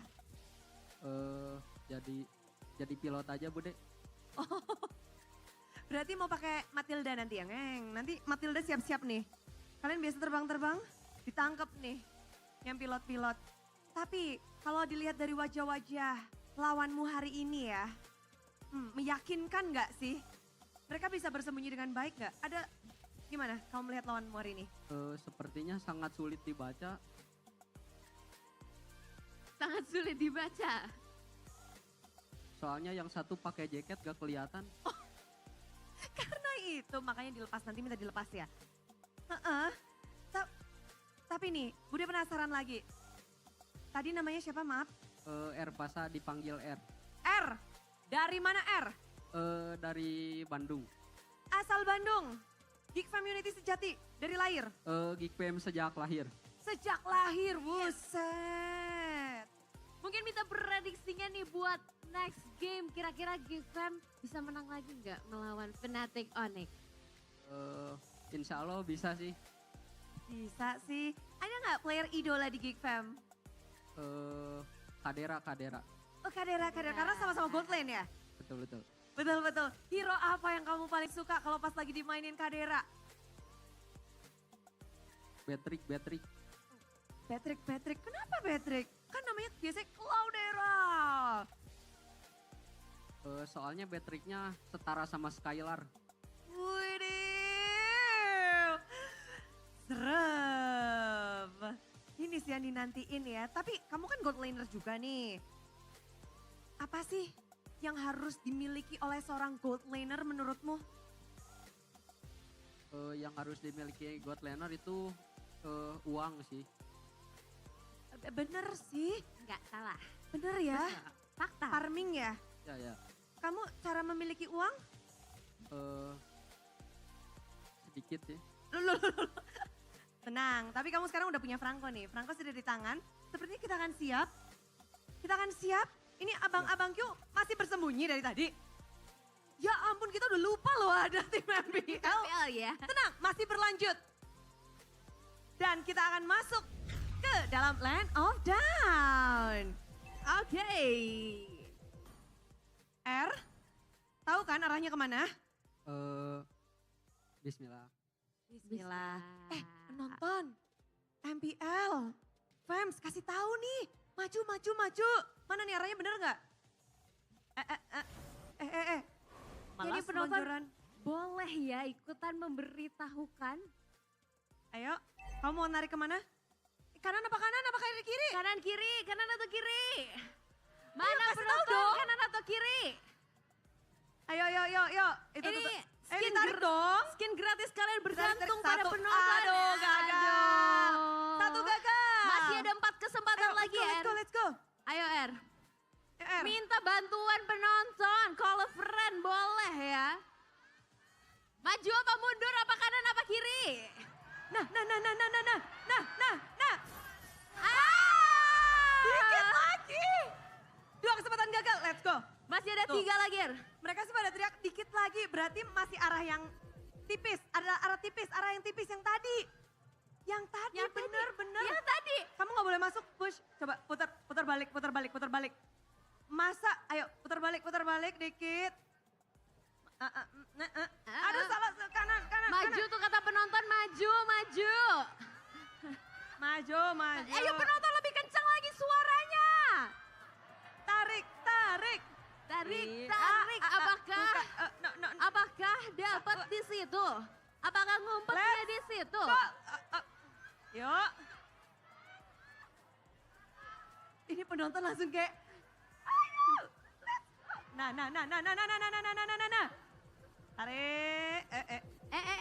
Loh, gak apa-apa, tarik aja itu. Tarik. Ya. Let's go, lagi, ayo, lagi. Masih 2 lagi kesempatan, yuk. Yuk. Ini dari tadi padahal si Cloud-nya diem aja ya. Ini emang 46%. Nih lurus aja, nah tuh. Ada garis lurus, belok kiri. Coba di situ dan kamu coba tarik lurus, coba. Coba. Tarik, R. Wow!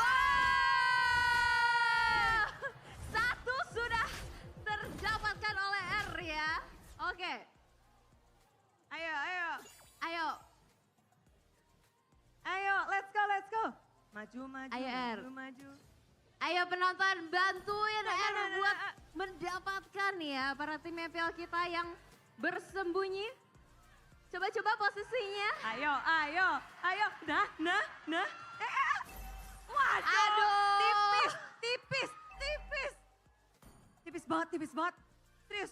Daerah situ tuh, Dikit tapi lagi tipis. loh. Udah berapa kesempatan ya? Udah 5 sih Bude, tapi nggak apa-apa kita kasih kesempatan lagi ya Bude ya.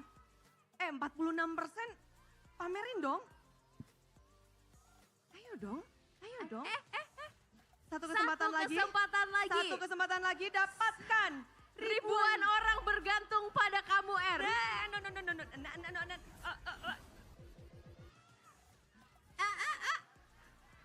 Balik badan. Iya. Dan habis. Kamu hanya mendapatkan 1. Kenapa? Apa kendalamu? Yang ngasih taunya bingung sih kanan kiri Bude. Kan ente yang pakai perangko. Kumaha? jadi goyah pikirannya, Bude. Oh, jadi nggak fokus Bude dengerin penonton ya. Padahal mau dibantuin ya. Tapi nggak apa-apa, karena kamu udah ngedapetin satu dan Bude seneng banget semangat dari Eldorado Dome Bandung. Kita akan tetap bagikan Alisa redeem code. Silahkan ya disiapkan handphone dan jempol-jempolnya karena redeem code ini akan kita bagikan untuk teman-teman semua dan bisa berkesempatan untuk mendapatkan skin gratis. Oke, apakah semua sudah siap? Ayo. Belum? Siapin dulu. Siapin dulu ponselnya. Boleh? Siapa Oh, cepat ngelek katanya. dia dapat. Ini seru banget nih di Eldorado Dome. Dan 3, 2, 1. Inilah dia redeem code. Ayo. Let's go. Siapa cepat dia dapat berkesempatan mendapatkan skin gratis. Siapa tadi yang ketangkep? Ya, yang pakai hoodie ternyata. Jangan typo, jangan salah. 86XR5VN77DY4233D7. Coba kata-kata penutupan untuk hari ini. Dan tentu saja untuk kemenanganmu. Hoki Bude. 2 kali pula. Hoki Bude. Geekfam bakal hoki gak nih? Hoki sih harusnya. Wow. Makin rame pastinya. Coba kasih semangat untuk tim Geekfam.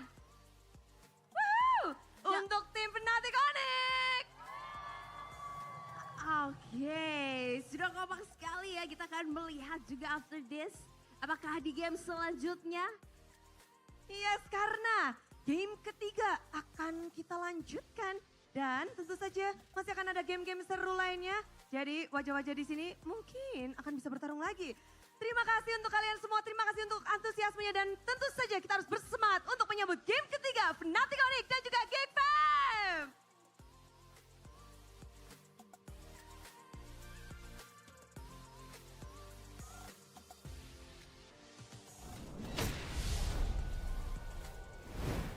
Welcome back, ladies and gentlemen, to the English panel with me, Eterna, alongside with Kolios as well as Sheffin.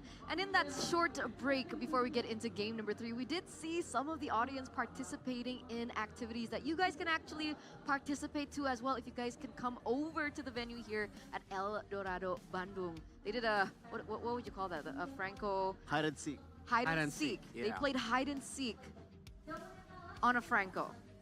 And the stakes, I think the one that won, they're gonna have a free phone. Yeah.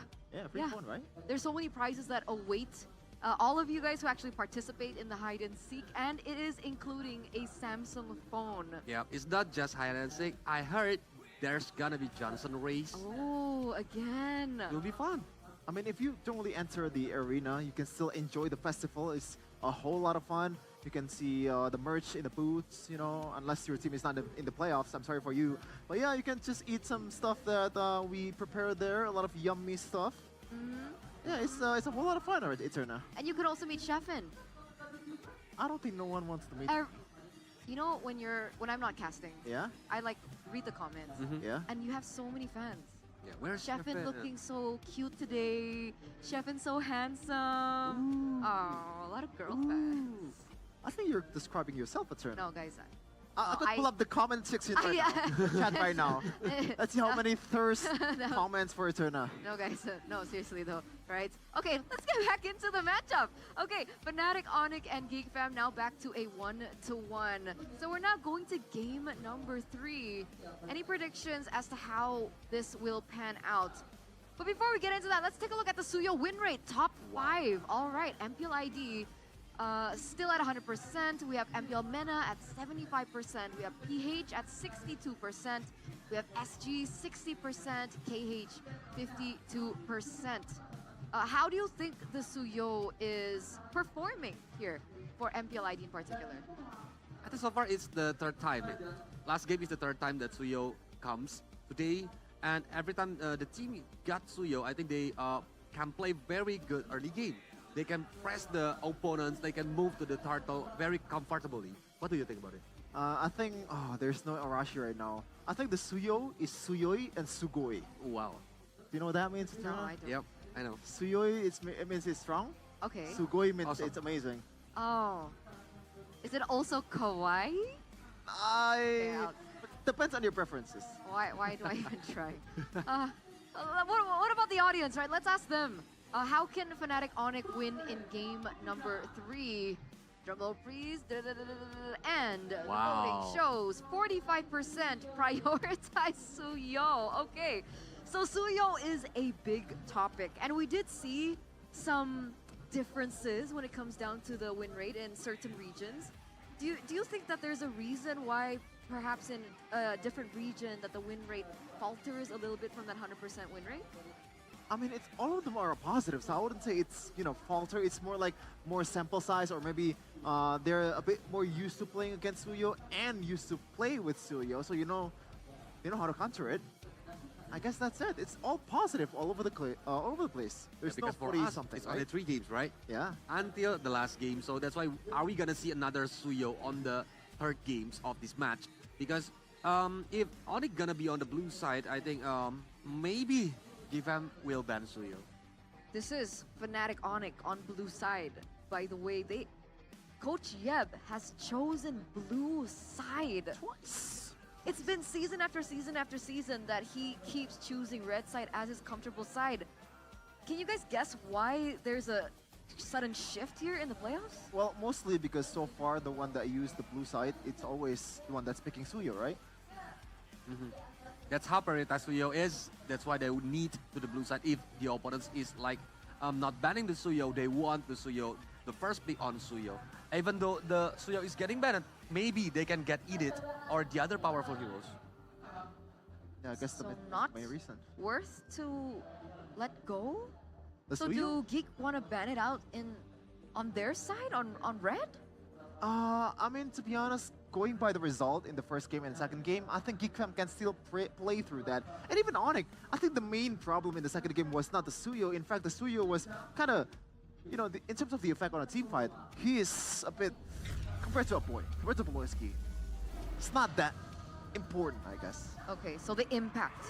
But for Kyrie, Suyo, is that really a hero that Geek Fam want to let slide? We'll see, ladies and gentlemen, as we get into the drafting phase for game number 3, presented to you by the official tournament smartphone Samsung Galaxy S24 FE. And here it is, Fnatic Onyx, Helkert, Jushin, and Chip banned out. Geek go for the 1-1 and the Fanny now. Last ban here. They went for the Khalid in the first game. They go for the Luyi. Like that. They're going to leave open the Suyo. Kolios, talk to me about this. Yeah, after they got the Suyo, I think GeekFam can think about Edit. Maybe they can pick the Edit or even the Bovius. It's similar with the first game, but with Bovius without any 1-1 and Luoyi anymore. I think Bovius can be shy on this game. I think put some emphasis on towards Vincent's hero first in the first phase at least. Maybe on the 3rd pick, because in the first game, the one that kind of forced Vincent on towards the X-Borg was the 2nd betting phase for Jayeba. Yeah, I think Alpha would be amazing here against a Suyo, against a Hylos, some kind of, you know, shredder with the true damage, and it also complements well with the real manipulation coming in from a boy. Our Hermit is a good option for CW right now, yeah. Because if no more 1-1, if CW want to use Nathan, I think it's gonna be very risky if GeekFam is picking Alpha, and of course Matilda is still open. Even into the Yi, Harris? Yeah, it can be. Oh, okay. Gotta remember, Serna, so far, the one that has a Beatrix won the game. Yeah, so Suyo-Beatrix combination has been finding success, especially in this matchup. How do Geek Fam want to close out their first phase of drafts? I think Alpha is the best option if they want to pick Matilda. Alpha will getting banned on 2nd banning phase. And it's gonna be a little, yeah, it's similar with the first game. Oh man, do you think, you know, Bluffsy will once again just let Vincent play some out of meta heroes in the 2nd phase once again on the X-Borg? Because it is an option, but no, it's gonna be Alpha. Yeah. They took the safe route because what happened in game number 1. Now for Coach Bluffsy, there is no mid laner so far in the opposing team, but they choose to go for this pick-off heavy roamers because they knew that with Beatrix, it's gonna be tough to face this combo. Yeah, we saw what Fnatic Onyx was able to do in game number 1. They don't want to see a similar thing happen. You're right, the Franco is still open for Fnatic Onyx to pick up unless Geek Fam want to take it away. But there are certain counters to the Franco, I would imagine, up until this point. Is it possible that they just let it go, bait Fnatic Onyx to pick it up, and go for the counter towards that type of gameplay? Yeah, because when facing against Alpha, the true damage from Beta is really painful for Franco if the Franco cannot escape from the team fights. But the Iron Hook from Franco, if they got the map control, it's gonna be dangerous. But yeah, they still have Edith, and Edith is more dangerous than Franco on this draft. That's why it's a wise ban from GFAM.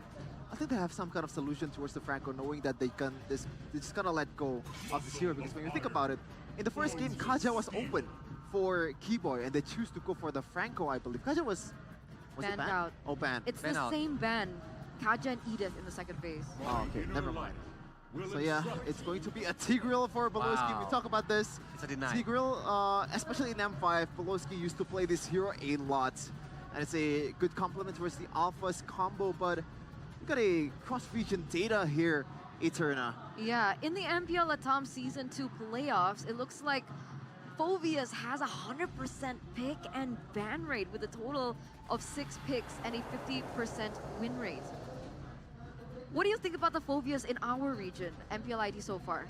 I think Phoveus is still strong, but we need to be careful because usually, the team tendencies is more using the crowd control XP lane, so it can helping the teammates during the team fights, or they're using Hylos, the very tanky one, because Phoveus is not that tanky anymore. I like that mid laner. You know, a lot of control towards some of the dives that's coming in from GeekFam's composition, especially when you're playing these kind of heroes, Alpha, Tigreal, and Phoveus. It is just a hassle to play against this Curse Blast, these Terrifies, and also the Eternal Guard overall. And if you use the Purify Suns, it can serve as a cancel for the Implosion. So it's a cover for the Franco and also enables some of the damage-dealing heroes coming in from Fnatic Onyx, and they close it out with a Natan. So a bit more magic damage, I like that, but in terms of physical damage, a bit lacking, but I don't think that's going to be a problem. Because Nathan, if he already got the power spike, I think it will be a very dangerous hero, especially for defending the high ground. Looking at the draft, on the third game, I think it's gonna be Geek. Geek, okay. What about you, Sheffin? Okay. It's definitely Fnatic Onyx. Thank you, Sheffin. But remember, ladies and gentlemen, so far in this current match, and so far in this current patch, rather, the team that is able to get a better early game footing will win this. And it looks like Fnatic Onyx have a really solid early game. So with that, we'll throw it over to the casters to bring us game number 3. Thank you, panelists. And now we are back. It's game number 3. Into the Land of Dawn we go. Still Fnatic Onyx trailing, a rather equalized after what was such a dominant game by GeekFam. But will they be able to retain the dominance in game number 3? Well, this is an interesting fact. In both games, 1 and 2. Oh, hang on a minute. Beloski? Oh, trying to go for the clear. Oh, he reset it. Yeah, a quick reset. It's not going to be the full reset like before the whole patch of the purple buff, but still, it's annoying. And it will give Vincent already an advantageous clearer on the Alpha. Even more time to now just build out that snowball. Yeah, it's a great delay. Well, the fun thing I was going to say is that both teams that actually won in game 1 and 2 had the Beatrix, Hylas, and Suyo. That's a interesting coincidence. Beloski once again, though. Again with a shove over to Keyboy. Unfortunately, there's no Spear of Alpha. There's an Iron Hook, though. Again, both these roamers just playing with their skills, going back and forth, but definitely Vincent getting a lot of value with the faster clear because of Beloy's reset. Beloy's going with the pull yourself together along with the firmness, so it's just tankiness and playmaking as always. More in line with what he's used to. And in the gold lane, see the weapon mastery again from CW, so... Oh! Keyboy! Oh, Curse Blast from Sans and the basic attack fade away. You can try to flicker out of the basic attack, but it'll follow you. Vincent, not level 4. Whoa, I think Kyrie took that away. It's insane how Kyrie was delayed, but not Beloski. Oh, a mistake from a boy, then a mistake from Beloy. Can he escape? Sans, Curse Blast, no flicker to get away. 2 early kills from Sans. And you can see the reset, or rather the pressure placed on Vincent with the Spear of Alpha. Defensively, Kyrie with the Force. Trying to go for a little bit more damage. Veldora displaces him, stops him from going for the Immortal Form for even longer. But what looked to be a dub for Geek Fam is now turned into a massive win. Keyboy! Again with another hook onto a boy. Whew. The pressure coming in from this Franco, dude. In theory, Geek Fam, you know, they can still get a bit of an advantage. They still have a lot of good setup tools to go for big team fights. But Fnatic Onyx, as long as they're able to leverage the frontline durability of Rez and Keyboy's pressure here, if they can get the advantage in moving into the jungle in the rotations and setting up traps for Geek Fam, they can start snowballing very reliably. Oi! My oh my. Whoa. A lot of things happening, and it's skill shot galore.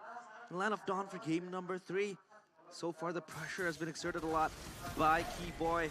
Penetration minute by CW. Just clear out the wave and maybe create irritation from Sans. And so far, Kyrie, he was delayed with the purple buff, but the fact that he was able to get level 4 earlier than Vincent is not short of something very, very, very, very good for Fnatic Onyx, because he's able to be in the fights again and so present as well for Fnatic Onyx. Well, Beloyski and Keyboy, you're seeing a big difference right here. Beloyski is just kind of reacting for the most part. He did go and prioritize the invasion, the delay onto Kyrie's farming right there, but Keyboy is just going aggressively in the lanes. That's a big difference. And for Fnatic Onyx, this trio mid is just so lethal right now.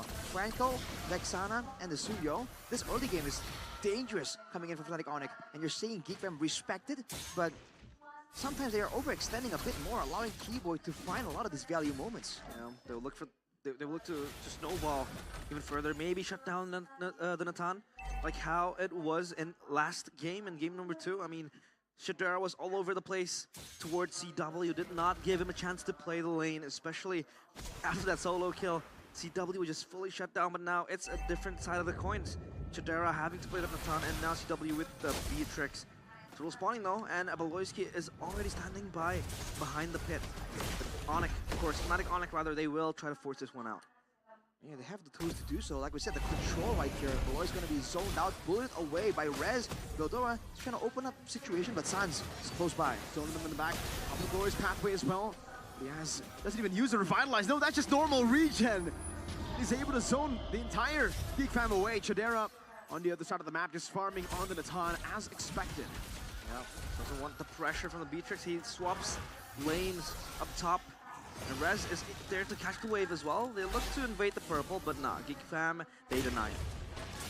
Veldora though, 1v3 potentially. But no, it's too durable, the Phobius, so Fnatic Onyx won't be going. But no, it's too durable, the Phobius, so Fnatic Onyx won't be going for that risky play. Kyrie once more with the aggressive itemization here, going for the cooldown boots. He's getting as many skills out as possible. Vincent on the alpha, despite the advantageous clear, just due to the pressure, hasn't really been able to find a lot of moments in the mid lane or the side lanes. So Geek Fam seems to be trying to match Fnatic Onyx, trying to stifle their early game aggression, but it's looking quite difficult, and now it's opening windows here for CW to actually get the tower on the bottom side. Oh, a boy has to flicker from that. I don't know if it was going to connect. Real world play to Beloyski. Implosion, but Eternal Guard cancels for a bit. Now Spear of Alpha over to Keyboy, but the Bloody unlocks him down. Kyrie gets rid of him. Veldora the Flaker able to find the Demonic Force. Now over to the Infernal Pursuit. Chadera getting a kill over to Rez as well. And it becomes a 2-for-2. Geek Fam looking at, whoa, damage from Kyrie. Did not expect that. Chadera definitely has to respect that now. And to the mid lane, it's a tier 1, so in favor of Fnatic Onyx still. 2-4-2, and it was an instant trade. A lot of things happening. Who won that trade, Arashi? I gotta say, Fnatic Onyx definitely came out on top there. The mid turret that's just so critical right here. Talking about rotations, right? How important it is to get the trio mid prio in the current meta. Usually teams would kind of expend resources just to save that one middle, the first middle turret there in the mid lane. But Fnatic Onyx were able to get it for free technically, and they still came out kind of equal in that engagement. And with Sans picking up 3 kills, man, it's gonna be a really scary situation. Oh! Terrifying into the hook, but the Eternal Guard actually knocks him out. Beloyski very low. Purple buff stolen away by Kyrie, I believe it was. Both red trees used up, but Kyrie, the advantage being 3 levels ahead. Yeah, we talked about this when the draft was going. It was either you go for a Valentina or Vexana to just play against the Tiger on the hands of Beloyski. He has so much feel and engage, and now Rez in the front line. Bloody Hunt. Real equation coming down with the Eternal Guard not being there just yet, but Sans is doing a lot of damage with CW. Just getting them down slowly but surely. A boy is next on the chopping block, and Kyrie just basic attacks him to take him out. 4 members of GeekFam traded just for Keyboy and Rez. It was an interesting move from GeekFam, man. They know that they're behind. They know that there are snowballing members on the side of Fnatic Onyx, and they just met them head on in a 5v5 there. What did they think was gonna happen, man? CW completely popped off right there. Just like that, neutral objective swings over to Fnatic Onyx, and the whole jungle just gets invaded, taken away. Fnatic Onyx, this was one of their win conditions. Make sure that they have the pressure and they have Keyboy just set up the traps. Beloyski's conceal. Won't be able to actually get GeekFam anything right now. They have so much zone control. They have zoning tools to use. They have lockdown on the hands of Keyboy in case Logora just does jump into the backline and maybe look for a pick off. And Keyboy is there to always be present, just appeal for his teammates. And now GeekFam, what do they do in this scenario? It's 8-4, 6.2k gold deficit, or gold lead rather, for Fnatic. On a GeekFam, it feels like they're caged inside of the base as they try to reclaim control of their jungle. They have to try and wait for a big moment with a big implosion. We saw that one of the fights that almost went GeekFam's way came on way of that, but look at that hook! Iron Hook and the Bloody Hunt into the burst down. Sans with the Curse Blast, able to find him the real world ablation, zoning CW away. But look at Vincent with the Spear of Alpha over to Rez. They don't do enough damage. Kyrie for the flags and a shutdown from CW. Render's Apathy and Iron Hook from Keyboy. And a triple for Kyrie. Wipe out. Fnatic Onyx once again show who the kings are. How do you play if your playmaker is gone? In a blink of an eye, Keyboy, that was a good pick off towards Beloyski. No implosion, no attack wave, no sacred hammer to supplement GeekFam to make the fight happen. What can GeekFam do right now, man? In a front to back, they can't really come out on top. They do have ways to kind of play the high ground technically. If they buy enough time, a boy in Chidera can do a lot of damage, but then Vincent will fall off, and they're going to be very heavily reliant on magical damage. And until that point later, oh, Chidera! Looking for it, Eternal Guard actually captures him, but they go on to Sansu! 4-man from Beloyski, no follow-up though! Fear of Alpha finding two! That's a good start from Kyrie to disengage, to stop what looked to be a game-changing play from Beloyski. Arashi got the point. They're able to just go in. A boy, low HP, Kyrie gets the double. Not enough, not enough. Take down CW, take down Sans, but Kyrie has 7 kills. He's 5 levels ahead of Vincent as well. And he has more than enough damage to just secure this Lord outright. That was a step in the right direction for GeekFam. Getting a couple of, actually 2 very value shutdowns there. The mid lane and the gold laner. That's almost ideal there. A play started by Beloyski, followed up by his team. Actually by Chidera, who started things off. But GeekFam, they're gonna be a bit more respectful again of the danger of Fnatic Onyx. After going in for a fight like that, if they get the advantage, they have to know when to kind of tone it down. Looking at the items here, Glowing One and Wishing Lantern for GeekFam, so the poke is definitely in there. But again, with the advantage that Fnatic Onyx has, even the Roamer, the Franco that kind of doesn't have a lot of gold income, in theory, has a Radiant Armor. So it's going to be a tough, long, drawn-out fight for GeekFam to really get a lot of victories when it comes to the front to back. But if they can get the pickoffs, again, that is what they need to do, right? The lack of purifiers on CW is something that GeekFam can definitely abuse. Yeah, GeekFam has to be wary of that. Turn passive pop, Lord marching in. They might be able to scrap a few turrets, but the end is still way too far for them to think about. So Fnatic Onyx play it safe. Oh boy, look at those hooks. That's the big problem, and no one can really take the hook without repercussion. Yeah, maybe Beloyski is tanky enough, but then afterwards, what does he do? Oh, wow. Yeah, when your front line gets bursted like that from Kyrie's shot, I mean, that wasn't even the render. That 7-0 speaks for itself, I guess. Fnatic Onyx aren't able to take any of the base rows just yet, but man, this is looking scary. It's looking bleak. 8.5k gold lead. They can just freeze up the waves and continue to do what they've been doing in game 1. Yeah, we underlooked Kyrie somehow. He's a sleeping giant, 7-0. Has his items ready, and even Sans stacking up those damages. And Fnatic Onyx, it seems like they're taking it slow. Could Lord be the timer for them? Ooh. Oh, interesting. Very uncharacteristic mistakes from a boy, I would say. RWM? I think the idea is to use RWM's crowd control immunity to survive if the hook actually lands. Yeah, but usually he's like super nonchalant about it, you know? Exactly, He usually knows the spacing. calculation, 100%. The spacing. All right, now with that utility down, whoa, Oh. hook. Now the Iron Hook connects, and now it's the burst down. CW just takes him out of the map instantly. No counterplay. What was Veldora supposed to do there? He just bursted down. Gotten away by CW. Was that a Renners or a burst damage that was just Bennett, that was Bennett. uncalculated? That was Bennett. Oh no. So Fnatic Onic on the driver's seat comfortably. Geek Fam, all they need to do is just reduce, reuse, and recycle. Do the same thing over and over again, rinse and repeat. They have to defend their base.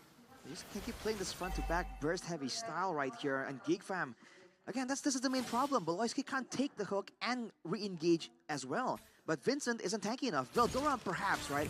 Maybe if they kind of quote-unquote sacrifice Veldora, then maybe Beloyski can kind of capitalize on the moment. But again, that has to be timed perfectly. And it has already happened once, technically earlier. So Fnatic Onic, they're definitely looking out for that potential outplay coming in from the side of Geek Fam, but here's the conceal. Big desperate play for the side of Geek Fam. The Iron Hook not connecting this time around. Geek Fam, no more conceal. Fnatic Onic are playing their game. They have a slow push in the bottom lane. Geek Fam, 3 levels down on Vincent against Kyrie. Rez pops in the Glorious Pathway, gets him the stun over to the back line. They go for the pop in. Oh, Rez very low, still able to survive for a bit. The implosion catching through inside of the real world manipulation. Chadera over the free hits, but Kyrie sniping them down slowly but surely. Keyboy finding the play hunt for Kyrie to clean them up. And now it's Veldora all alone, trying to run, trying to fight. Flickers forward, gets the demonic force, goes in for the pursuit, but Sans just sidesteps, terrifies, and blasts him to the ground. Kyrie, the Sky Prince, again hoists the crown. And this time he is 10-0, legendary, almost a maniac, stolen by Sans. But it's all good and dandy because he has the Lord and he's able to get 3 kills to his name. It's a great play by Geek Fam there to start things off, getting the pick up onto Rez, isolating someone, finally getting a chance to get a bit of a head start in the fight. But afterwards, after using so many utilities again to try and get the initial success, they kept pushing their advantage, and that's where Kyrie was waiting in the wings, waiting for the right moment to strike. Again, 10k gold down. Geek Fam, I think they still have enough damage to kind of clear well, but if Fnatic Onic attempts a play, disrupts the clearing, once the Lord comes through into the base for Geek Fam, this could still be an end angle for Fnatic Onic. Yeah, they're looking for a tri-lane push. The Lord will march into the mid turret. And this time, Geek Fam, how long can they defend this? Well, they defend it in the side lanes. Mid lane open, Beloyski trying to go for the concealed play, but will not be able to find an angle. So Fnatic Onic will just take it slow. Now they'll have 4 waves to play with, and they've already dealt with the entire wave that was in Geek Fam's base. Well, take a look at Beloyski, right? He pops the conceal, looks for a play, maybe a flicker, implosion, but it's always cancelled because the zoning is so insane. Sans can just, pop the Deathly Grasp, and then Beloyski will go spinning around like a dead ball, and the RWM popped up. Oh, the hook! Beloyski gonna be locked down by the Bloody Hunt, actually cancelled by Chadera with the entropy there.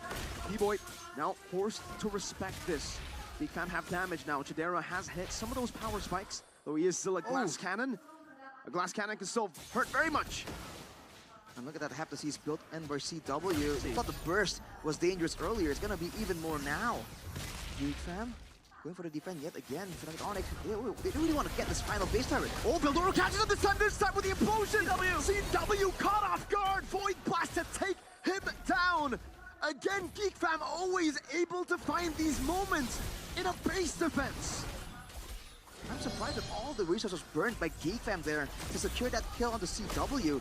Fnatic Onic just weren't in position. They didn't even consider that it was a possibility right there, and that really costed them. CW done for 20 seconds right here. Not a lot of time, but that is time, valuable time that can be used by Geek Fam to push out of the base to try and get some more farm in the hands of Chadera. Finally, taking a look at the items, it's already almost a full item. Chadera, oh no! No, Chadera, not like this! Entropy forward, the glass cannon gets cooked. Vincent will fall to Kyrie. One big play to take them back in the game. One big play to take them out of the game. Fnatic Onic have gotten 3 of the Geek Fam members Could that be the game-ending blunder by Shadero? Entropy's forward, and Keyboy was on point with the Iron Hook, with the Bloody Hunt, and now they look to march into the Crystal. Geek Fam, this is so costly. Great side set from a boy. Beloyski tanking up all the hits, dodging with Brenner's apathy as Keyboy will be slowed down and taken out by a boy. A lot of great poke from a boy now. He doesn't have the real world ablation. They've defended 2v5. Well played, a boy and Beloy, the two pillars of Geek Fam, keeping them alive. Man, that was a risky situation, man. You saw that Keyboy understood how realistic that defense was for Geek Fam. He tried to go for a flicker play to catch him off guard. If he landed it, that would have been the end for Geek Fam. Wow. But that is not the story that we are having today, man. Fnatic Onyx pull back away. They get the Lord. And once again, what is going on, dude? Rinse and repeat. This is now Geek Fam in the base defense. And they have all the battle spells up. They're trying to move forward. Look at Beloyski. Explosion from Beloyski! Into the real world manipulation! Leave it to BBB! To leave everybody surprised. The war crime general commits his sins again. That single implosion that might just equalize and stabilize this game. This is Fnatic Onyx game to win, and now it's their game to lose. How? Now the gold is down to 8K, and look at this, with the death timers, they aren't long, but again, these are windows of time that Geek Fam can use to try and get something. But no, they're playing it safe. They're backing away, lest they run into Kyrie and get punished for it. No base turrets, actually one base turret left on top there. Veldora desperately hanging on to it. Now it's a rinse and repeat, man.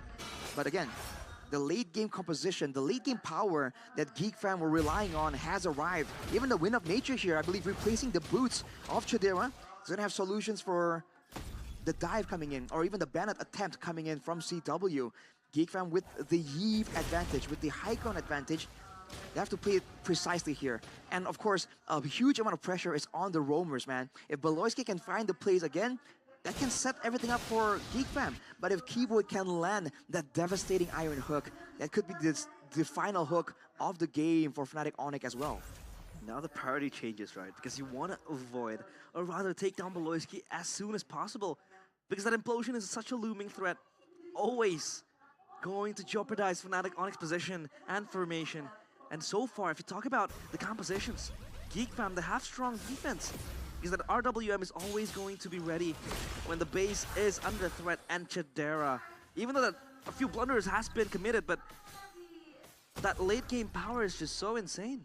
It's just so good right now. And you can see the adjustment as well.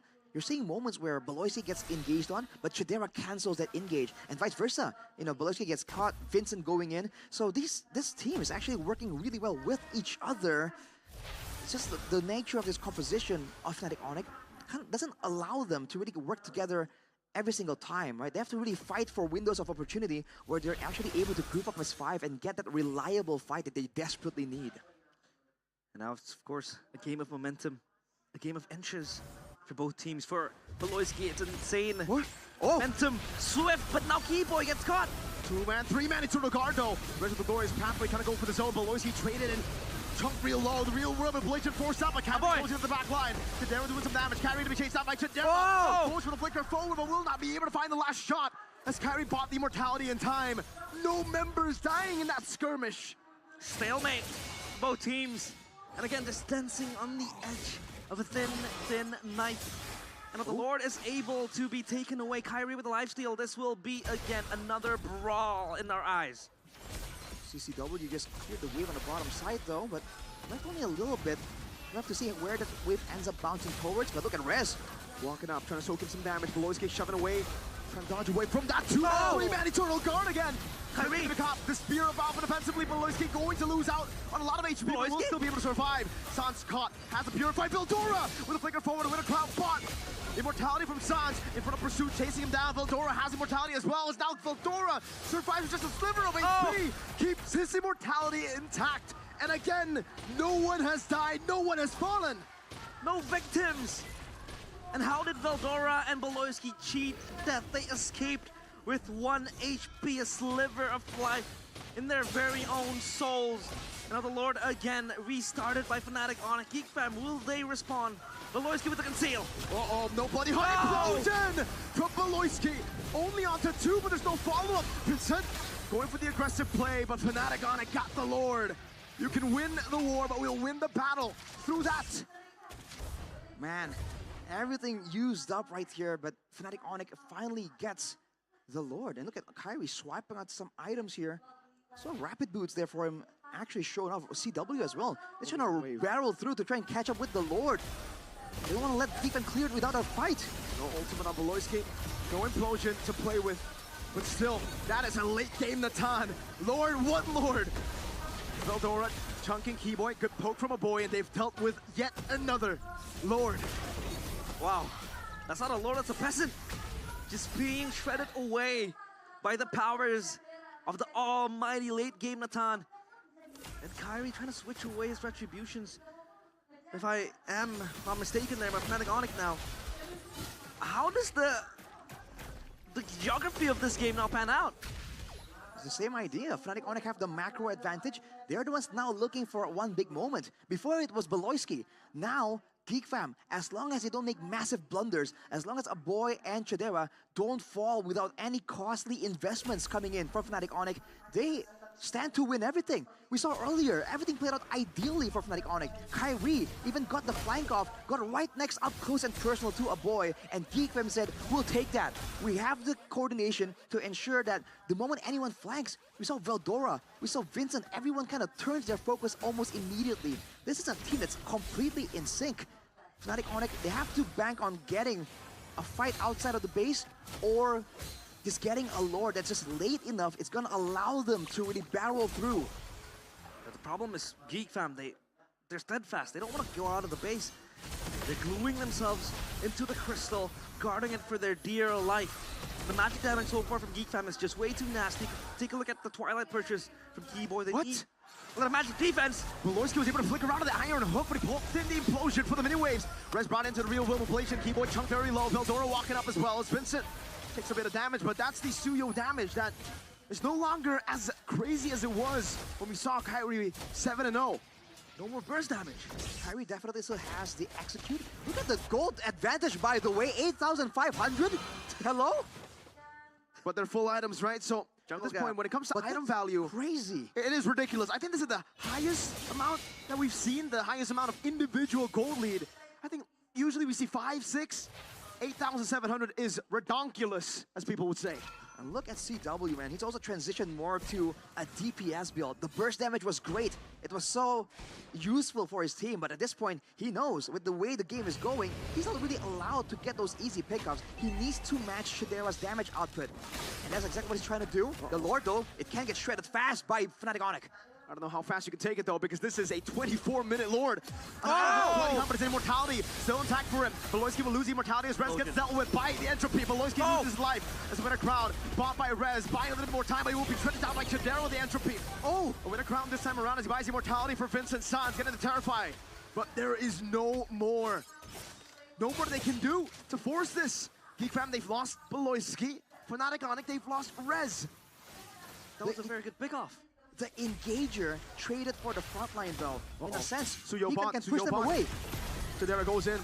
That's the entropy forward. Over to the Lord. Suyo was in the bottom lane. Can they blitz it fast enough? Again, this is a 25-minute Lord. You can't blitz nothing. You can only get it to half. Not even with the Natan power with Chidera there. He's constantly giving the DPS. It was the backbone. That was Beloisky, and now the backbone is Chidera. It's insane how much damage he can deal in this time of the game. And Fnatic Onic, they're juggling on their choices whether or not they want to commit this, but they're not going to. Just trying to usher the Lord. Juggle it out. Don't commit anything. Kyrie, though, has done the damage on the bottom side. The wave is pushing in favor of Fnatic Onic. Now GeekFam will be forced to respawn sooner or later. I think sooner will be better. Now that they still have some control, some semblance of information in the Lord Pit. Vincent, though, is still in a very precarious spot. You can see the respect there. Onto the Iron Hook. It's been devastating the whole time. Man, this time Fnatic Onic have the advantage. They have a slow push earlier in the bottom lane. Beloisky with the conceal already used up. Iron Hook dodge away from the real Will Ablation now. towards the Lord. It's going to be a 50-50. It's going to be Kyrie who wins it out. Beloyski with a jump back. It's going to be Rez brought back into the team. Vincent taken down. Geek Fam will get one, but it's a 1-for-1 again. It's a jungle for Rez. Insanity. Thankfully, Kyrie gets the retribution. That Beloyski implosion was always going to be insane. But the Lord still in the hands of Fnatic Onyx now, and then the question, are they able to fight their way inside the base, that fortress that Geek Fam are able to build? Can they fight their way without a frontliner? Kibo has to be the main frontline right here. Kyrie can't do it either. And look at Beloyski. What is he doing? What is he doing? Big brain Beloyski. The War Crime General, Chidera, spacing away from the Eternal Guard. Vildoro coming in, and Sans might just be compromised, but Beloyski has his sights set on TW. The Bloody Hand and the Venom's Rage over to Beloyski. Kyrie hitting onto the base right now with the Lord being there. Kyrie with a blink backwards as well. The minute wave's not going to be there. Fnatic Onyx, they made the wrong decision. Keyboy's immortality has been top. Geek Fam against all odds have wiped the Sky Kings out. Divine intervention in Bandung, not for the Sky Kings, but for the Geek Fam players. They're able to hold the minions, nowhere to be seen. And Fnatic Onyx, they fail to end the game. It was Kyrie constantly hitting, and they might look for something. Geek Fam, they're on the pounce. What do you do if you're Rez? Do you try to go for the push up top with a wave? I don't think you can. Vincent's dealt with it. Rez, he tried to go for that angle, but Geek Fam will go into the mid lane. That's a tier 2 taken down. 30 seconds on the death timers. The defending 4P champions up against Geek Fam. Beloyski with the implosion, the real world appellation, everything in the kitchen sink thrown at the horse, thrown at Rez. Tadera is godlike, so is Geek Fam. The sky will not collapse, but Geek Fam can pull the Sky Kings down. That's for sure. 2-1 on the brink of elimination.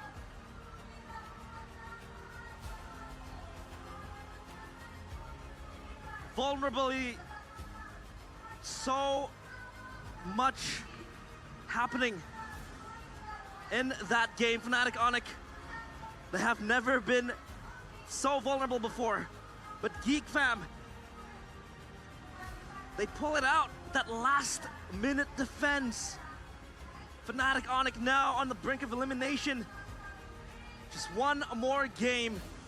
Geek Fam, 2-1.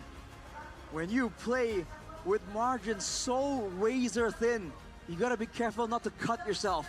Fnatic Onyx, slivers of HP away from denying, from taking that crystal away from Geek Fam. But they were able to do it. The rock solid defense of Geek Fam, man. Again and again. We thought it was gone. This perfect impenetrable shield of Geek Fam in the base. But here we are witnessing it yet again. And it has worked.